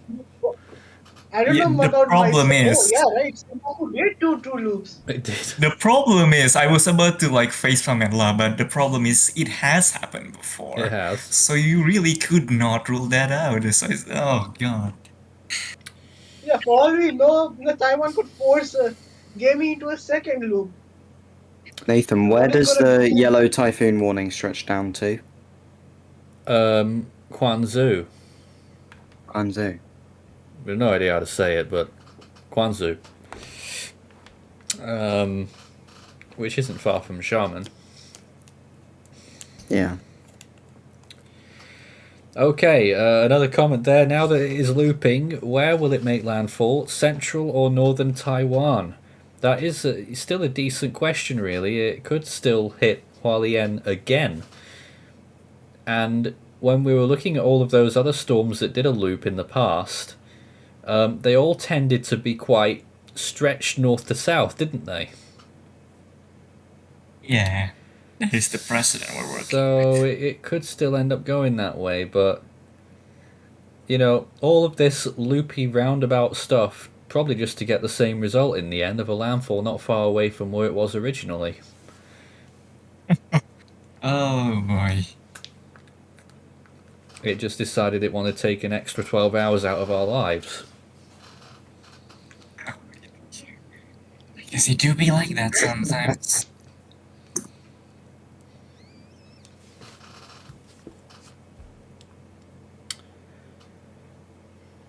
I don't know.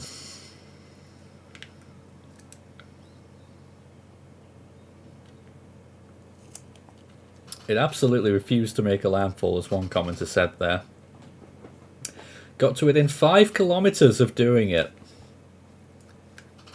4 kilometers of doing it, actually. And now how far are we? 17 on the last 17. image, and it's going to get higher Didn't in you a say minute. 3 kilometers? I think it No, was 4. 4. 4.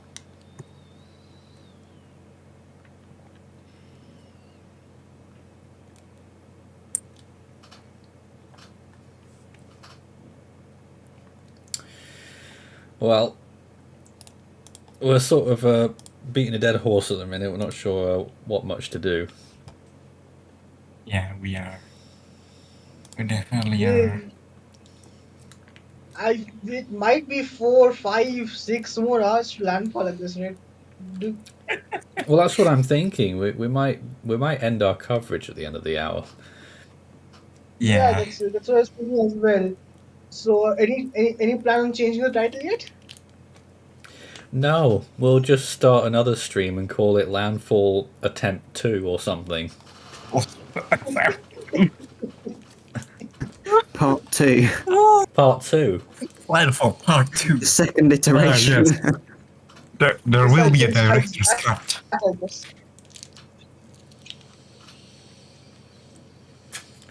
But this Oh my is God. looking quite nice actually at Taipei now.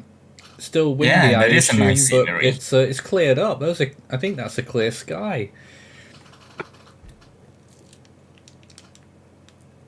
I don't know if it is or not, but it looks like. Yeah, you can possibly see up to the sky. Yeah. Cloud tops are Definitely. quite low in the area.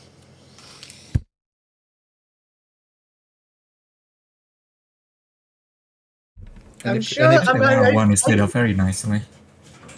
I don't think that the storm chasers are going to be very happy with the storm by the end of the day. And if this happened a long time ago, before established communications and whatever, and obviously before satellites and radar, people in Taipei would be thinking that, well, that's it, the storm's gone. And Yeah, then the that very is- next day. It is the good thing with the proliferation of mass media, especially social media. Well, radar and satellite as well.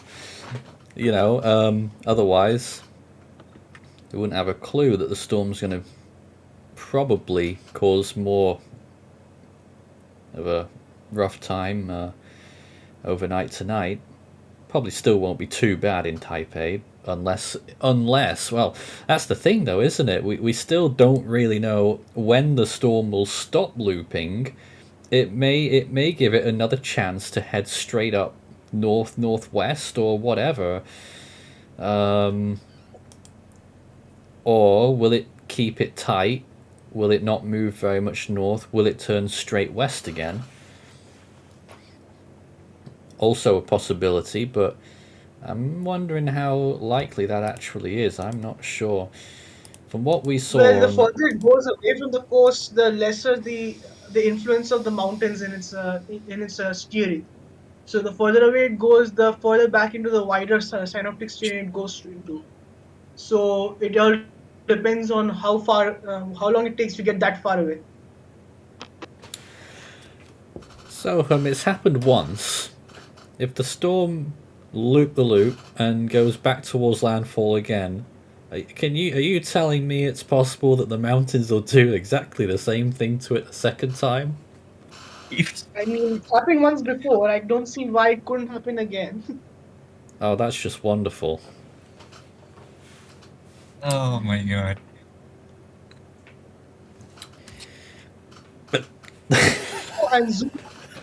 and Zoom has on Twitter has released a video showing the complete deviation from JTWC's track. And Oh wow. the correct. I'll just send it. Any more of that, Dark Steve, and you're banned. Gaemi is What? like a wife driving while drunk. That just made me laugh again. Well- It's Dark Steve 2 up now. Anyway, Yeah, look at that. all right, what are Yeah, we I looking just at? posted the video. Take a look at it. Just a second. We're going to try and get this loaded. This is what they're talking about. What happened and what didn't happen. That's how it went. Goodness me. Incredible. One of the This is biggest probably the most deviations extreme case we've ever of seen. deviation we have seen in a while. Absolutely. Dear God, that is just something. Oh boy.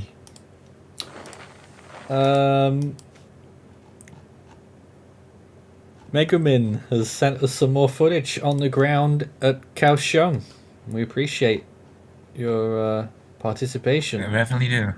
Here's some more shots from what's going on in Kaohsiung City. And the winds are quite strong there.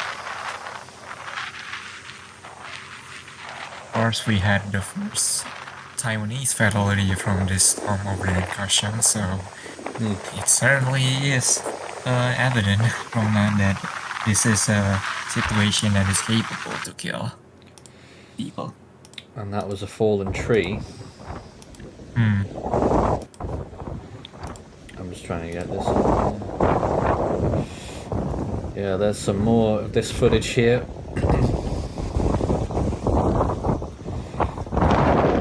Definitely strong winds. And this is on the southwest side of the island.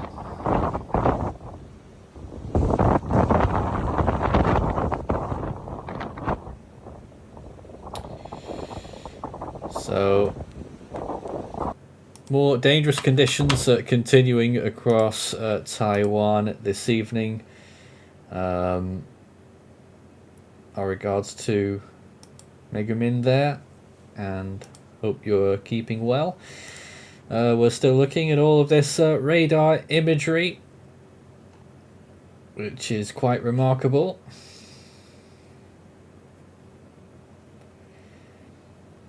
And I believe ATCF has just updated and has put it down to Cat 3. Ooh, Bam. wow, that's low. Which I find a bit shocking. 125 miles per hour, 941 millibars.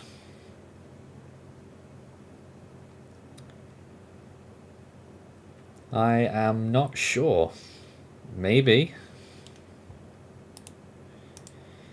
That is what the automated system US Navy is currently depicting of this storm now. 110 knots. Back to that live shot in Hualien City where it is still raining heavily. We'll be keeping an eye on the... Joint Typhoon Warning Center's 12Z ATCF estimate is out. Yeah, we just mentioned it, so what are your thoughts on it? It's fine. The pressure's fine. Winds, I don't know. I have no idea what the Bit winds are now. surprising that it's gone down so much, but then again, they have underestimated it the whole time.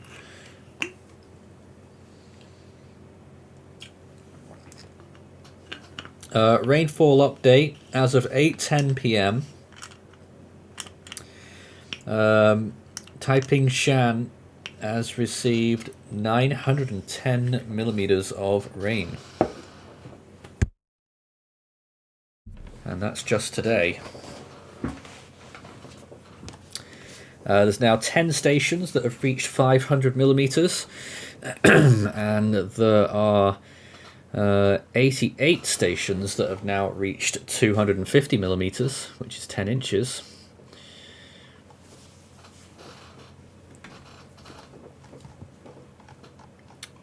But the highest there are getting up towards 40 inches, 36.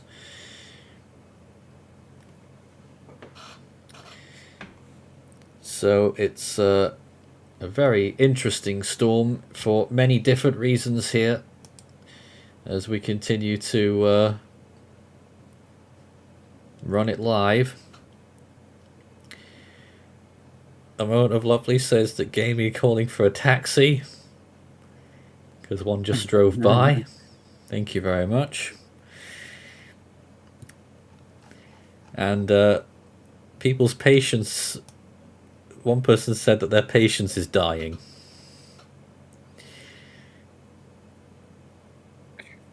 I don't blame Well, them.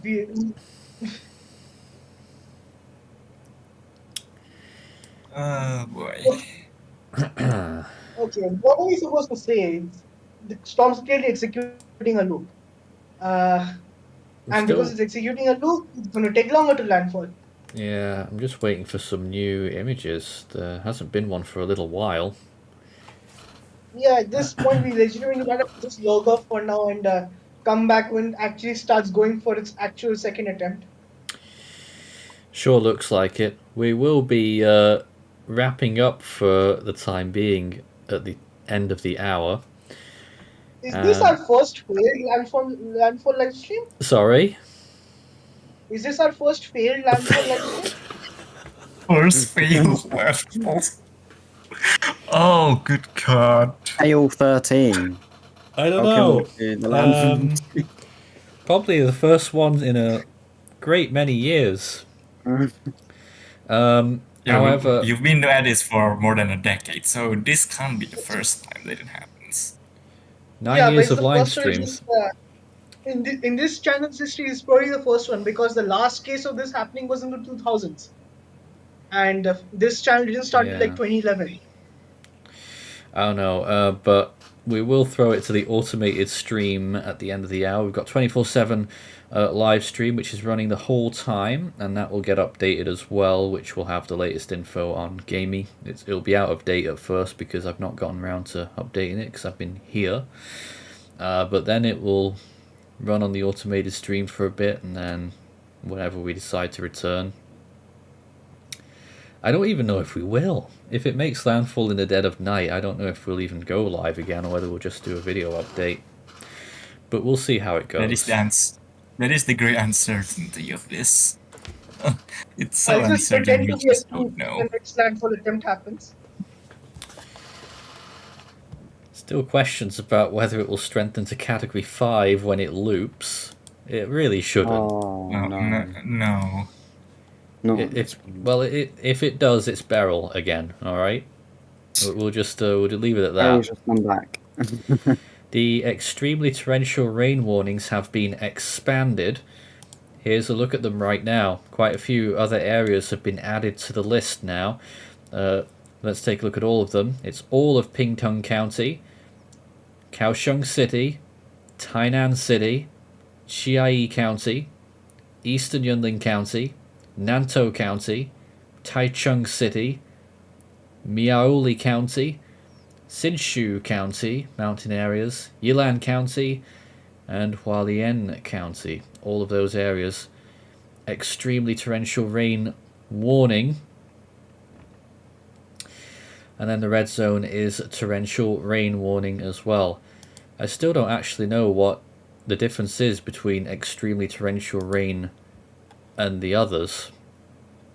It's extremely torrential. Yeah, but descriptions. There's the descriptions. So extremely torrential rain, they expect 24-hour accumulated rainfall to exceed 500 millimeters. That's what it means. So all those pink areas expecting 500 millimeters of rain in 24 hours, which is a lot, and that's why it is colored that way, I suppose, and is the highest level of their rainfall warnings. So lots and lots of rain, all because of this storm right now, which is still near the coast but is turning around and going home. It's probably not that important, but the latest JTWC update means that Typhoon Gaemi now has double-digit ace. Okay. Wow, that's a neat fact.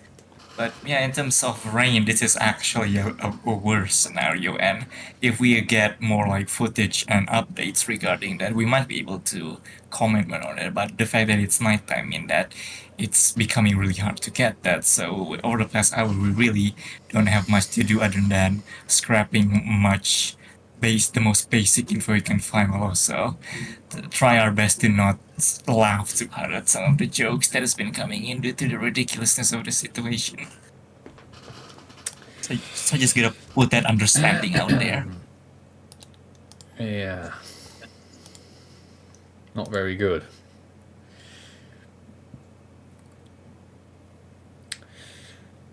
That core that we've been looking at has been gradually weakening. Latest ATCF indicates that it may be down to Category 3 status. I still don't know how I feel about that. To tell It's a anyway bit that much. like, On and we don't satellite... have any way to like. What's that? We don't have any way to like confirm this either. No. It may be right. You look at satellite here, it is decomposing quite a bit. Radar obviously doesn't look as good as it did earlier. So I think I could possibly get behind that update. Borderline Cat 4 Hey, and pressure 940s. You gave 946. It may be higher than that. It's quite a small core. But then to counteract that, Soam, you were talking about the environmental pressures earlier being low.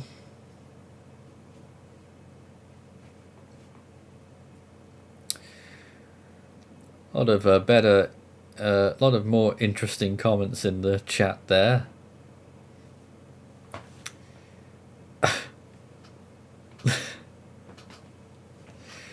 There's one more interesting comment there saying that it's trying to be Sarah 1989. Well, I mean, a little bit. That was an extreme example too. I think the Sarah in I reverse. think example. Actually, give me a second. Let me just do a couple of look arounds. I'll get back. Okay. Sarah in reverse, if anything. Oh, there's a new frame. Oh, Soham, you want to see this? The eye wall has really fallen ill by the looks of that. I'm a little behind, so give me a second. And it is still moving southeast.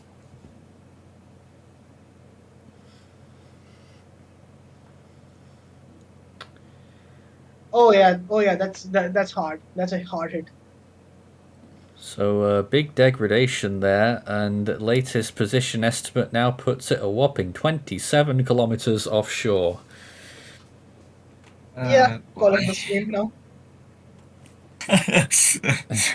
We'll just throw our hands up at this point. 27 Okay, it's not kilometers high. offshore. It's 50 kilometers from Hualien, 30 kilometers from Fengbin, 164 kilometers now from Taipei, when at one point it was only about, I think it was 80, I think.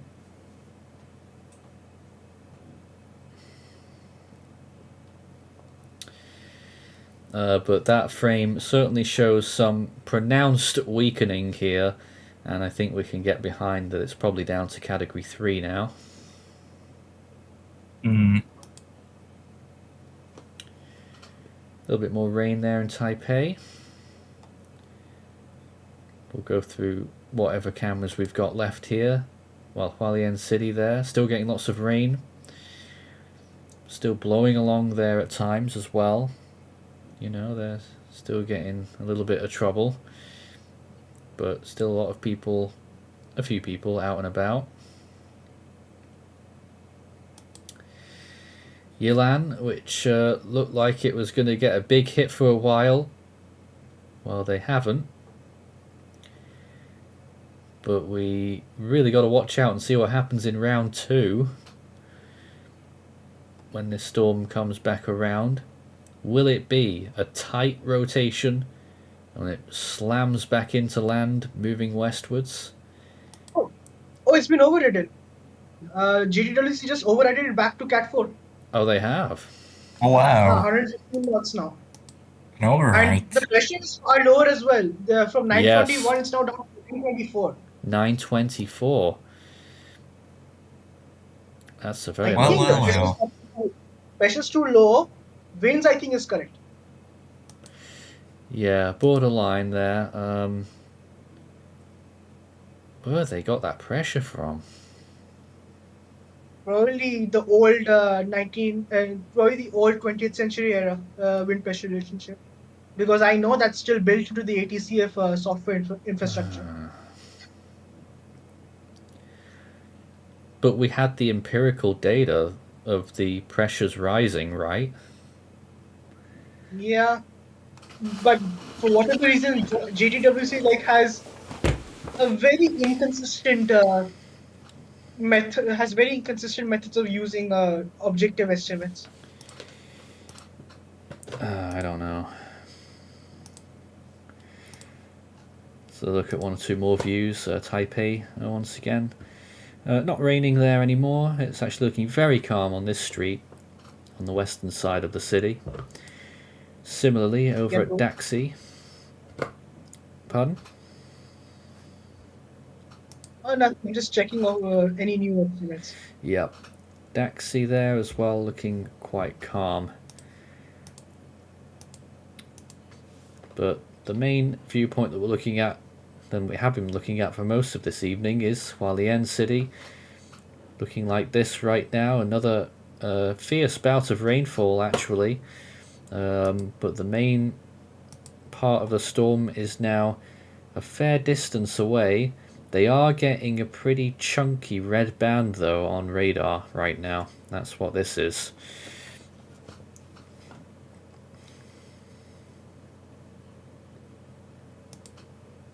In fact, it is the strongest part of the storm that's not in the eye wall. So that's what they're getting hit by right now.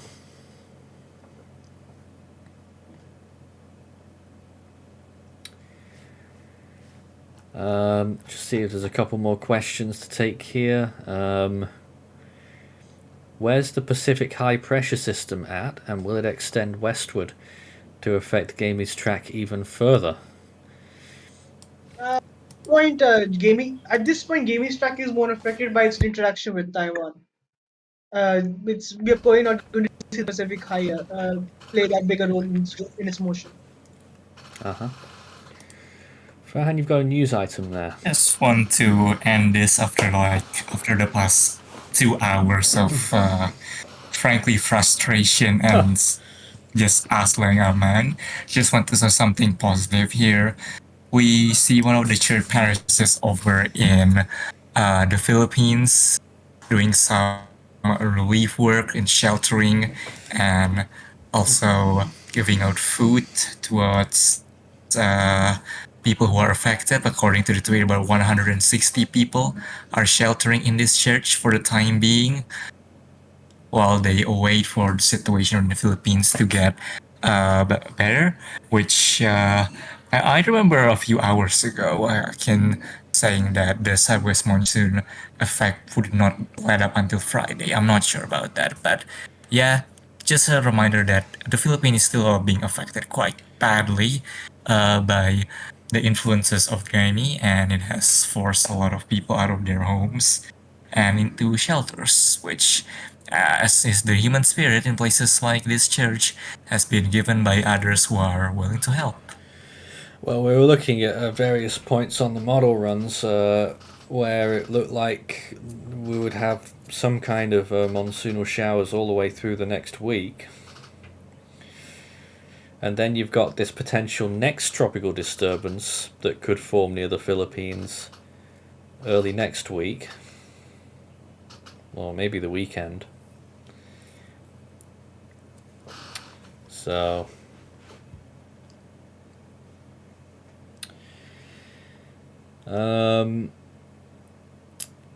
Cyclone Epic says, what effect will the southwest airstream, which is enhanced by Gaemi, what effect will that have on Hong Kong? Well, there have been some big bursts not far away from Hong Kong in the last few hours. Haven't quite reached there yet, I don't think. But there are some storms actually heading your way, possibly. Yeah, Hong Kong might get a little bit of a drenching tonight if that keeps up.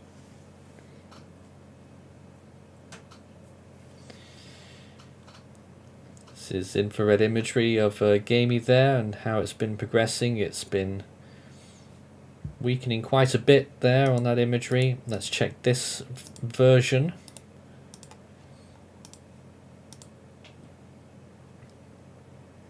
Still trying to hold on there in the inner side, but it looks like it's getting quite a bit more disorganized, and in fact those latest upper level views show it's becoming quite fragmented, and I forget the term, but not looking great. Once again, latest radar shows a significant degradation in that last frame. The next one will be even more interesting to look at, I think, whenever that comes in. First of all, which direction it's moving, and then whether it looks even weaker. But obviously this is still a powerful typhoon.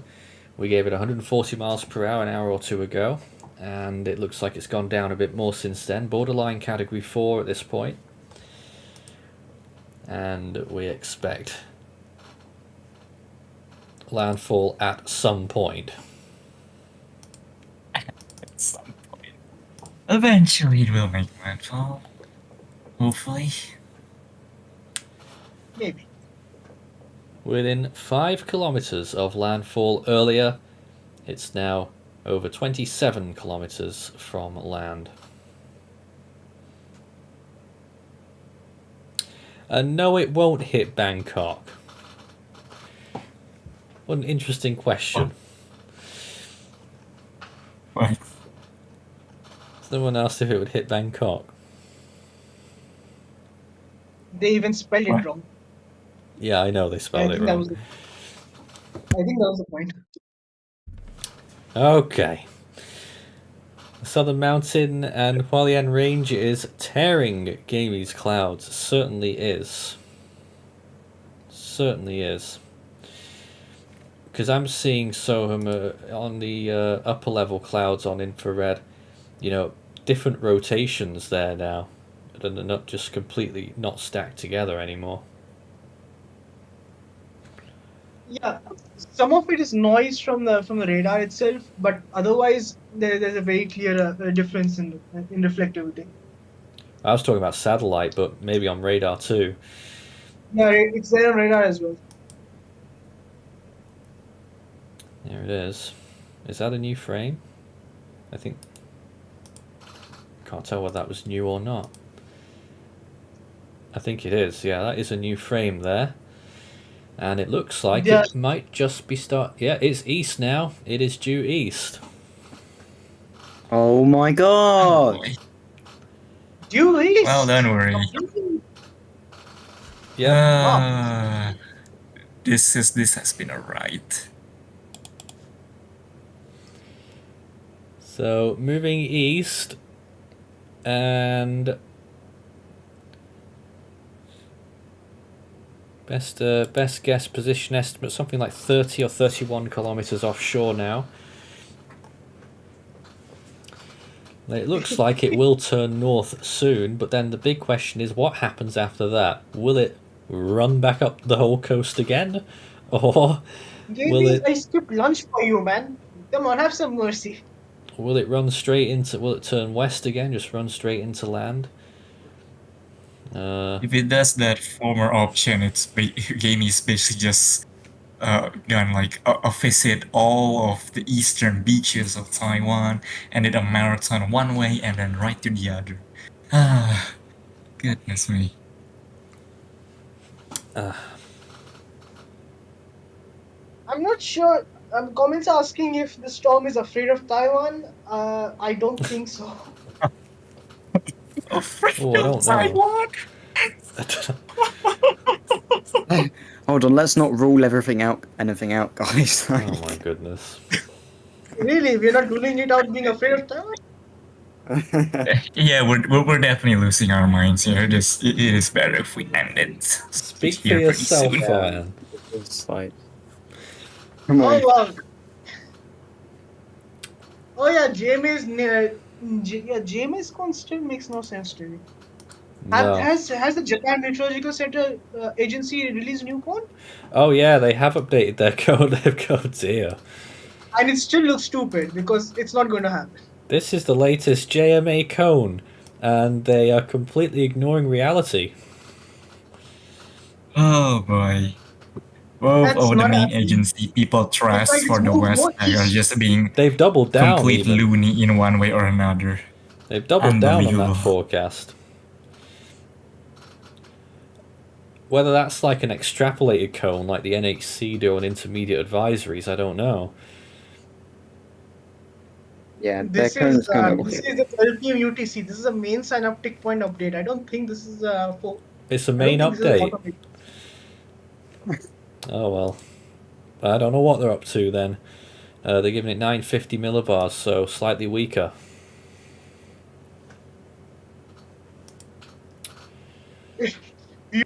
Viewers have lost their patience. Like, you can see more and more people impatient in the comments now. Oh dear.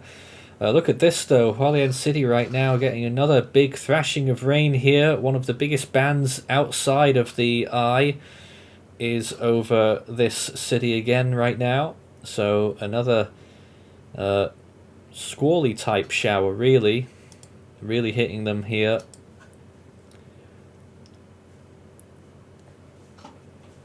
Some high reflectivity approaching 60 dBz in this particular part of the storm.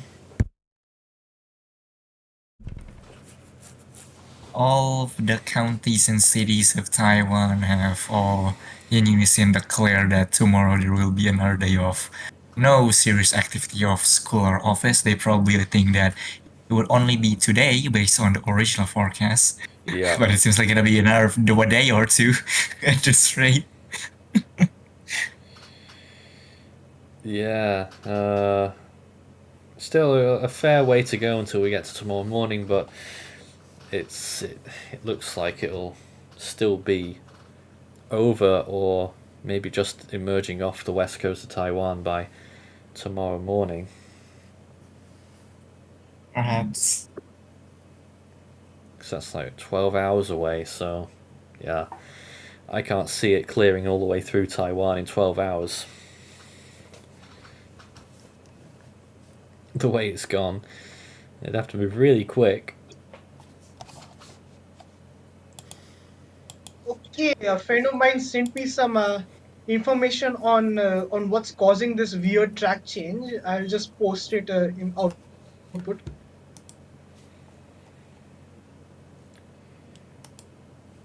What's causing it, so?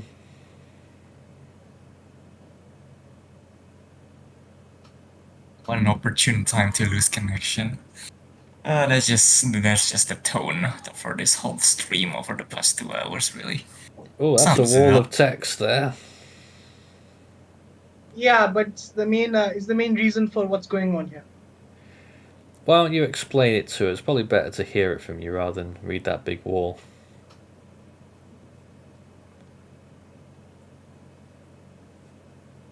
Well, basically, this is what they call this. It's called deflection track, where you have a storm that's supposed to be moving normally west, and then you have something called an orographic blocking effect, which is obvious from mountains.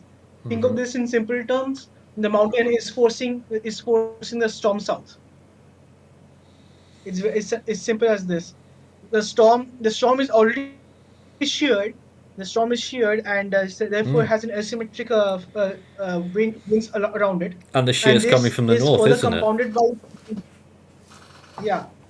and then it's hitting and then the flow from the shear is hitting the mountains. and that's causing the steering current to be bent towards the south.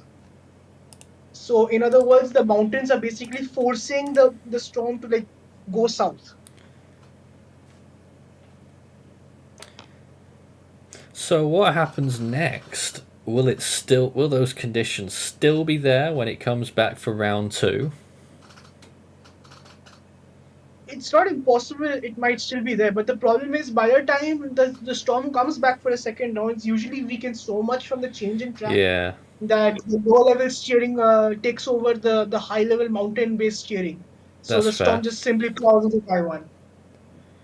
As we all know, those who are a little more experienced will know that the stronger the storm is, the height at which the steering factors are changes. So a weaker storm is driven more by low level winds, while a stronger storm is driven by winds in the upper layers of the atmosphere. Right. So the deformation flow that we see the track being causing deflection in is caused by upper level and mid level layers of the atmosphere. So when the storm weakens so much, the low levels start affecting it more. So it depends on how strong the storm is when it comes back for its second round. So if it's much weaker, it'll just plow through normally. Makes a lot of sense. Eastern side on satellite there. This continues to fragment a little bit. So the storm is on a weakening trend right now, but at the moment it is and has refused to make landfall in Taiwan, and it deviated over 80 kilometers to do so, heading along the coast southwestwards. Almost made landfall, you saw it there, within 4 kilometers, and now back out to about 31 kilometers and eastward movement at this time. This storm is not going to look very good in agency track error forecast verification charts. No. Even now, though, it's difficult to forecast what will happen when it comes back. Will it be moving north-northwest? Could it still get to Taipei?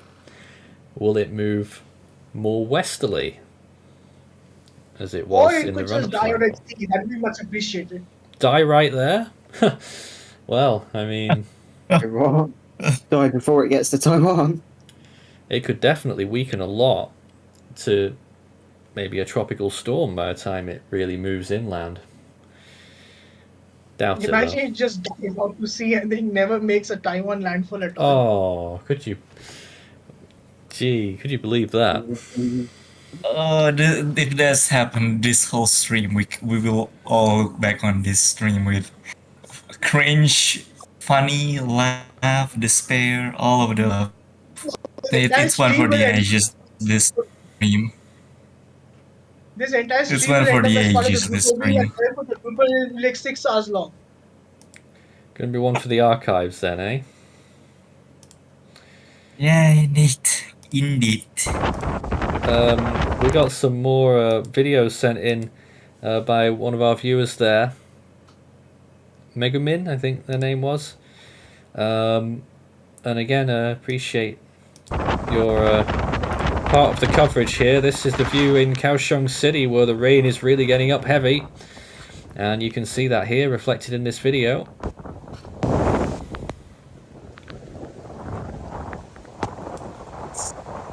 Some pretty serious conditions there. That was one of the videos. There's another one, which I'm going to try and load up here. Certainly inclement. And that's another view of those blowing winds and rain. And strong winds. This is Kaohsiung City, southwestern side of Taiwan this evening.